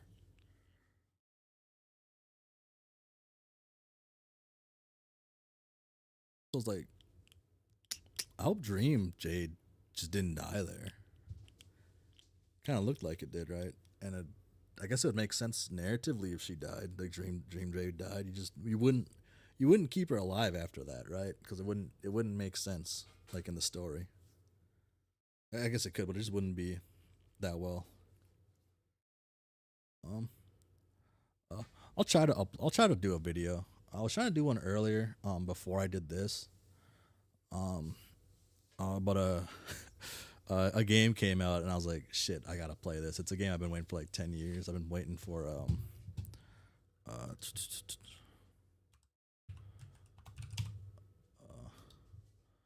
I was waiting for this game, and I was playing the beta. Toby's Rock. I can now. Okay. What year is this one in? Is this? Oh, you saw the back behind the scenes stuff.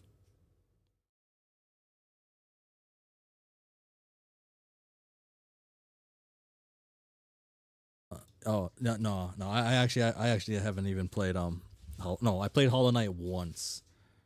No, this is a game I've been waiting like 10 years for. No rock opera yet. Okay, okay. Yeah, I was waiting for this game for a long time, and this game finally, I'm able to play the closed beta. I was in the alphas for it, but I wasn't able to play during those. I had like work travel, and I was able to take a couple days off of work to do this. And then I don't, depending how busy I am at work tomorrow, I should be able to like do something. Yeah. Okay. But Friday, Friday's in just 2 days. Yeah, I'll be playing Hive Swap Act 1. I was looking into like how long it takes to beat. So that one probably be like 2 or 3 streams, I assume. Yeah. I guess is there anything in particular anybody wants to hear what I have to say about if I'm gonna make a video?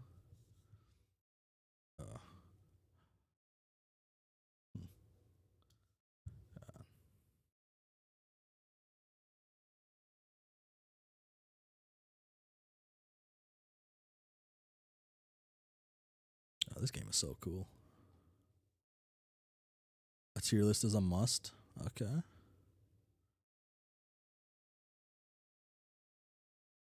Class specs.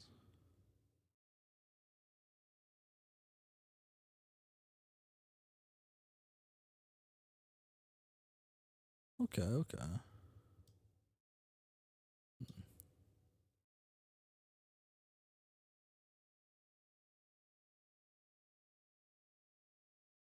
Yeah, okay. I didn't hear about those. Yeah. Does this have frame data?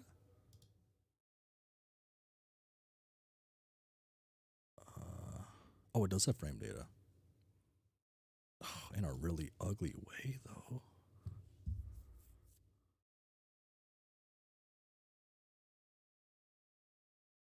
Why is it in such an ugly way?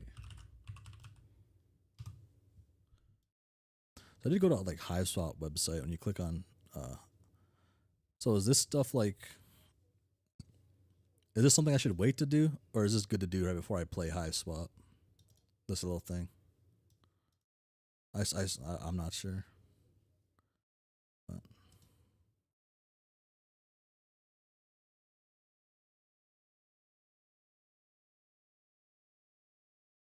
this is an okay. So that's after. Okay. After Act 5, and Act 5, I assume is that's like one of the longer acts, right? So it's even longer than Act 4. Okay.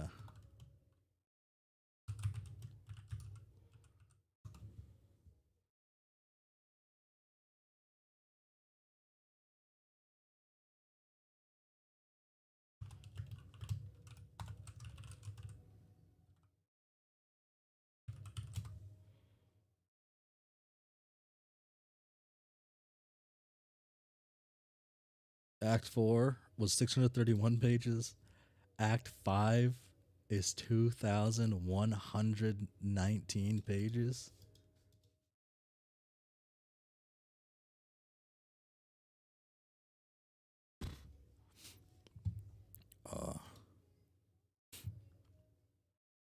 There's 2 intermissions, right? Or is there more than wait? When does that come in?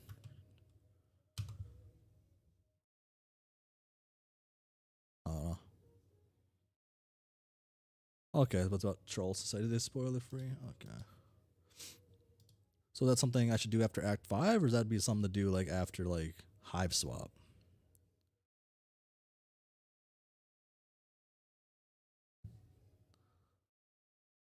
This map.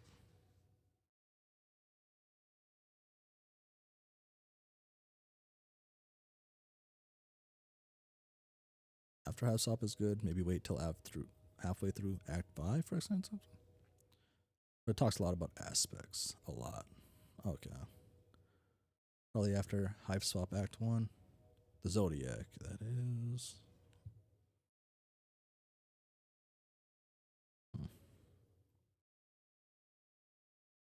Okay, so that's something I can do. Okay. Um. Okay. So if it's fine if Hive Stop Act 1, so that'd probably be. I guess I'll do that in in like a month, I guess, or 2 weeks, maybe 3 weeks. Oh, that's a million years. Oh. Uh, so Hive Swap. So that Hive Swap is actually going to take 1 or 2 streams. Maybe just in 2 weeks, maybe. Might take 3. And then, okay.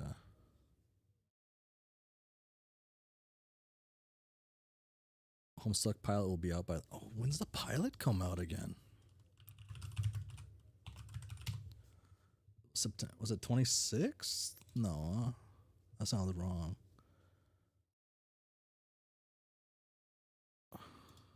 Happy birthday!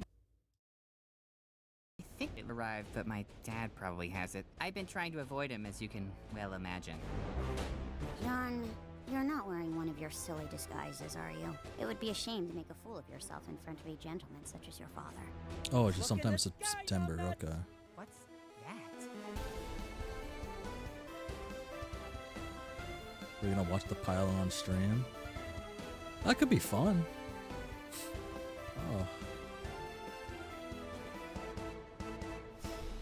Oh shit! Wait, you get to see the actual game.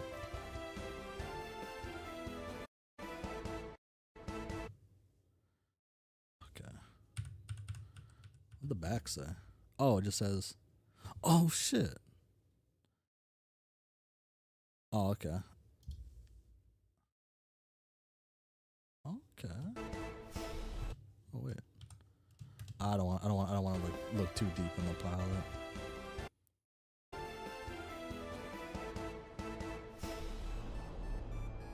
Spindle Horse has really like amped up their animation quality too, so this is actually probably gonna look pretty dope. Fool of yourself. Oh, because this is Spindle Horse, right? Yeah. Spindleroo. Is that different than Spindle Horse? Which one is that's like a sub thing or something?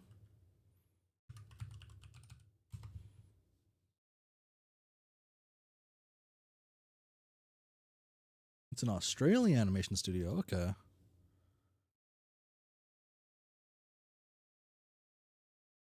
Who's in charge of Spindleroo then? Oh, I'm really interested now. Wait, who's on the Spindleroo team? I need to know. Spindleroo team.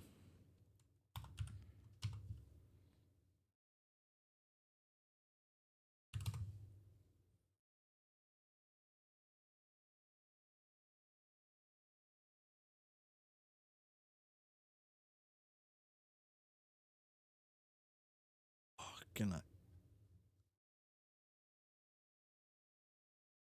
Oh, can I not see who's on the specific team? Our team. Oh, I guess I can do this like so you don't see me just not doing like line. Like yada yada, yada yada, yada yada, yada yada.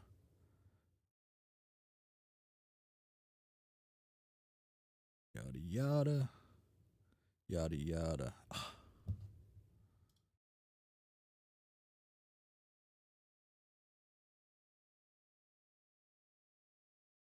I think it's like a credit list loading around.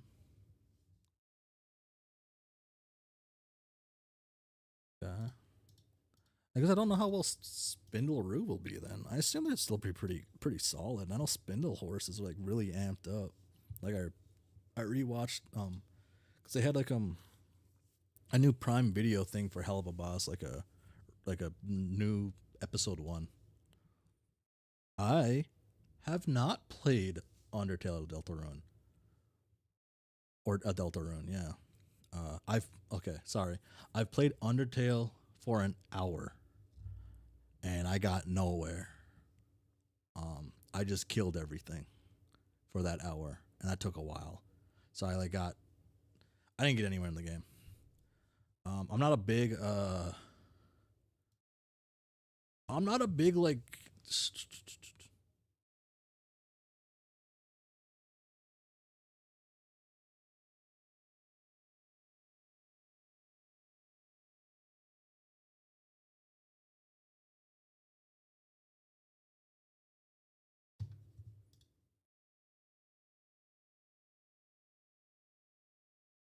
Undertale.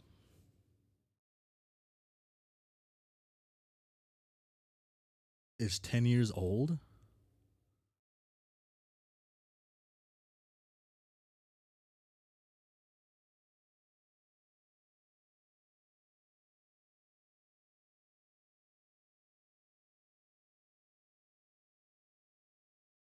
I am.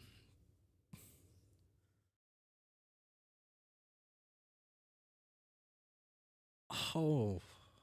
Oh my.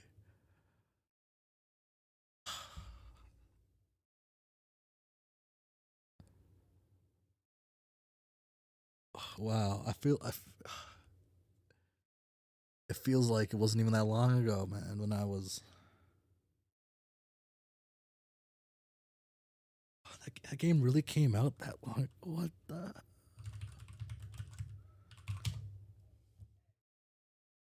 I was still in high school when this came out.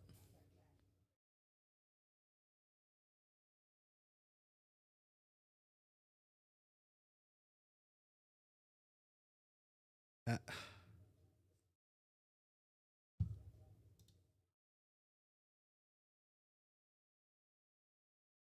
Oh my god. What else is 10 years old then? Oh my god. Wait. How old is.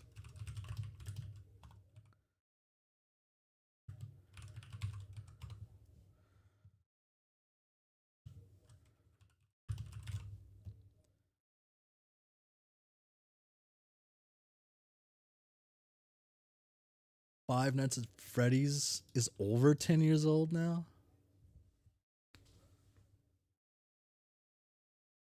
I guess that one. See, why does 5 Nights at Freddy's feel so much older than Undertale? Like FNAF feels like it's like years older than Undertale. To me, I guess. I guess that's how I feel. I don't know. Um,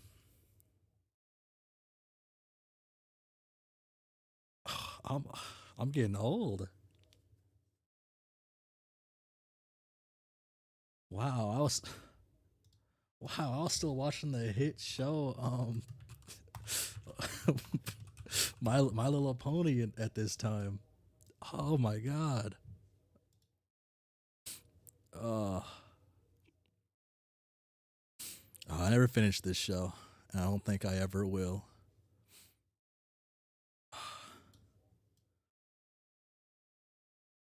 5 years ago. Wow.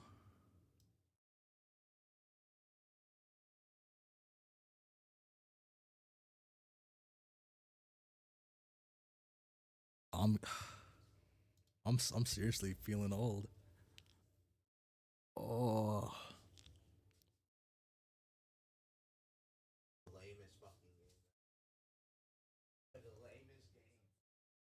You play Kogma. What? Did you win at least? I think you went to the restroom. Okay. Uh.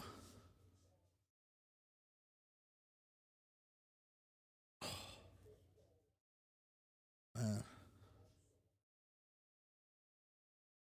Okay. Um. Okay. Tomorrow, I took 2 days off of work this week, so my job isn't. My job really isn't tied to a bunch of tasks. It's usually tied to like day-to-day stuff. I work like help desk for a college, right? So it's not too bad. Um hmm. Sorry, I'm stun locked from the 10 years from the 10-year anniversary of Undertale right now. Uh oof, no, it's fine, it's fine. Uh Oh, this is a cool thing I found. Someone else was like checking this thing out. This is pretty cool. It's like you build a room and just chill out and focus or whatever. It's pretty cool. I actually wanted to like what's it called? This? I wanted to like implement like doing this timer when I read Homestuck. Yeah, and just have first set of notes and chat interaction and wrap up time. And do this to keep me on track and make sure I actually take proper notes. So I get I have an issue where if I'm reading, it's hard to stop wanting to read. Because I don't want to stop. Yeah. So I was thinking of doing this. Because this one has like webhooks.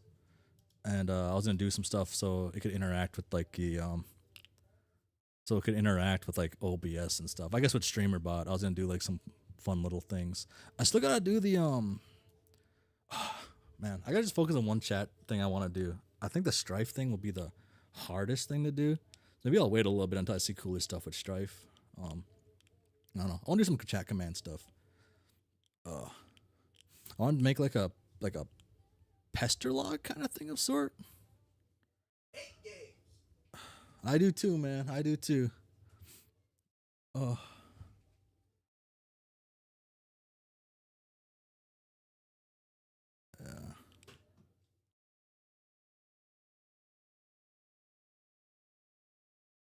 Yeah. So I know who Toby Fox is. I know like yada yada. I was actually so I guess I'll go through the whole process of what I did before. So sorry, I just gotta get through some folders. Okay. Archives. Okay. So I went to this. I went to videos. I tried downloading like videos because I downloaded the entire. Oh. So I downloaded the entire Homestuck like archives, like their whole thing. But you have to download more stuff when you get into it. And this README text has a mega drive or whatever, but it's empty and it's kind of sad. Like it has all this. But this is how I found out Toby Fox was involved at Homestuck. I read this and I was like, huh? I messaged one of my friends. He told me, yeah, Toby Fox made music for it. He went by a different name.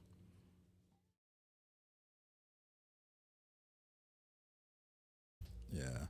And then I wanted to yeah. This is too bright. It's hard for me to read chat. I guess I'll do that. So like this has some cool things, right? This has PesterChum chat client, but I wasn't too sure if this chat client would have spoilers, so I didn't actually check out see how it looked. I was gonna take like resources from this and like make my own little thing for like chat commands. Oh, he becomes the he become the lead.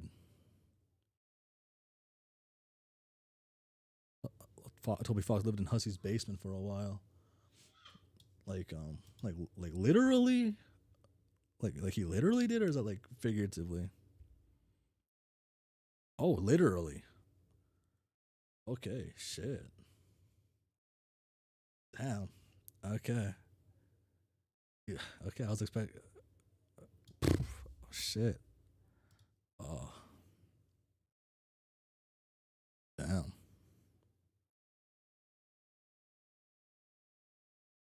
Wow.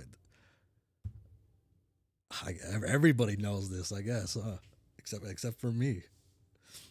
Oh. I guess I have never read Homestuck, and I'm not a big Undertale guy. I wish I could like Undertale. I wish I really could. I don't like I'm not a big like JRPG guy or like super big turn-based stuff. I know you like don't. It's a lot of other things like interactions and like fun stuff and like subversions and whatnot.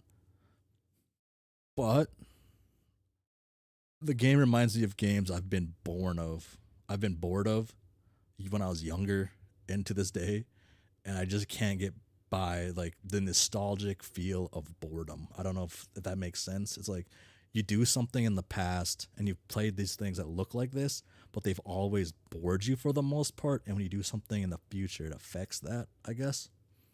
Um, I guess the only like JRPG that's like older that I've actually kind of liked, so weirdly was Final Fantasy 3. Um, actually, yeah, I want to. I need to start. I want to start playing JRPGs more though. Like I want to start playing like the popular ones at least. I feel like I want to be able to enjoy every like medium of like gaming and certain things. Yeah, you probably have to. Yeah. Uh, like I grew up playing like uh, I guess my number one favorite game, the game I probably have the most hours in is this beautiful game right here.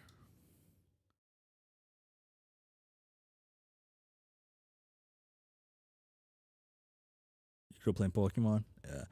I grew up playing Pokemon up until Black and White. For some reason Black and White threw me off. Oh. With Toho, your uncle made you play. Oh, that's a shame.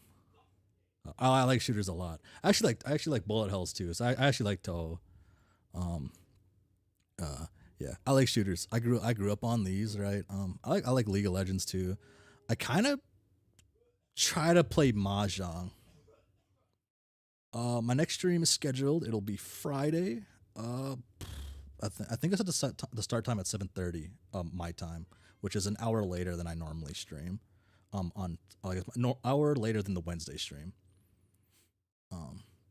So today, an hour later than when I started today. I have to do stuff on Friday, but normally it'll be 6:30. So farewell. Yeah. This game was my game. Borderlands 2. I have too many hours in this franchise. Like too many. One of my okay, so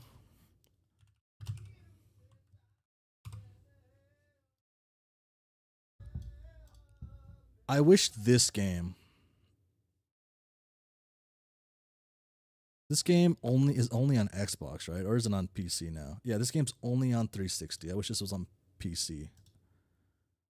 This is a game I never got to finish when I was younger, and I really loved it. If you like JRPGs and somehow have an Xbox 360, I recommend trying to get a hold of this game. The game's usually pretty cheap. It's really cool. The lead on this one, it's the guy who made it.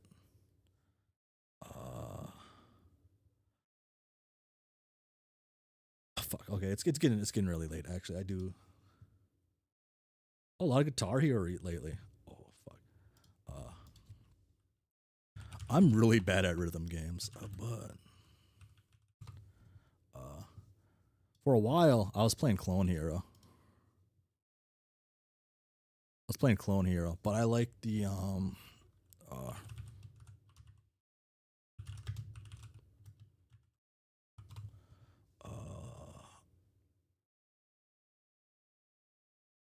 what is it? So this was when I was playing was Clone Hero. This is like a Guitar Hero clone, right? It just looks like Guitar Hero. So I was playing this one. I was playing this for a while. Yeah. I want to play Silk Song, but I don't know. Something about adult me, I can't play like Metrovanias anymore. I don't know. Maybe I'll fall back in love with them. Yeah. If you have a computer though, Clone Hero, like best way to play Guitar Hero like stuff. And then if you like Rock Band or just a better game in general, yet another rhythm game is really good. You need to buy like a USB adapter for the guitar or have one specially done, but this is really cool. I have like a Guitar Hero 2 controller I used to use for this. I had two of them to play like 2-player on a Clone Hero.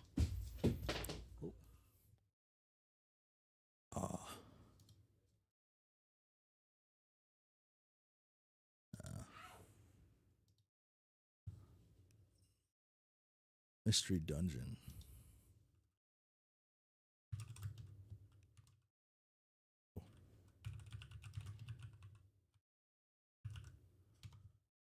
Is Time a version of it?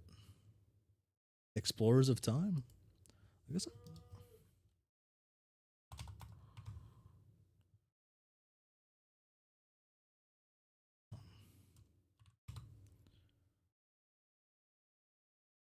I'm trying to think of the Pokemon Mystery Dungeon I played.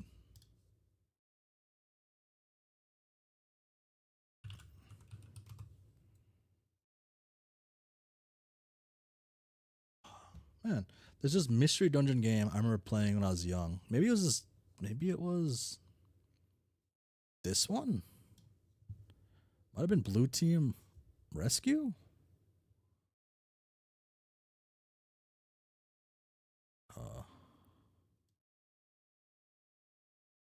I don't play many dungeon crawlers, but I have a couple friends who really like them. Like the guy you heard screaming around. Okay, so I did play Blue then. It must have been. And the guy who's screaming around, he really likes Pokemon and just like dungeon crawlers in general.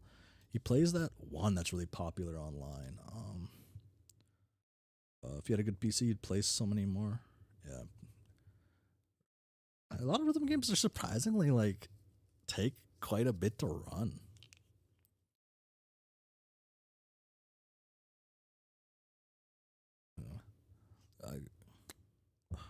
Was this the one I played? I think it was DS. I think it must have been something. Was it an older one I played? What's the... Because this looks wrong. I can't remember. Maybe it was. Or maybe it was the Time one. Oh, red and blue art. Okay. Damn. Feeling even older, I guess, now.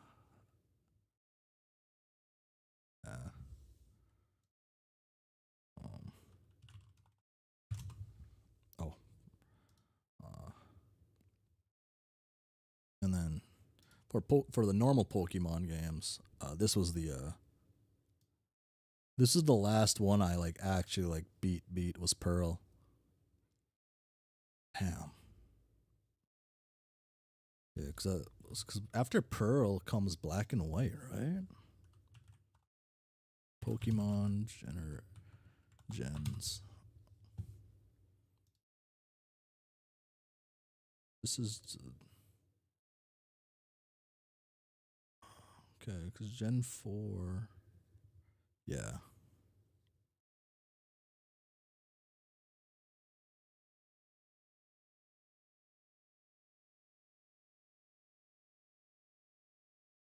Fell off those games. So, I think okay. So Sun and Moon, I think. No, I want to say that's my brother's favorite one, but I don't know if he still plays. I guess. I think I know someone whose favorite one is Alola. Is Alola? I forgot. I watched somebody who was playing Pokemon for a while. Oh, yeah. Black and White. I did not finish the game. I played a little bit. I didn't own the game, I guess. And this is probably the last Pokemon series I watched. Was actually the Black and White ones. Wow, I'm feeling old. Usually, that makes sense. They can be they can be kind of repetitive. I'm not the biggest I'm not a big turn-based guy, but Pokemon's different. Pokemon's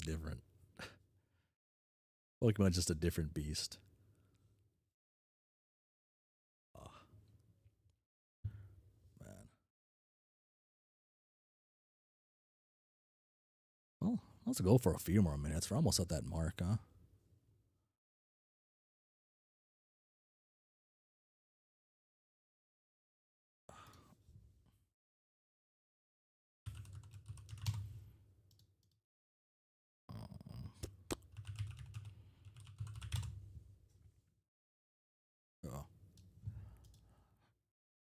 I gotta give these games another shot.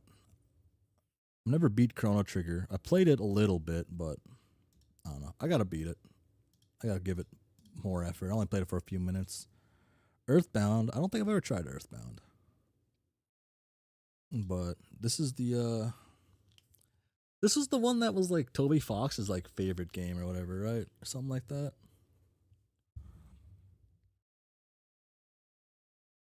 Or am I crazy? I do remember like Earthbound and like Toby Fox being mentioned.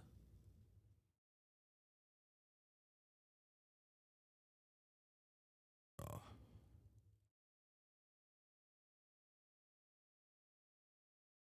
Don't know what games to recommend that are good turn-based games. See, that's because there's no good turn-based games. Earthbound, more like Homestuck. Shit.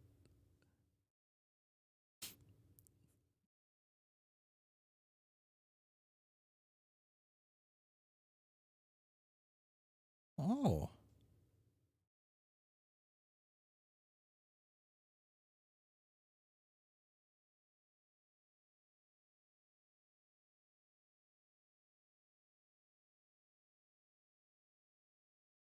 Oh.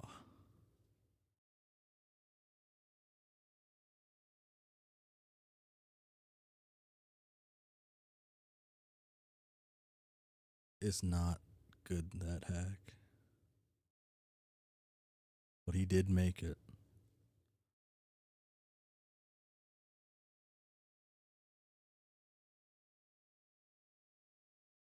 Oh.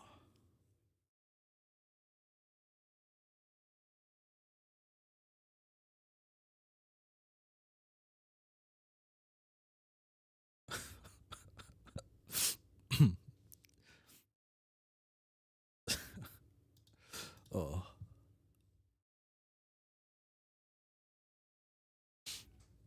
Oh, that's awful.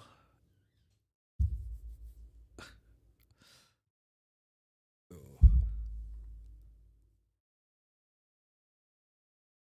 Oh wait, I do gotta talk about my current game I play. Oh, I have I changed the images on here. But Tekken's my what's the community hub look like for Tekken? Oh, okay. Oh, okay, it's not the greatest. Why is the Steam community whenever I go to it's like, oh, I guess not too bad. I was gonna say it's usually like goonery.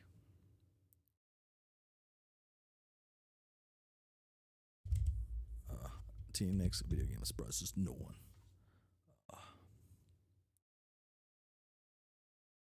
This is currently my most played game of the last couple of years. Is Tekken. Tekken's a good game, very fun. That's a lie. Tekken 8 kind of sucks, but it's fun. It's fun enough. uh, oh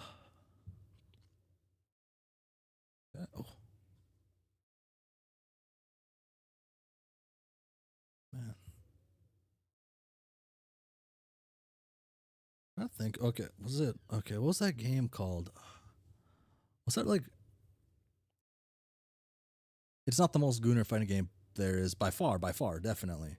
But like usually the Steam community page is full of gooner stuff. That one was kind of tame. It was like really tame. Like, like I don't dare go to like a Melty Blood like community page. That sounds scary.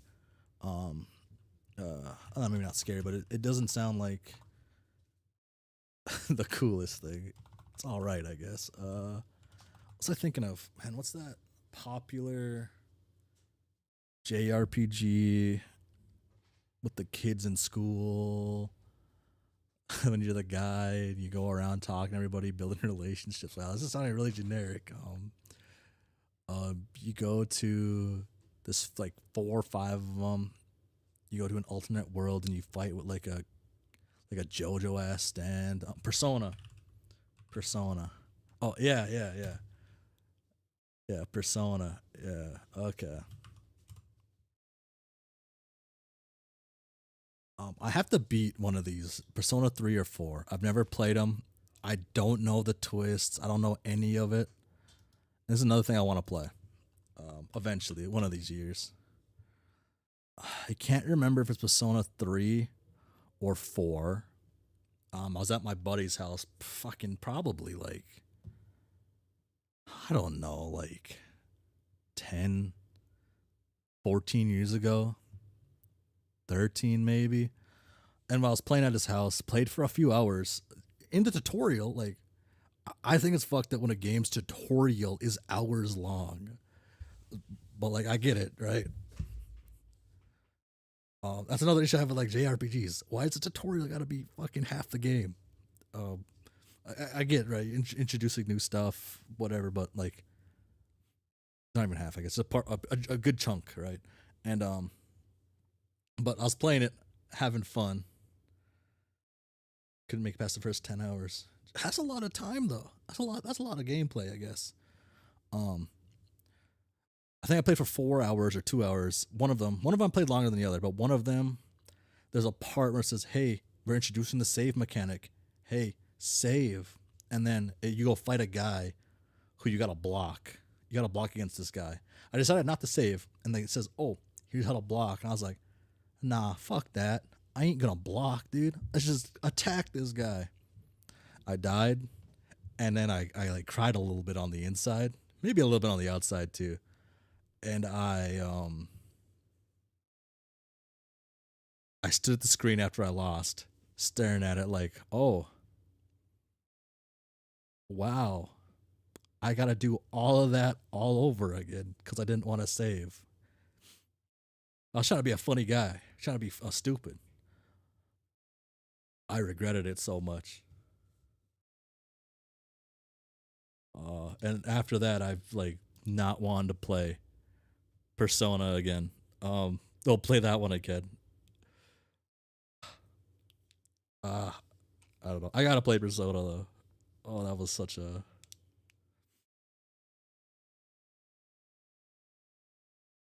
Oh. The issue is not playing for a billion hours. The issue is just some stuff just feels like not contrived, but it feels weird. It feels like why, I guess, right? Like I'm okay playing games for gajillions and billions to whatever hours, right? Yeah.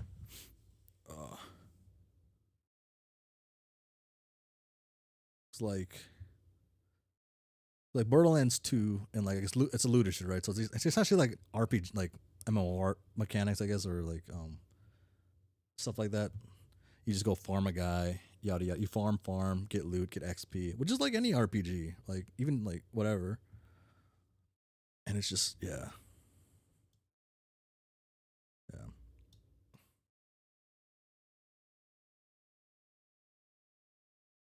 They are known to be a little harder. I know I remember I think it was Final Fantasy 13.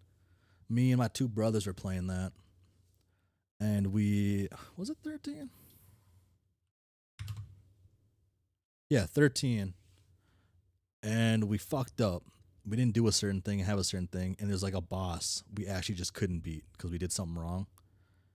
And that kind of sucked. We probably could have got by it if we did like very like fucking like we were on the like spot, but that was annoying. I think we played that boss fight for hours trying to figure it out.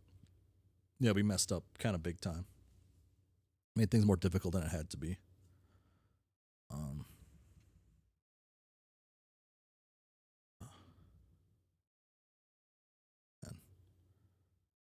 How old is this game now?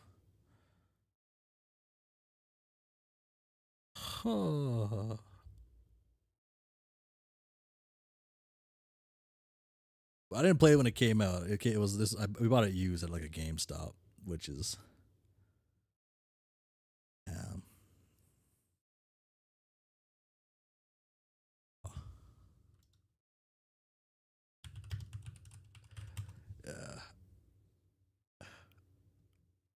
Maybe that's why I don't like playing JRPGs. I always fuck up. No. But one of my all-time favorite like games ever though, Sly Cooper. This is another one of my favorite series. Fuck, this game is dope.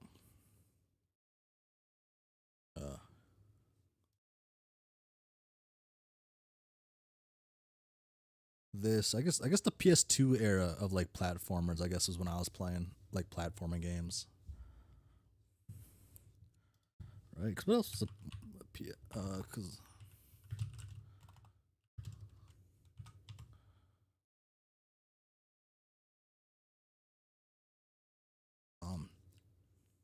Never Touch Sly. If you like being like a cool like thief or spy kind of feel, and like being sneaky or just bashing shit up and like in pretty easy like platformer, it's fun.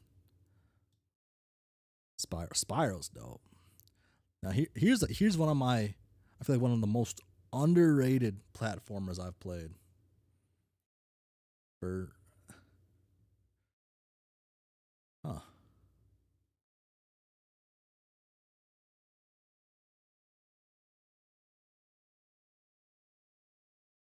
Yeah. So this was one of my most underrated platformers, or just games in general. Ty the Tasmanian Tiger. I love this game series. Sadly, though, it's a collectathon, and I don't think any collectathon does it better than Spyro. Well, any of the popular ones, I should say, don't do it as good as Spyro does it. I think it's Spyro, right? With the DreamWorks face.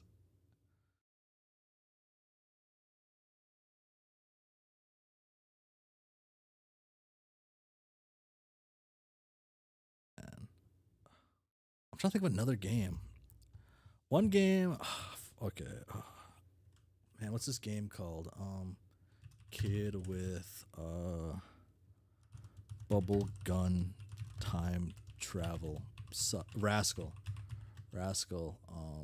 PS.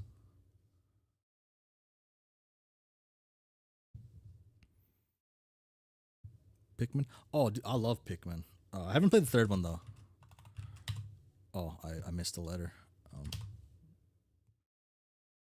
I haven't played the third one or the fourth one. Fuck, there's 4 of these things? Damn. Okay, I'm old. Jesus. I love Pikmin.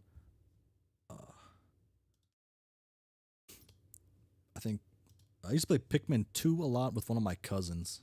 You've only played 3 or 4. They're probably just better versions too, so there's probably no real reason to go back. But Pikmin 2 is really fun. I think from what I've heard though, 3 and 4 are just way better. At least I think 3 I've heard was way better. I'm not too sure about 4. Or was it 4 that's way better? I don't know. But yeah, I used to play Pikmin 2 a ton and played the fun little multiplayer game mode with some cousins. Oh, man, I'm just getting like nostalgic feeling. Maybe it's because it's like 11:40 my time.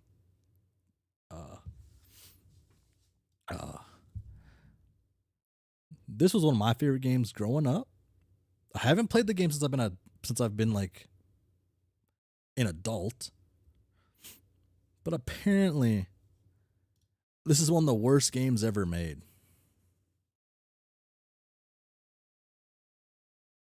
Apparently this is like one of the worst games that's ever existed, and I thought it was really cool. But maybe it's because I was a kid and I was like, damn, the control sucks. It's not fun. But hey, it's cool. It's an hour later and you work tomorrow. Oh, that sucks. I work tomorrow too, though. So, yeah. It's Dave Strider in a game. Oh, shit.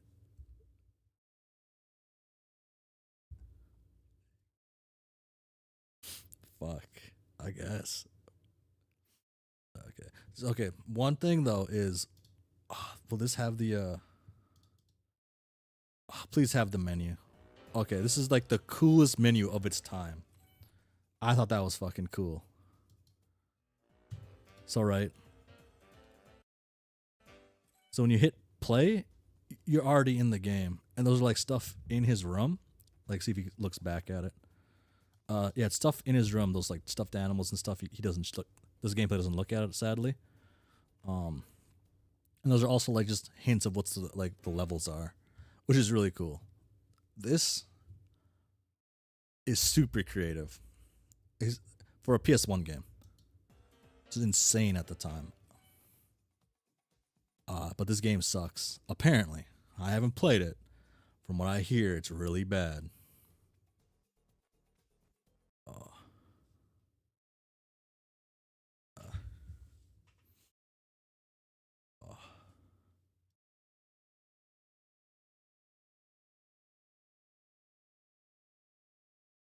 If you ever find this game on sale, I recommend it. I don't recommend playing the original one. Apparently, like, there's a remake or not remake. What's it called when they don't remake something, but they like? Is it a remaster or is it something outside or under a remaster? I think a remaster. They like amped up made it look a little prettier. Did some stuff, made some quality of life changes, and this game is pretty fun. I don't advise 100%ing it, but it's a pretty cool game. The second one is just essentially a better first one. Yeah, a remaster. Okay. Oh. Yeah, and yes, I recommend doing that if you ever see it on a good sale. It's really worth it. Oh, sorry, it's not worth it. It's a really fun game. I enjoy it, and I have to shill this game every time I see it. I actually have a copy of the PlayStation 2 one, right behind me. I really like this game. I don't have the second one though. Second one is just a better version of the first one. It's like this cooler stuff. It's funner. Third one, don't play that one. That one doesn't exist. Second one, okay, this one can exist. It's just I don't know. Second one though is really cool. Oh man.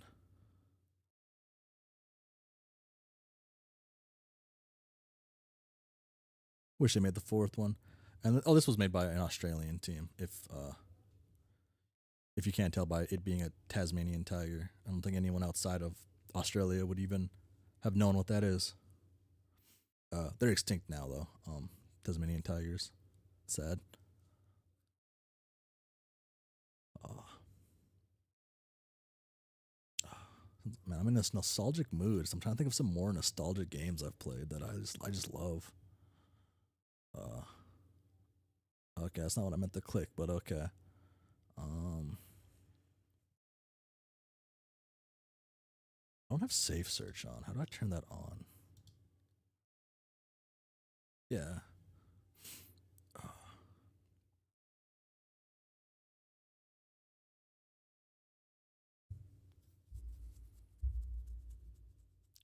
What's another game? I know. Okay, Crash. That's a classic.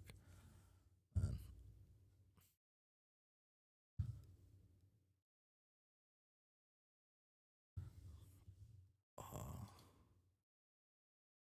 Another thing. Maybe. Oh, I spelled that wrong. This is another fun game.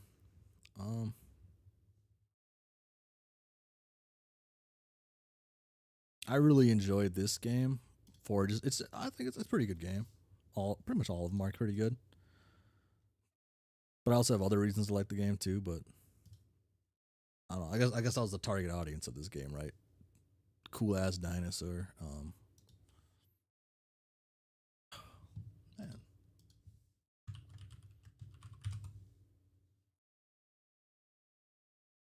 Here's another 360 game that was really I thought was really creative. Was Wet.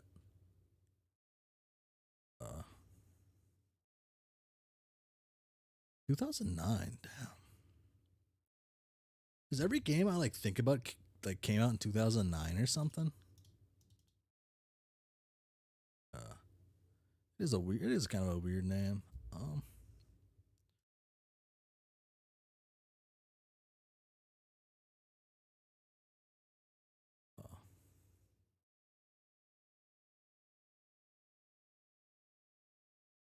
Yeah.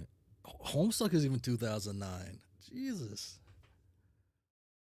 Oh, sorry, Gigas. Gigas. Oh.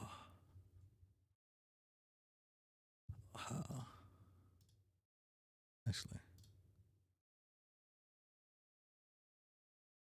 When did Sly Cooper come out? This one can't be 2009, right? 2002, yeah, okay. So this one's older than that. Uh, uh, man, what were the game? Dude, was 2009 just like a cooking year for gaming? I'm pretty sure that was like after the writer's strike, so so it was bad. Borderlands was even 2009. The fuck, dude? Oh. This is probably like one of the first games I played like online with like a mic and stuff and like talk to people like on a 360. Actually, like had people I regularly played with this game when I was like fucking a kid. I was probably like 10 or 11. I wasn't. I didn't play this when this first came out. Wow, I'm just really just giving out all information, huh?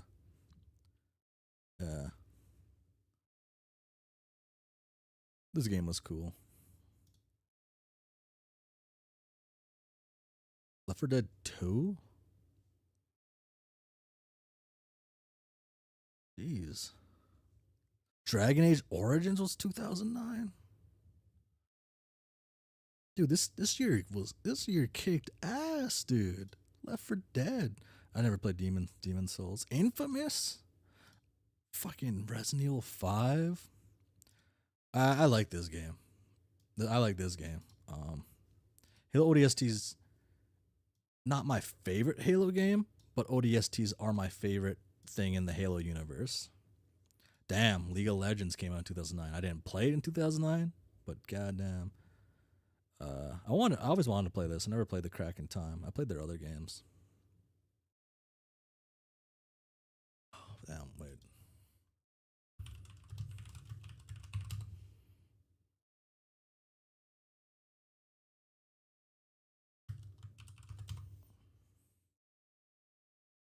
Okay, good. Guitar Hero 3 is 2007. Oh, dude. Oh, Brutal Legend. This game was dope. This game actually was free for a bit after Ozzy was died, I think. Ozzy died, right? Yeah. Right. That's what I'm thinking of. Yeah. When Ozzy died, this game was free for a while.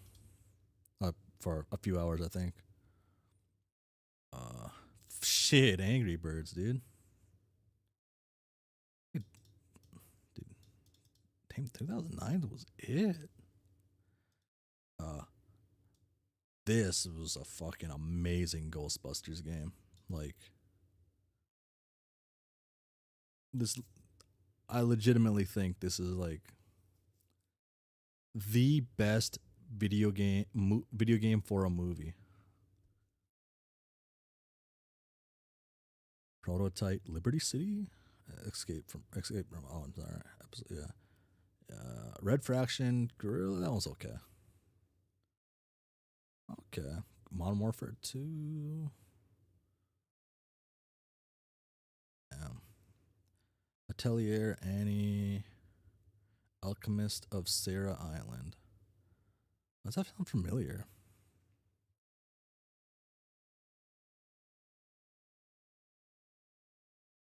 Yeah, they used to do that. Guitar Hero Metallica came out in 2009, though.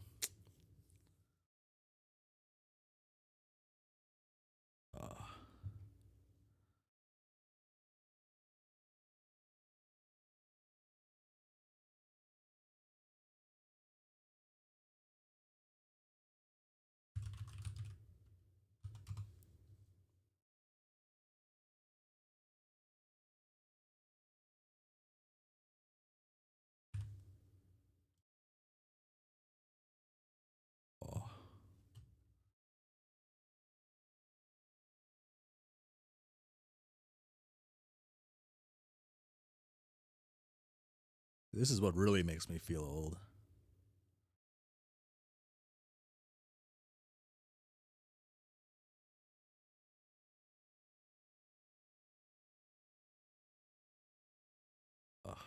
This is only like buying power, right?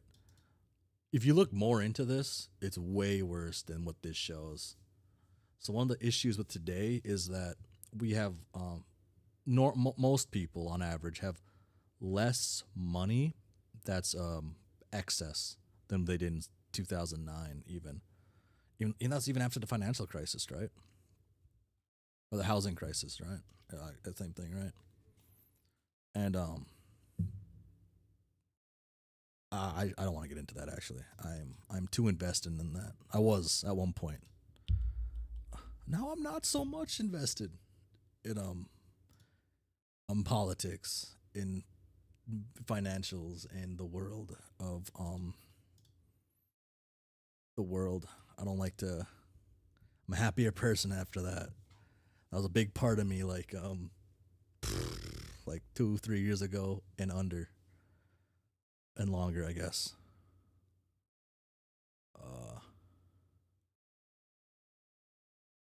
Indie games felt the niches. AAA game does not. Yeah, but no game. But this is gonna be the game right here, though.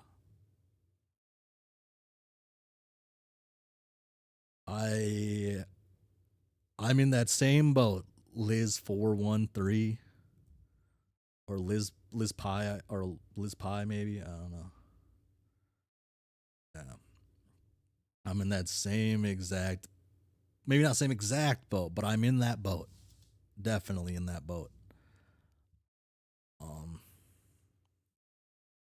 And it's really annoying.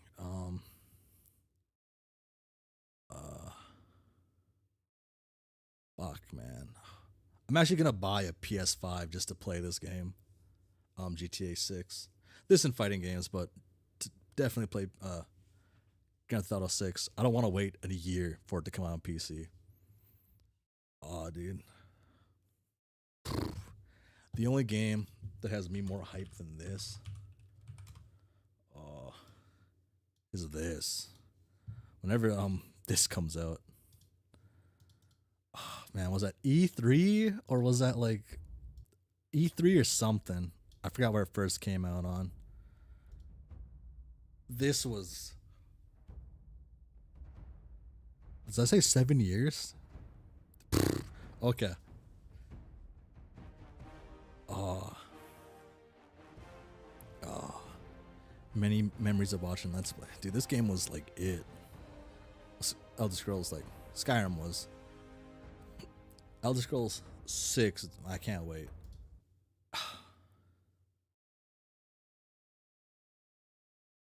Could not. I don't know.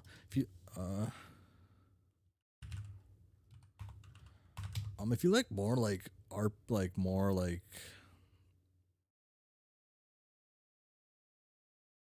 open game, okay. I'll say Elder Scrolls 3, a lot of people find this one to be a lot better than other ones. If you like reading and like actually like taking in and like having to like remember things, Morrowind's a really good one. This one actually has like a lot more creativity than some of the other ones because they instead of limiting your choices and what you can do, they like expand stuff. I want to say let you be more free, but there's not as. But it also makes the game less fun just to casually play. And a lot of times when I play like games like that, I want to chill out. Like when I play Fallout, I want to chill out. But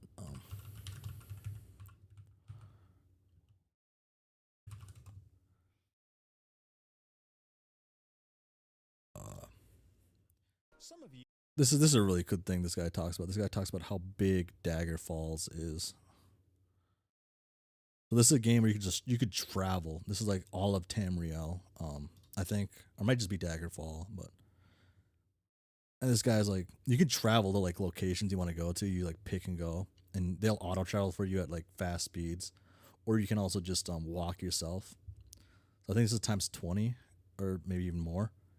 But this game is like technically massive. It's one of the biggest open world games, kinda, but it's not really as much as other stuff. but it's like it was massive. It's older one too. Oh, man, I really love video games. I don't know why I don't play as many as I used to. Oh, I mean, uh, uh, one game I recent.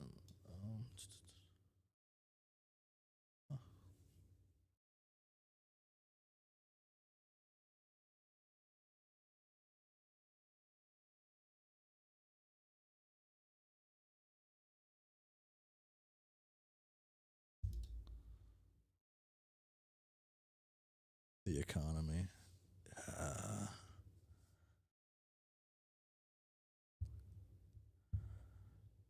Oh, it doesn't like long. Oh, you can't. You can't take. Can't. Ugh, it doesn't let you stay focused on them. Oh,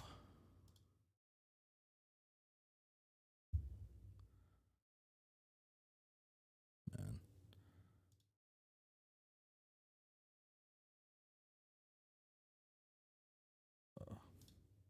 If this game was on PC, this game would be dope. Xbox controls suck a little bit for the game. Oh, what's that one rhythm game? What's that game called? It's the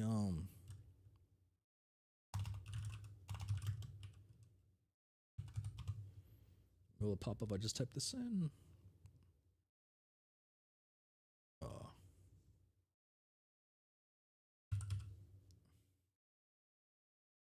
So I have like I have like a thing that I like rhythm games in theory, but I never play them for long. Right? I bought this game when this first came out, I think, or maybe not when it first. After a while, it came out probably. I only played it for like 3 hours. But,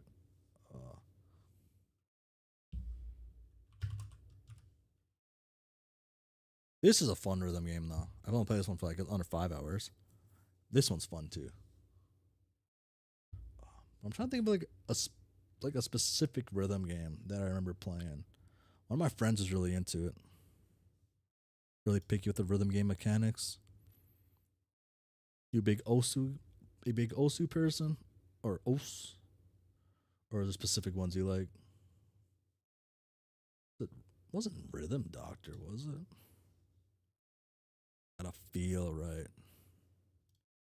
Like does Muse Dash feel right?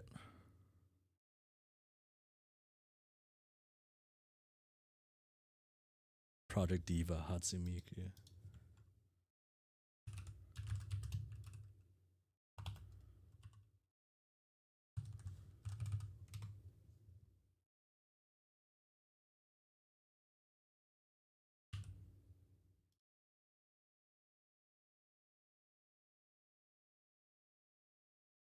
I've only ever played like an arcade version of the Hatsumiku like games. Or game? I don't know how many. If it's one or this bunch. I've only played this at like conventions. I'm really bad at it.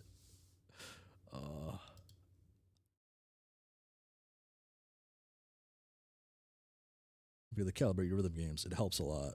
It does. So it's not too bad with my setup. My setup kind of doesn't. You don't fully have to.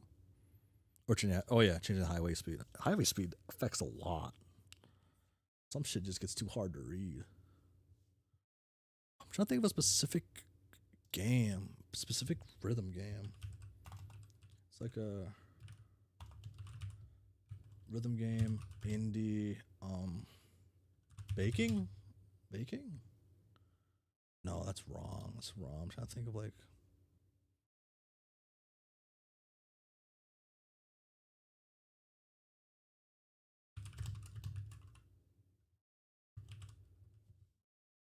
What's this game called, dude?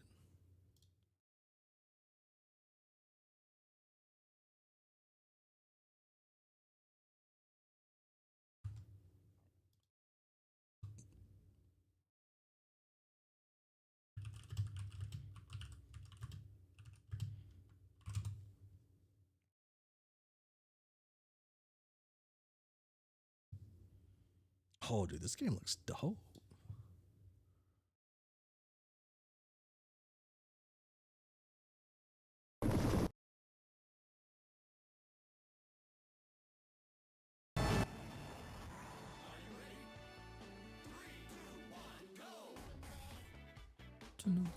This night, it's September. Okay, that's gonna kill the stream. That one is gonna make. Oh, this game. Oh, here's the game I was looking for. Oh, they have a. I guess I haven't played this game in years. This was one of my friends really had me wanting to fucking. I've like. So, like, 2, 3, 4 of my friends I want to say like rhythm games. Two of them like rhythm games a lot more than the others. One likes stuff more like this one, I guess, more like unique, or more like maybe indie, I guess, or I don't know. This one he was really big on, or at least fairly big on when it was like coming out and stuff like that. So we checked this out when this first came out, or at least the demo came out. When was that?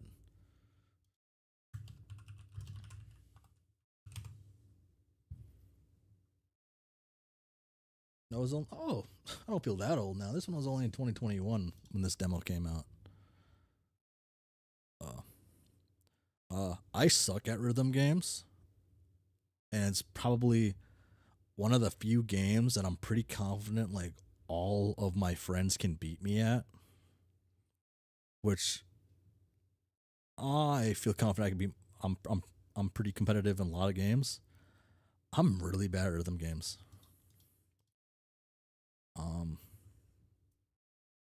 That's why I can't be a drummer. This game has had a change up on some of the stuff. That's kind of loud.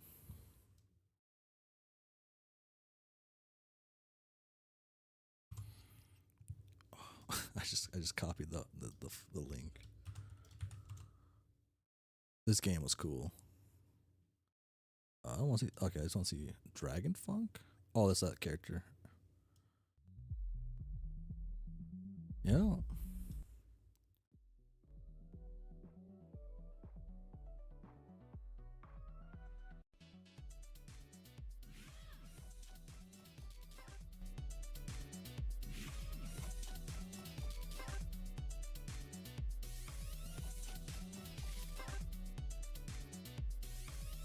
This feels a little different than the other ones.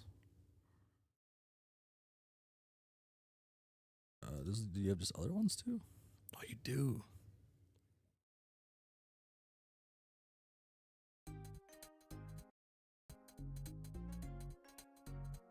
Get ready, Melody. Woo!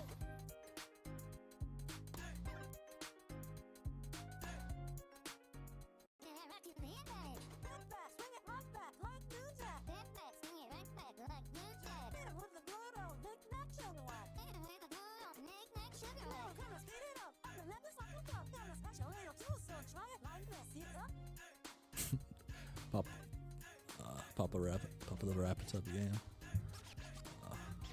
Is it Papa? Is it Parappa the Rapper? Okay, I was like, that sounds okay.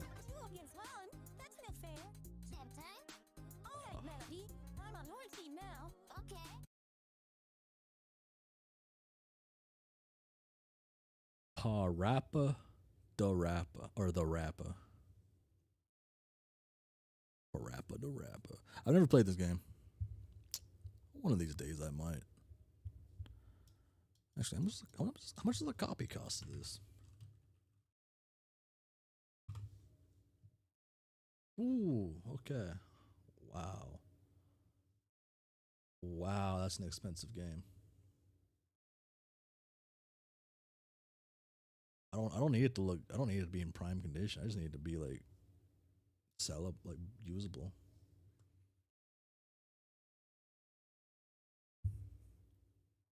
Are PlayStation 1's region locked?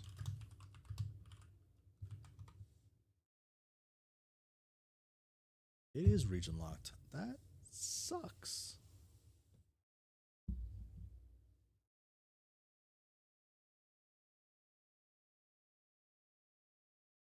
Oh wait, I can do. What's the disc? What's the disc swap?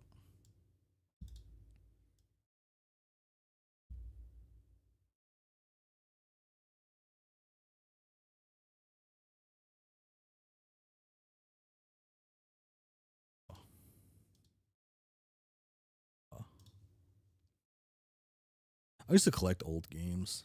I miss doing that. Games cost a lot of money now, though. Like a ton of money.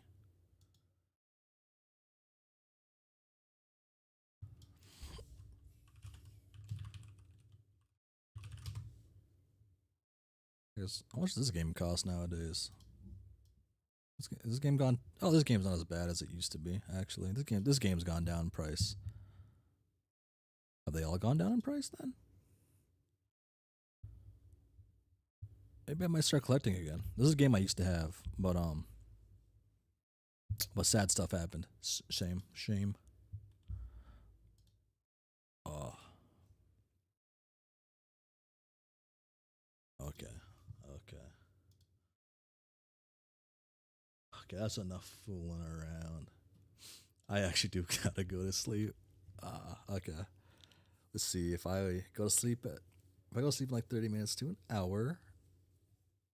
Wake up at 7 or 8. Like 6 or 7 hours. That's more than enough sleep. I could probably stay up even longer. Yeah. That's kind of all I got then. 5 hours is a long time. Last time only other way I was able to stream for 5 hours, well, I guess chill out, whatever, but to nobody I should say, was when I was playing Uma Musume. Uma Musume, good game. That's what I'm gonna end on. Bye. Where's my button? Bye again.